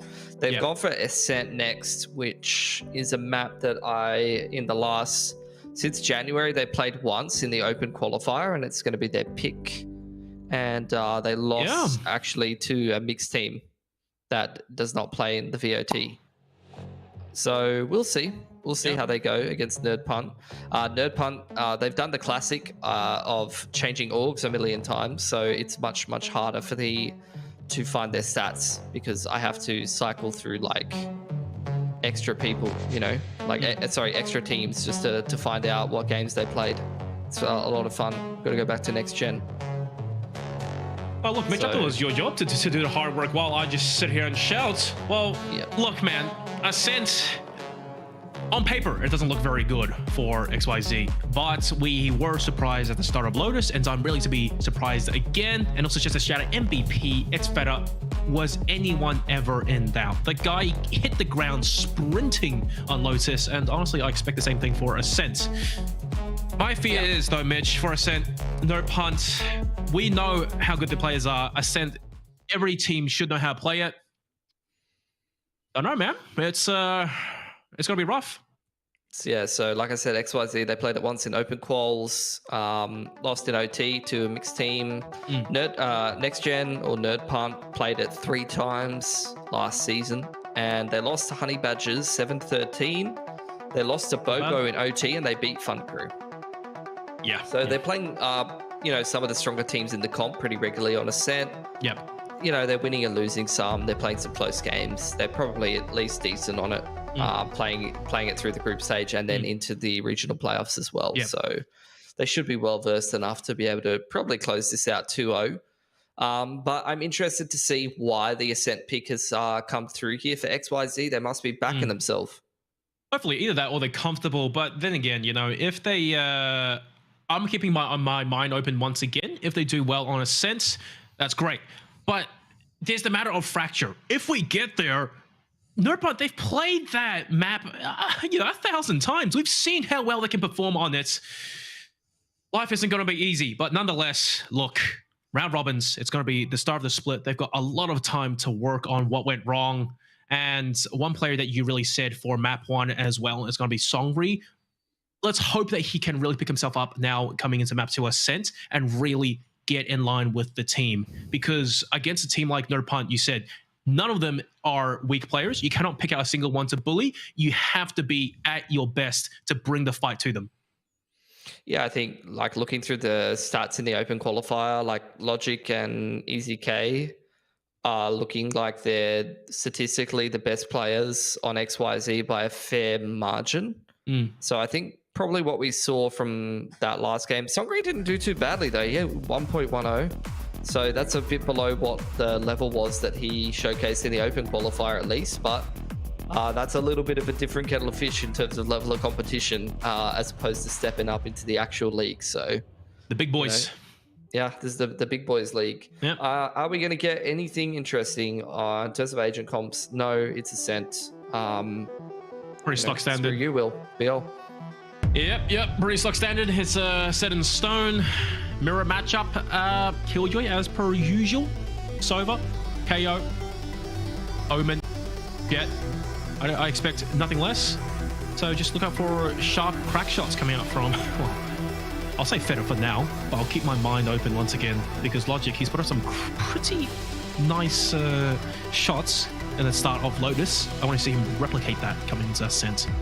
Yeah, I think EZK and Logic seem like, you know, in terms of firepower, they're probably good enough to do some damage. It's just what's letting them down is the overall structure of the team, the ability to complete anti-ecos without, you know, tossing the game in the bin. And, you know, they got to keep their economy stable. They got to, you know, min-max the way that they're playing the game. Yep. One thing to note as well, EZK in this map too, he's off of the duelist and playing Killjoy, so that's a nice flex. Good to keep your eyes on that. Not exactly a one-trick pony. True. Hopefully. And I think in this meta, you probably need to do that. Even, you know, some of the other teams that we've been seeing, like your Fun Crews and other teams that love to play double duelists had to adapt a little bit. Super slow. XYZ starting off on attack. No punt for defense. First engagement, Logic and Feta, a tale as old as time, but Feta may be supported by McKinley as well. I can't tell if it's a shock dart or recon arrow. Shock dart it is. Last start, and he's still good for one. Shutting them down. Always, mate. Always good for one. He got his. You get the knife towards the top of the boathouse, and it looks like they're going to kick off a B exec here, Will. Yeah, it does look like it, but however, they've got very little information. They don't know there's one or two players. Nice recon arrow by McKinley. Spots out too, but that distance, the frenzy's terrible. And two clean shots coming out from XYZ. B site's been cracked open. This retake, I was going to say, looking quite hard, but Biggie Cheese narrowly getting the kill by the skin of his teeth. But there's so much more bodies to go through. Spike down now. Split defense, split retake, sorry. One flash going in. Here comes the speed. Probably not for long. Milky makes it a 1v2, but with the classic, this isn't looking too good. 1v 2.5 actually with the turret included. 65 HP. He's done. Okay. That turret for his hands on pistol round, bro. Oh yeah, man. Don't mess around. That thing is scary. There's a pistol for XYZ. They've actually, I feel like they've won a fair few pistols this series, no? Pistol rounds, sure, maybe, but... don't... Thrifties? You want to say that? No, we don't. It's okay. Don't need to say it. It's all right. Just let it go, Will. I am at peace. Oh, dude, Nerdpunt really backs themselves with the Sheriff's A. They really just want to do the economic damage. They buy util, they buy the sheriffs. Want to take guns away from XYZ. XYZ, this is like the, what is it? The FPX approach, no? Two guys with pistol armor. Like two people half buy and a bunch of rifles. And then you kind of recycle the rifles. I hope it pays off. Main, nice initial frag onto Feta. And that's one of the biggest threats out of the equation. Slow and steady. Slow and steady, Mitch. Yeah, that's what you want to be doing anti-eco to make sure you don't get thriftied. So I'm a fan. Take your time, work the map, see if you're going to get given any free kills. Got to use that util to limit the risk. Cut down the angles, make things easy for yourself.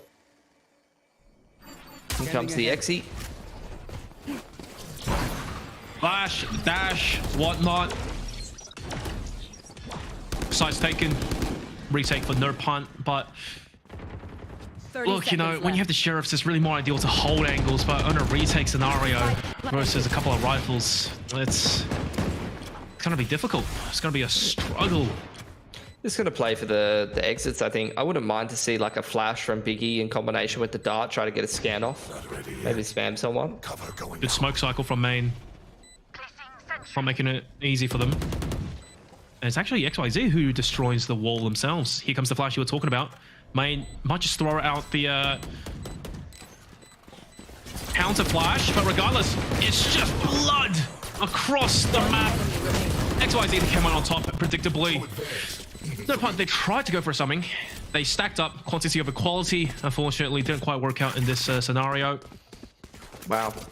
I liked what Nerd Pump was going for there, that, you know, underarm the flash through the door smoke as XYZ is exiting to try and do some economic damage. That was pretty heads up. But the FPX buy has worked exactly as it's meant to.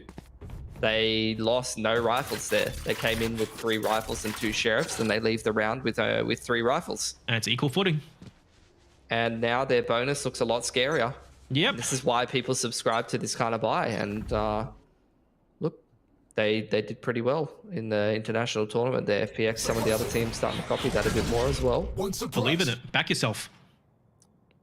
My boy Angel's been around for a while. You know, a couple of years. He might be like 45 at this point. He knows what he's doing. And he's still taking the kids to school. But paranoia. Counter flash though. Oh. Things got a little bit dicey there. Fed up on the aggression. Easy K is gone. The second on the Songri. And just gets the hell out of dodge. Super quick. XYZ now. Down to 2v4. I mean, you might as well just go for it. But I mean, it's not going to be easy.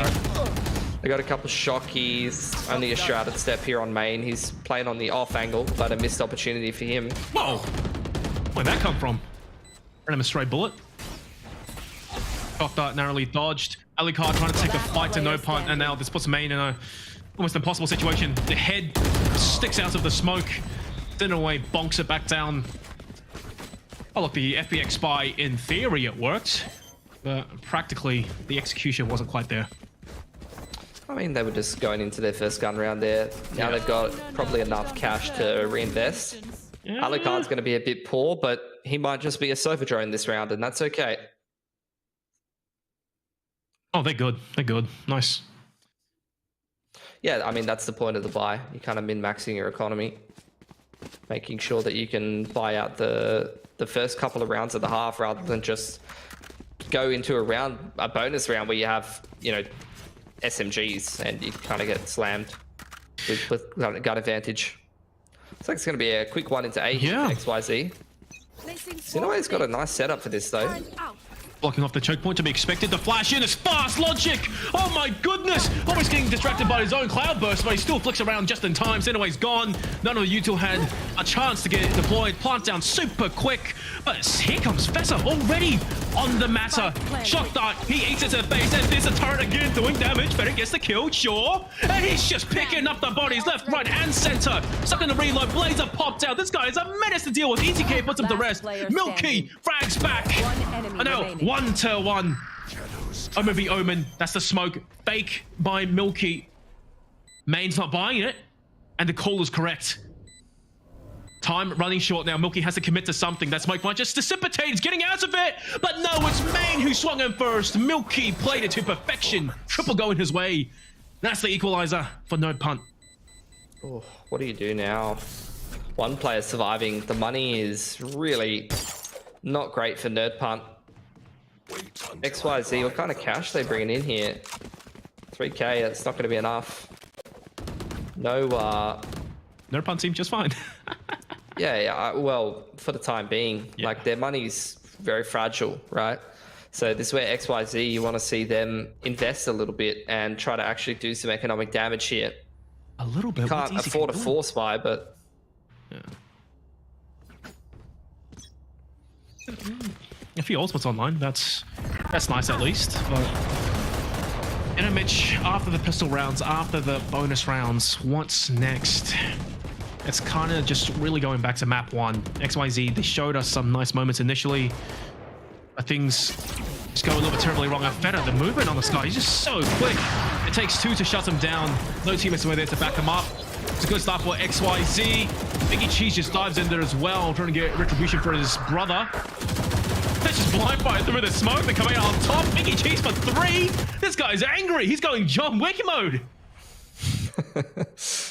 What happened to his dog? Oh my god, Cinnaway dropped in through heaven. Main now has a bit of space and he's picked himself up a Vandal. He's going to go pick up the spike with from the shadows, but he's misclicked. No! He's misclicked, Will. All he had to do was click on the spike. It's a point and click adventure game. This man can't even play Curse of Monkey Island right. Well, he's gonna do the groundwork. Get your cardio going, boy. Pick it up. But A site, the rotation's already here. Alucard, he hasn't really, well, I was gonna say hasn't really gone for a challenge. He gets challenged, he's done now. Main, I mean, good timing on that. Swings out, and that's quad kill for Biggie Cheese. It's a good round though. Like they took the operator away, they took 3 guns away, and I have to say, Nerd Punt up against the pistols there. That was a pretty horrific setup. Yes. They got, you know, left lacking by 1 single KO flash and scaled on, and they had to kind of overextend it to be main to try and defend the operator. So I think Nerd Punt playing a little bit overconfidently perhaps, and they've kind of tanked their own economy. And now the question remains, is XYZ going to be good enough to actually punish them for that by winning this gun round and breaking their money? Oh, they're better. They got the KO ult, they got the Hunter's Fury. Like, you just want to see them drop these ults, take this round. Well, the quad kill from Biggie Cheese in previous round as well. That's his KO ult also online for potentially a retake. Send away 1 off of the lockdown as well for a retake, and you'll bet money on him any day of the week to get a frag here and there. Logic, first point of engagement, flash around the corner, crossfire ready. And a move on right now! Oh, it's bloody. It is bloody. And it's Nerd Punt on the receiving end of damage. What is going on? Main trying to juke it out with Feta. Both of them missing all the bullets. This is where XYZ just need to chill the hell out. Regroup in the mid round. That's beautiful from ECK. He knows that at a man disadvantage, the defense wants to try to aggress somewhere. He's just nice crosshair placement. Up on catwalk. Now kick off the BXZ, but both the defenders are here. Hold on a second. McKinley, man, the Odin, that's just what you would be expecting. He picks up 3! Enemy remaining. Oh, Mitch! What is that? Oh, murder in broad daylight. Will, help 30 me. seconds left. Help me. I can't. I fucking can't understand that at all. McKinley now. CPR! Oh, no way. On the tag! Oh, come on, man. Come on. Okay, both are low. Main gets the plant at the very least. 2 shock darts on McKinley as well for crying out loud. Spike planted. That's 1 shock dart. Doesn't quite find the mark. It's okay, but the Odin, maximum wall penetration. Main is sweating bullets, I tell you. It's a one-way smoke. Oh my god. Dancing with the devil. Main is tagged up a little bit more now. 1 shot, all takes it, McKinley does it! Can you believe it, Mitch? Can you believe it? The Odin doing all the heavy lifting. That's a way to win a round. You're gonna need a tack timeout after that. Clutch. Do not hunt. I'm just speechless. Hilski, you still with us? You alright? I'm just speechless. He's literally fully blind straight. Not even ping. He didn't even ping B main for the spam. He just blind spamming, lined up 3 through the dark cover. Oh my god. Thankfully, XYZ, they can still buy back into it. Yeah, they got the knives. Yeah. And if anything, knives in. The buy is almost weaker on no punt, but yeah, they're like half buying here because their money is so. Get out of my way. It's the mental damage. Better leaps in there. Go for 1 as per contract. Main 3, real quick. That's the strike back that we needed. But it's McKinley again in a choke point with the Odin. Don't do this to us again. That's 1. Oh my god. Thankfully, Songway shuts him down real quick and fast. Explodes Sinaway. And that's the round done. Just like that. Good. Yeah. 2 guns up. XYZ's money is still really shaky. Still really fragile. There's so many ults, man. They got so many good ults, Will. They've had the ults for so many rounds. Oh, Songri's popping off this game now. He's angry. He was lagging last game. I heard it 100%. Like, I just want to see KO ult straight into A or something like that, you know, from the shadows up the top. There it is. Oh, hail the prophets, Pilski! I mean, you know, they just straight into A, min-max. Oh, nice. Golds. Spike planted. That's a sneaky angle. I don't know that. Wow. Killjoy locked down as well. A lot of this against a half buy. I think they maybe anticipated the force here from Nerd Pump. I think they took your words a bit too seriously, Mitch. Now, Sinaway just has to... Yeah, go down to main. That's nice. And even the Hunter's Fury for Alucard. Talk about maybe almost over-investing, but granted, no punt there. 1 pistol's getting quite a little bit of damage over across the line. And Milky now, yeah, nah, you ain't no McKinley, that Sheriff. Ain't gonna do you any favors. 4 to 4. What a wacky game, huh? I think, yeah, 3 ults in a round like that against the Eco. Expensive. I think XYZ, that's a little bit of PTSD from what happened on Lotus. Like, they lost 3 50s. They're like, we got to throw everything at this, Will. They're on Sheriffs. It's time to whip out all the ults. 3 ults. Anti-Eco, just to get it done. That is when Nerd Punt is the most dangerous. XYZ, they know it. Good attack here for Nerd Punt. Easy K is the bank of XYZ right now, but outside of that, he's probably going to have to drop 1, so their money is actually not fantastic. There is definitely a chance for Nerd Punt to get in here, get a couple good gun rounds in, and take control of this half. Very real possibility. Also, huge shout out to the Nerd Punt crew as well. You know, watch partying, supporting their entire team. It's great to see. While we're giving shout outs, let's do one for Biocode Lab. Hey, we love a bit of Biocode Lab over here at Challengers Oceania. Fantastic supplements. It's the only thing that keeps Dan in production going. He wakes up in the morning, first thing, just a scoop of it drives straight into his mouth. That's right. Keep up. Performance. That's what we like to see here. No punt now. Back at it again. This time they have the ultimate advantage. Biggie Cheese yet to touch the no command, and Sinaway as well with the lockdown. It's looking good for them, and they're taking the fight down towards mid. This is the aggression we've only seen maybe once this map. Yeah, they've gotten pretty deep here. McKinley, he can actually rip the dart if the BXE comes in and try to play for the spam. Fedder takes contact onto the turret with the operator. So XYZ know they've lost mid control here. You can see McKinley ready with the reactive dart as soon as the XE comes in. Yep.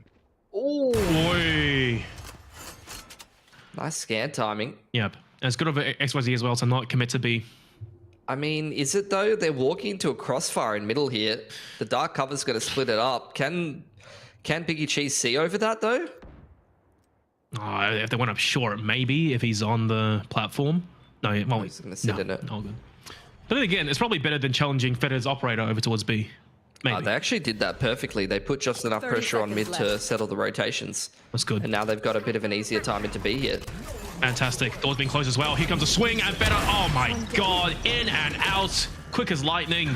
Spike That's it. down. B. And the reset as well onto the KO. 2-2 though. Damage has been done. 2v3. I'll take it back. 10 Biggie Cheese is seconds back. And man advantage. Logic Ooh, pushing Logic. real deep. This could be a fantastic angle. You just have to hope that Nerd Punt doesn't clear it. And that's a double flank over towards B-Man as well. Interesting, Mish. I Early. think they could do it in the 2-on-3 here. Lockdown comes in. Oh, that was just a little too easy for Nerdpunk. This is what I'm saying. Like, I understand in the 2-on-3 they're trying to contest, take duels so they can even up the man advantage, but there's so many situations for XYZ where I feel like they're just not making the other team work for the frags. You know what I mean? Just fighting them out, fighting them in open spaces. Yeah, like you're taking duels that make it easy for Nerd Punt to kind of get back into a round that should be a bit harder for them sometimes. You know, Mitch, I will say, this game, though, this map too, the economy has been a blessing. It's making it very, very balanced. No team has really been on the eco. It's just been back and forth, buying back and back. And this is probably the rounds that XYZ might be broke. Did they lose it? But fingers crossed. I love how you say a blessing. I would say a mess. Yeah, that's true, but I want to see something a little bit more than thrifties, which makes you very, very, you know, upset, I'm sure. In saying that, though. Oh, no shot, Feta. Hello? Jeez, man. Jesus, this guy. Do we have an admin on this show? Someone needs to check Feta's PC. The timing is just perfect. Crosshair New placement. Zealand as well, no? Like someone from the admin side of things, Go from the door knocking. studio needs to find out where this bloke lives. Go check his PC. Unreal. Bloody hell. Oh, the round's falling apart for XYZ. Yeah, the buy not going their way at all. Here comes Feta again. So proactive on the repositioning. He might just hear this if someone doesn't jump it perfectly. Yeah, well, he's messed it up now. Oh my god, man. Will, make it stop. I don't want to. Make it stop, man. Please.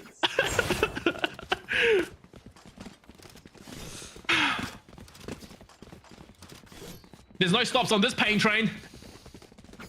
We keep it going. We keep it going, Pilski. That's like cringe compilation right there. I just had a physical reaction to that. Yeah, look. Trying to maybe get in a sneaky position, get a couple of frags, but realistically, 1v4 should be running for the hills. Just live to fight another day. Oh, McKinley's already here. He's reading this like a bloody book, mate. Okay, where was the flashes? Here's the Odin on the choke point as well. Like, Nerdpunk was so ready for this A play. Yep. They were like 15 steps ahead. They had the whole KJ set up. They had the sofa ready there with a reactive dart. It's a good read. And honestly, if anything, I think the XYZ, they could really use attack timeout just to calm it. I think, unfortunately, this is kind of starting to shape up exactly like Lotus, you know? A couple good rounds here and there, but now the Nerdpunk's getting into their rhythm. It's just, it's kind of starting to go to the wayside a bit. Bloody hell, Easy K's a hungry boy. He absolutely ate that one. Right down the gullet. Oh, well. Love to see it. And XYZ, it seems like on these pistol rounds, I wouldn't say maybe like originality, but just kind of just throw it at the wall and see what sticks. Yeah, Hunter's Fury for McKinley. Feta can whip out the Blade Storm and give us a bit of a highlight reel, maybe. Possibility. Oh, don't encourage him, Mish. Jeez. Nah, I'm here for it. All right. Last season was the Feta highlights. Gonna get a B play, and again, like Nerdpunt already has 3 here. Oh, yeah. 0 point, loses the blades for now, but no chase up just yet. Laser back out. Nice flash. No punt. Oh, the teamwork is just perfect. And if anything, it's like the twin synergy coming out from Biggie Cheese and Feta. The timing on board to back each other up. And Feta, it maybe heard you try to go for a highlight clip there. Unfortunately, gets put down 6 feet under. Back to a standstill. Yeah. Oh, but the spike. XYZ just kind of cutting the brakes, seeing if they can. Christ, Biggie Cheese is sitting on the spike. Yeah, going aggressive. Ah! Oh dear. Like Nerdpart are just reading the plays from XYZ, the early round plays. They've been stacked on the right side like so many rounds in a row. Ooh, I Don't miss it this time. From the shadows. Nice. He's done it. He's learned from his mistakes. We're watching character development live in action. I'm loving this show. 30 seconds left. Whoa, Wellicard as well, catching Biggie Cheese. That's just what you needed. Now the defense is going to be spread a little bit thin on the map. 20 seconds though. You got to get a move on. Commit to B. Now or never. And the split apart, Mitch. Yeah. Not about that one. One enemy remaining. 10 seconds left. Yeah, okay. Well, that's 8 for Nerdpunk. And looking similar to Lotus, I would say. Just solid, stable play from Nerdpunk. A couple of nice rounds here and there for the boys on XYZ, but nothing to get too excited about. Regularly scheduled programming. Back to it. Oh, look, it's pistol round again.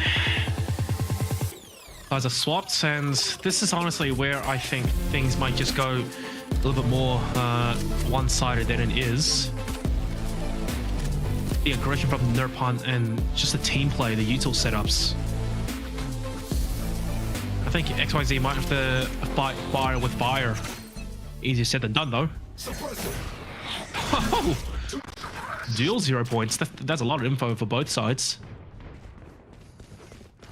Yeah, they're trying to fight over A main early on, and neither one of the teams is particularly comfortable with that. The one-way pushing them back, Sinaway taking the turret out of the equation, but cops a shock dart in return. Feta's low as well. Feta have taken a fair bit of damage here. Yeah. It's going to be a reroute back towards B now. Does he have one more shock dart? That's my question. Maybe. Regardless, though, Feta diving onto the site, early card towards the back, but he's by himself. He has to do so much work here. He's going to get cleared, undoubtedly. Here comes a swing. Oh my god, this guy's just so quick. Better for 2. Better for 3. Biggie Cheese gets the love. That's XYZ in the grave. Nerdpunk, they take the pistol. That's 9-4. Soon to hit double digits. Clean. Very clean. And It's Feta just straight into the Vandal light armor. Yep. It's their own version of the FPX spy. Let's see if they can make it work out better. I mean, yeah, they are kind of doing that. Yeah. The Specky is a bit of a departure from that. But for the most part, yeah. Right here. Similar kind of approach. Now, on this eco for XYZ, I mean, I really feel that they shouldn't be just holding passively here. I don't know, man. Mitch, I feel like they should be going aggressive. Just push B main, push A main, get something, get the ult orb. I mean, Logic's all the way through A main. Yeah, that's good. Got one. He's taking your advice. A long way away. Easy K deep down mid. They are pushing. It's more on an individual basis. Yep. I think pushing is good sometimes, but against a team that runs a slow default, it's not going to work in the early round. It's something you need to kind of coordinate a bit. Or do some trap plays or stacks. Those are good too. 3-pronged defense. This better grow legs. Bessa didn't get suppressed, so for all intents and purposes, he could just dash onto the site, maybe. Great bullets being fired. Short door closed. XYZ might be feeling a pinch. But mid has to be guarded carefully by Alucard. 30 seconds left. They're going to opt to wait out the dark cover and try to split up Cat. Oh no. The patience. Which has actually prompted the rotation. Oh, it's good damage by Logic. Unfortunately, couldn't quite finish the matter. And out comes Main. Dives in deep. Gets two. Strong win for one as well. The shorty is doing some real damage here. Oh dear. The eco rounds. It strikes true for XYZ as well. I cannot believe it. Biggie Cheese at 12 HP. Alucard. Just pick up a bloody classic and run at the guy. He's so low. Recon arrow, 2 shock darts. He's got everything to work with. And Biggie Cheese needs almost a headshot of his life. Here comes a shock dart from Alucard. Oh, he just goes the wrong way, man. Right into the crosses of Biggie Cheese. They had it. They had it, Mitch. Remove the shorty. I'm done with that gun. I don't want to see that anymore. That was disgusting from Main. Yeah, that's big for Main. He's thinking about buying an Odin for a second there, but not to be. And look, that was an expensive round for Nerd Punt. They lost a lot of guns there, but they are feeling confident enough to keep buying through. And after a couple of the boys did only have pistols in the last, they've still got a fair bit of cash on some of the players, and they still have 3 guns up, so can't be too upset about that. A main and B main control is the name of the game here. It is 2 away from the Blaze as well. Logic! That's a lineup of the ages. That's just what they needed. A long way to go, though. You still got to finish the round, but at least that's 2 rifles out of the hands of No Punt. Yeah, that's miscommunication right there. I don't like Main should never be unaware that he can just TP straight up in there. That's just no comm from the A anchor, I don't think. Oh, McKinley can pick up this rifle here. So both Fedder and McKinley picking up rifles from B main.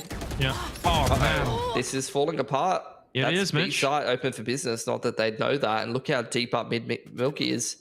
Yep. He just got his dark cover up. That's gone on CT. Oh, I don't know if Logic should even try challenges at all. He seems keen on it. Milky, there we go. The aggressive angle catches Songri off guard. It was looking so good for XYZ at the start. I'm not gonna lie. Yeah, they cannot. They're losing a 3-on-5 now. 30 seconds left. Shouldn't be allowed to happen. Alucard's taking his time. No way! Remaining. 3 for Milky. Now Alucard, he didn't go market, and now he comes towards defender spawn. Trying to complete a 1-on-3 here. Dart's going to hold him at bay for a little bit longer. Gotta get past Fedder his own first. Dart here. Standing ahead. They know where he's coming from now. That's the problem. Jeez, man. Haircuts being handed out by Fedder. I love that high-low. That's cute. It's so good. 11-4. 3-on-5 gets completed by Nerd Punt and XYZ. This is a game to go and watch back, I think. The thrifties, the losing from man advantages. These are the kind of mistakes that you make, you know, when you're lacking a little bit of experience. You need to get some more games under your belt. But, you know, it happens. Yeah. It happens to every team that comes into these kind of leagues for the first time. And, look, I can see some promise in this team. I see some sharp gamers. Just lacking a bit of consistency and definitely lacking the cohesion as a team, I would say. Just lacking some of those fundamentals, you know? The journey of 1,000 miles begins with 1 step. Cover going out. This is it. Cover going out. Targets destroyed. Oh, that's a brilliant recon arrow. Unfortunately, no one to capitalize off of it. And Alucard's sweating bullets. He's by himself. Good for 1. He got his. Now his teammates got to get a move on. And No Punt. Oh my goodness. They're so on top of it all. Interesting engagement there from Sinway. Almost a little bit sloppy, I would say, but his teammates clean up. 2-2. XYZ needed this. Not that it will do them too much good. The timing's fantastic though. Main, get in there. It is down. Milky has to clutch it out. 1-2. Excellent headshot. 1-1. Watch them run. Interesting TP. Might just be a fake. It's a real TP, and he's just fluffed it, Mitch. I don't think he knew where Logic was, so he didn't know if he was close enough to hear the TP sound. And unfortunately for Milky, that's a gamble that doesn't pay off. Either way, though, I mean, XYZ only survived with 1 player alive, which means that Logic can drop and then pop knives, but still the rest of them are very poor. Whereas if you look at Nerd Punt's money, they've got the knives up on Fedder. He can drop one over to somebody else. They can still buy it. They might even be able to 5 rifle without popping knives, and they will. Man. Good economy management, good ult management as well. Want to see Songri probably popping that KO ult here. Oh yeah. Logic, where's he at with the knives? He might try and updraft and get a pick at B main. Indeed he does. He doesn't see anything back at B main there, so good info gathering from here. Main forced out of wine. Doesn't feel safe enough to stick around. Get the hell out of dodge, and Songri, don't spice him more than you can chew right now. Half your HP's already been lost. There goes. Ooh, I love that. The null command. Just denying that any further play towards A main. But the issue really lies in the fact that Nerd Punt, you know, they weren't lining up for an execute or anything just there. They were just contesting A main control. Yep, a bit of pressure.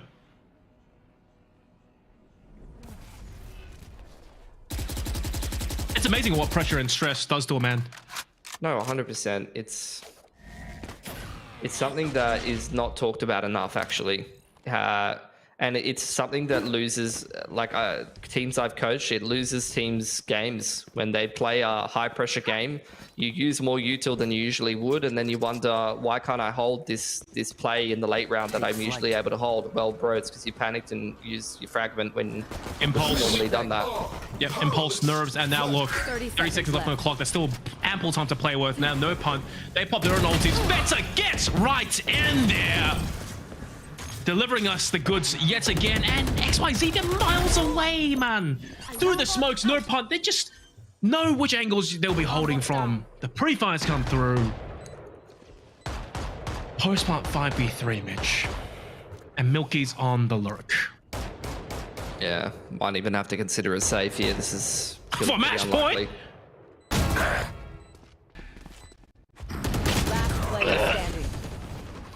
Have a save. I mean, they're probably going to collapse upon him. Okay, get yourself a few VLR points then, my son. Hey, it's a small dubs, bro. That's it. Run for the hills, my friend. Live to fight another day. Because by God, you guys are going to need it in the next round. And even still, that's a steep, steep mountain to climb afterwards. Oh my God. It's like they're toying with the food at this point. Match point.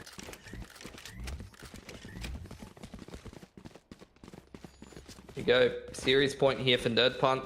Yep. I think this game kind of delivered what I was expecting.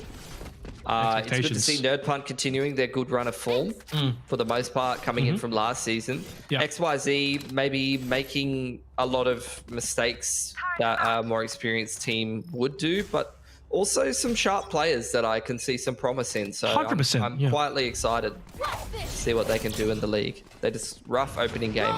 Look, honestly, nerves and mental, that is probably just the name of the game. You know, it will have changed so much. Regardless, main's gone. Smokes. Let's retake, better grow legs and start running real quick.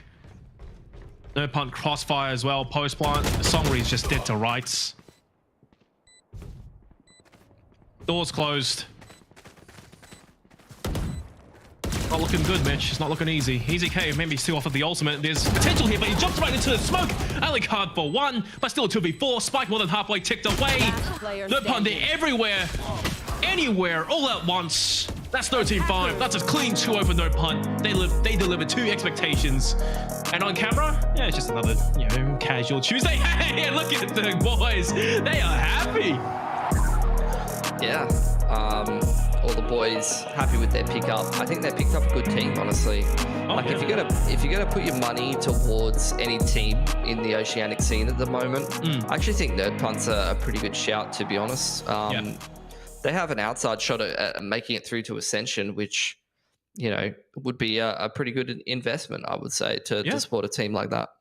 Not even really a dark horse run. It almost brings me back to a few years ago when Peace just suddenly just came into the scene and they hit the ground running so hard, and then they got that second slot to go overseas. But look, Mitch, map to Ascent, very similar story. You said it multiple times to Lotus, XYZ. They kind of had moments here and there, only at the start. But as soon as Nerdpunt adapted, as soon as they took back control, it was all in the palm of their hand. Yeah, they just got into their rhythm, got the gun rounds rolling, just basically relied on the fundamentals, didn't really need anything special. This round was absolute bullcrap. Like, never seen anything like it with the Odin there, just blind fire through the smoke, getting three for yourself, and then winning the clutch as well. That's got to be a highlight play. The blind fire through the cloudburst as well was gross. Look, that was probably like the mental break moment. And I'm pretty sure as well, despite what happened, XYZ, they didn't call a single timeout in map 2. That's definitely one thing to, you know, think back on, and something that me and Crash, we always talk about and always bring up. Just use it. It's there for you. There's a tactical point for it as well. Calm down, take a breath, reset. So it prevents you from just, you know, maybe making silly mistakes or just doing silly plays. Yeah, for sure. I think TAC timeouts underutilized. There's even some very, very good teams in other TAC FPSs who have represented our country recently who don't believe in TAC timeouts, don't believe in taking TAC timeouts. They just don't do it. So, you know, underutilized resource. Fedder, just another day at the office for him. Just another day of being Fedder. Just, you know, 300 ACS is the minimum. That's the baseline. If you're not hitting 300, then what was the point of rolling out of bed? Not doing good enough. But look, map 2 as well. Songri, you know, maybe he heard me, definitely put up numbers, huge improvements. Different agents as well. But overall, I guess it's just, they were just outclassed. It takes time. It simply takes time. It's just a experience diff. Yeah, I would agree with that 100%. Now, let's hear it from the interview. It's going to be McKinley of Nerdpunt, the team captain. McKinley, my man, that was a pretty comfortable 2-0. How are you feeling after that? I mean, I'm honestly, if you hear the team comps, I was just laughing because I don't know what I was getting away with that Odin, but I was having a bad day, but the Odin was making my day really great. So, you know, good thing I've got good teammates that can make life easy for me.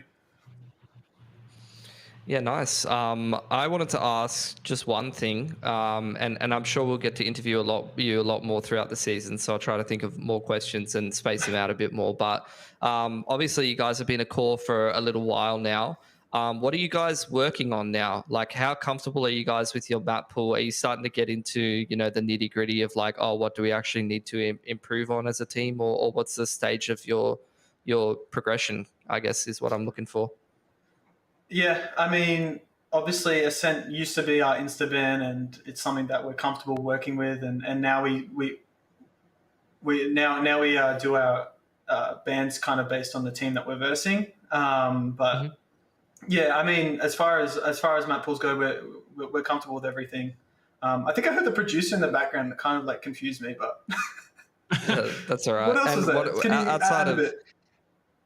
Outside of maps, like, you know, are you working on your communication, or are you working on like I don't know, someone's side anchoring, or what's the kind of stuff that you're focusing on lately? Yeah. Comms is the main thing, and trying to keep consistent. Obviously, comms can get cluttered in hectic moments, and you know, the last thing you want is 5 people kind of screaming different things, or 5 people just screaming in general. You know, as IGL, you kind of want to be the sole voice. I mean, people have probably watched like the VODs of like Fnatic and stuff. You know, it's even on the side exy, things are quite calm and collected, and so that's something that's been a focus for us a lot lately. You know, we know we have the aim, we know we have good game sense, so it's just make sure we solidify our comms so that we can put 2 and 2 together. 100%. All right, McKinley, one last thing before I send you off. I know it's really early into Split 2, but this is the split that matters. You know, new brand for you guys, and this is the Ascension slot on the line. How ready do you think you guys are right now, or you will be, to take on, obviously, I'm going to say 95X, right? They are your prime rivals to aim for the Ascension slot. Yeah, I mean, we're ready. We're ready. I mean, we're probably the most stable roster at the moment, so stability is key. For that, you know, we'll just continue tapping heads, and as long as you have fun, that's all that matters, right? All right, man. Win or lose, at the end of the day, you guys had a great time. Thank you, McKinley, for coming on.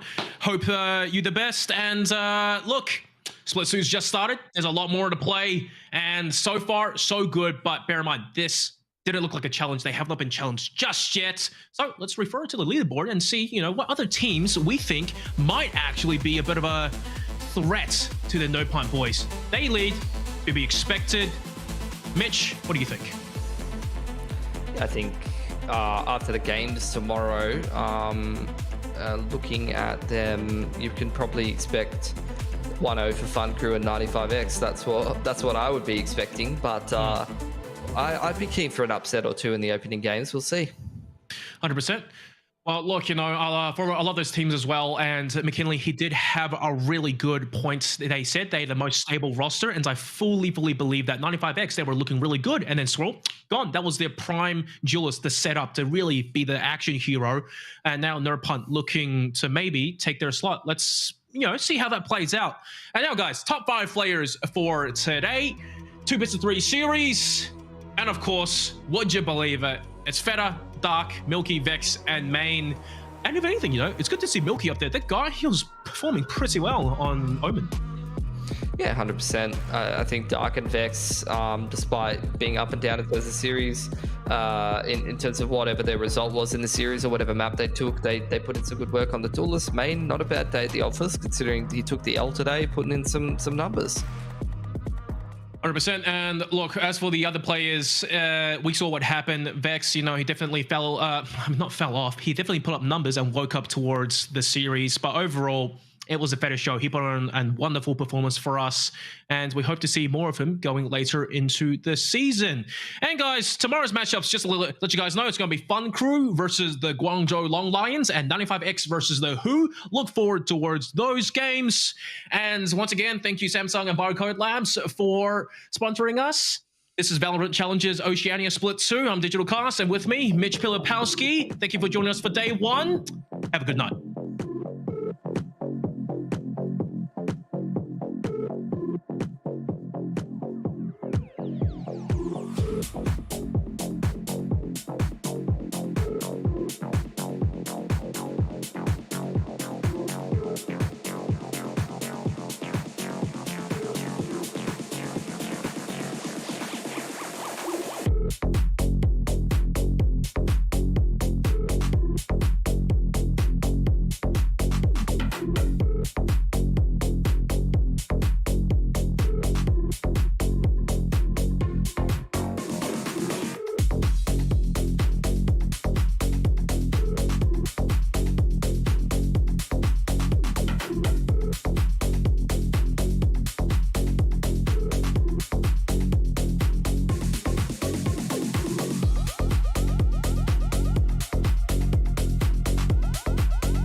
You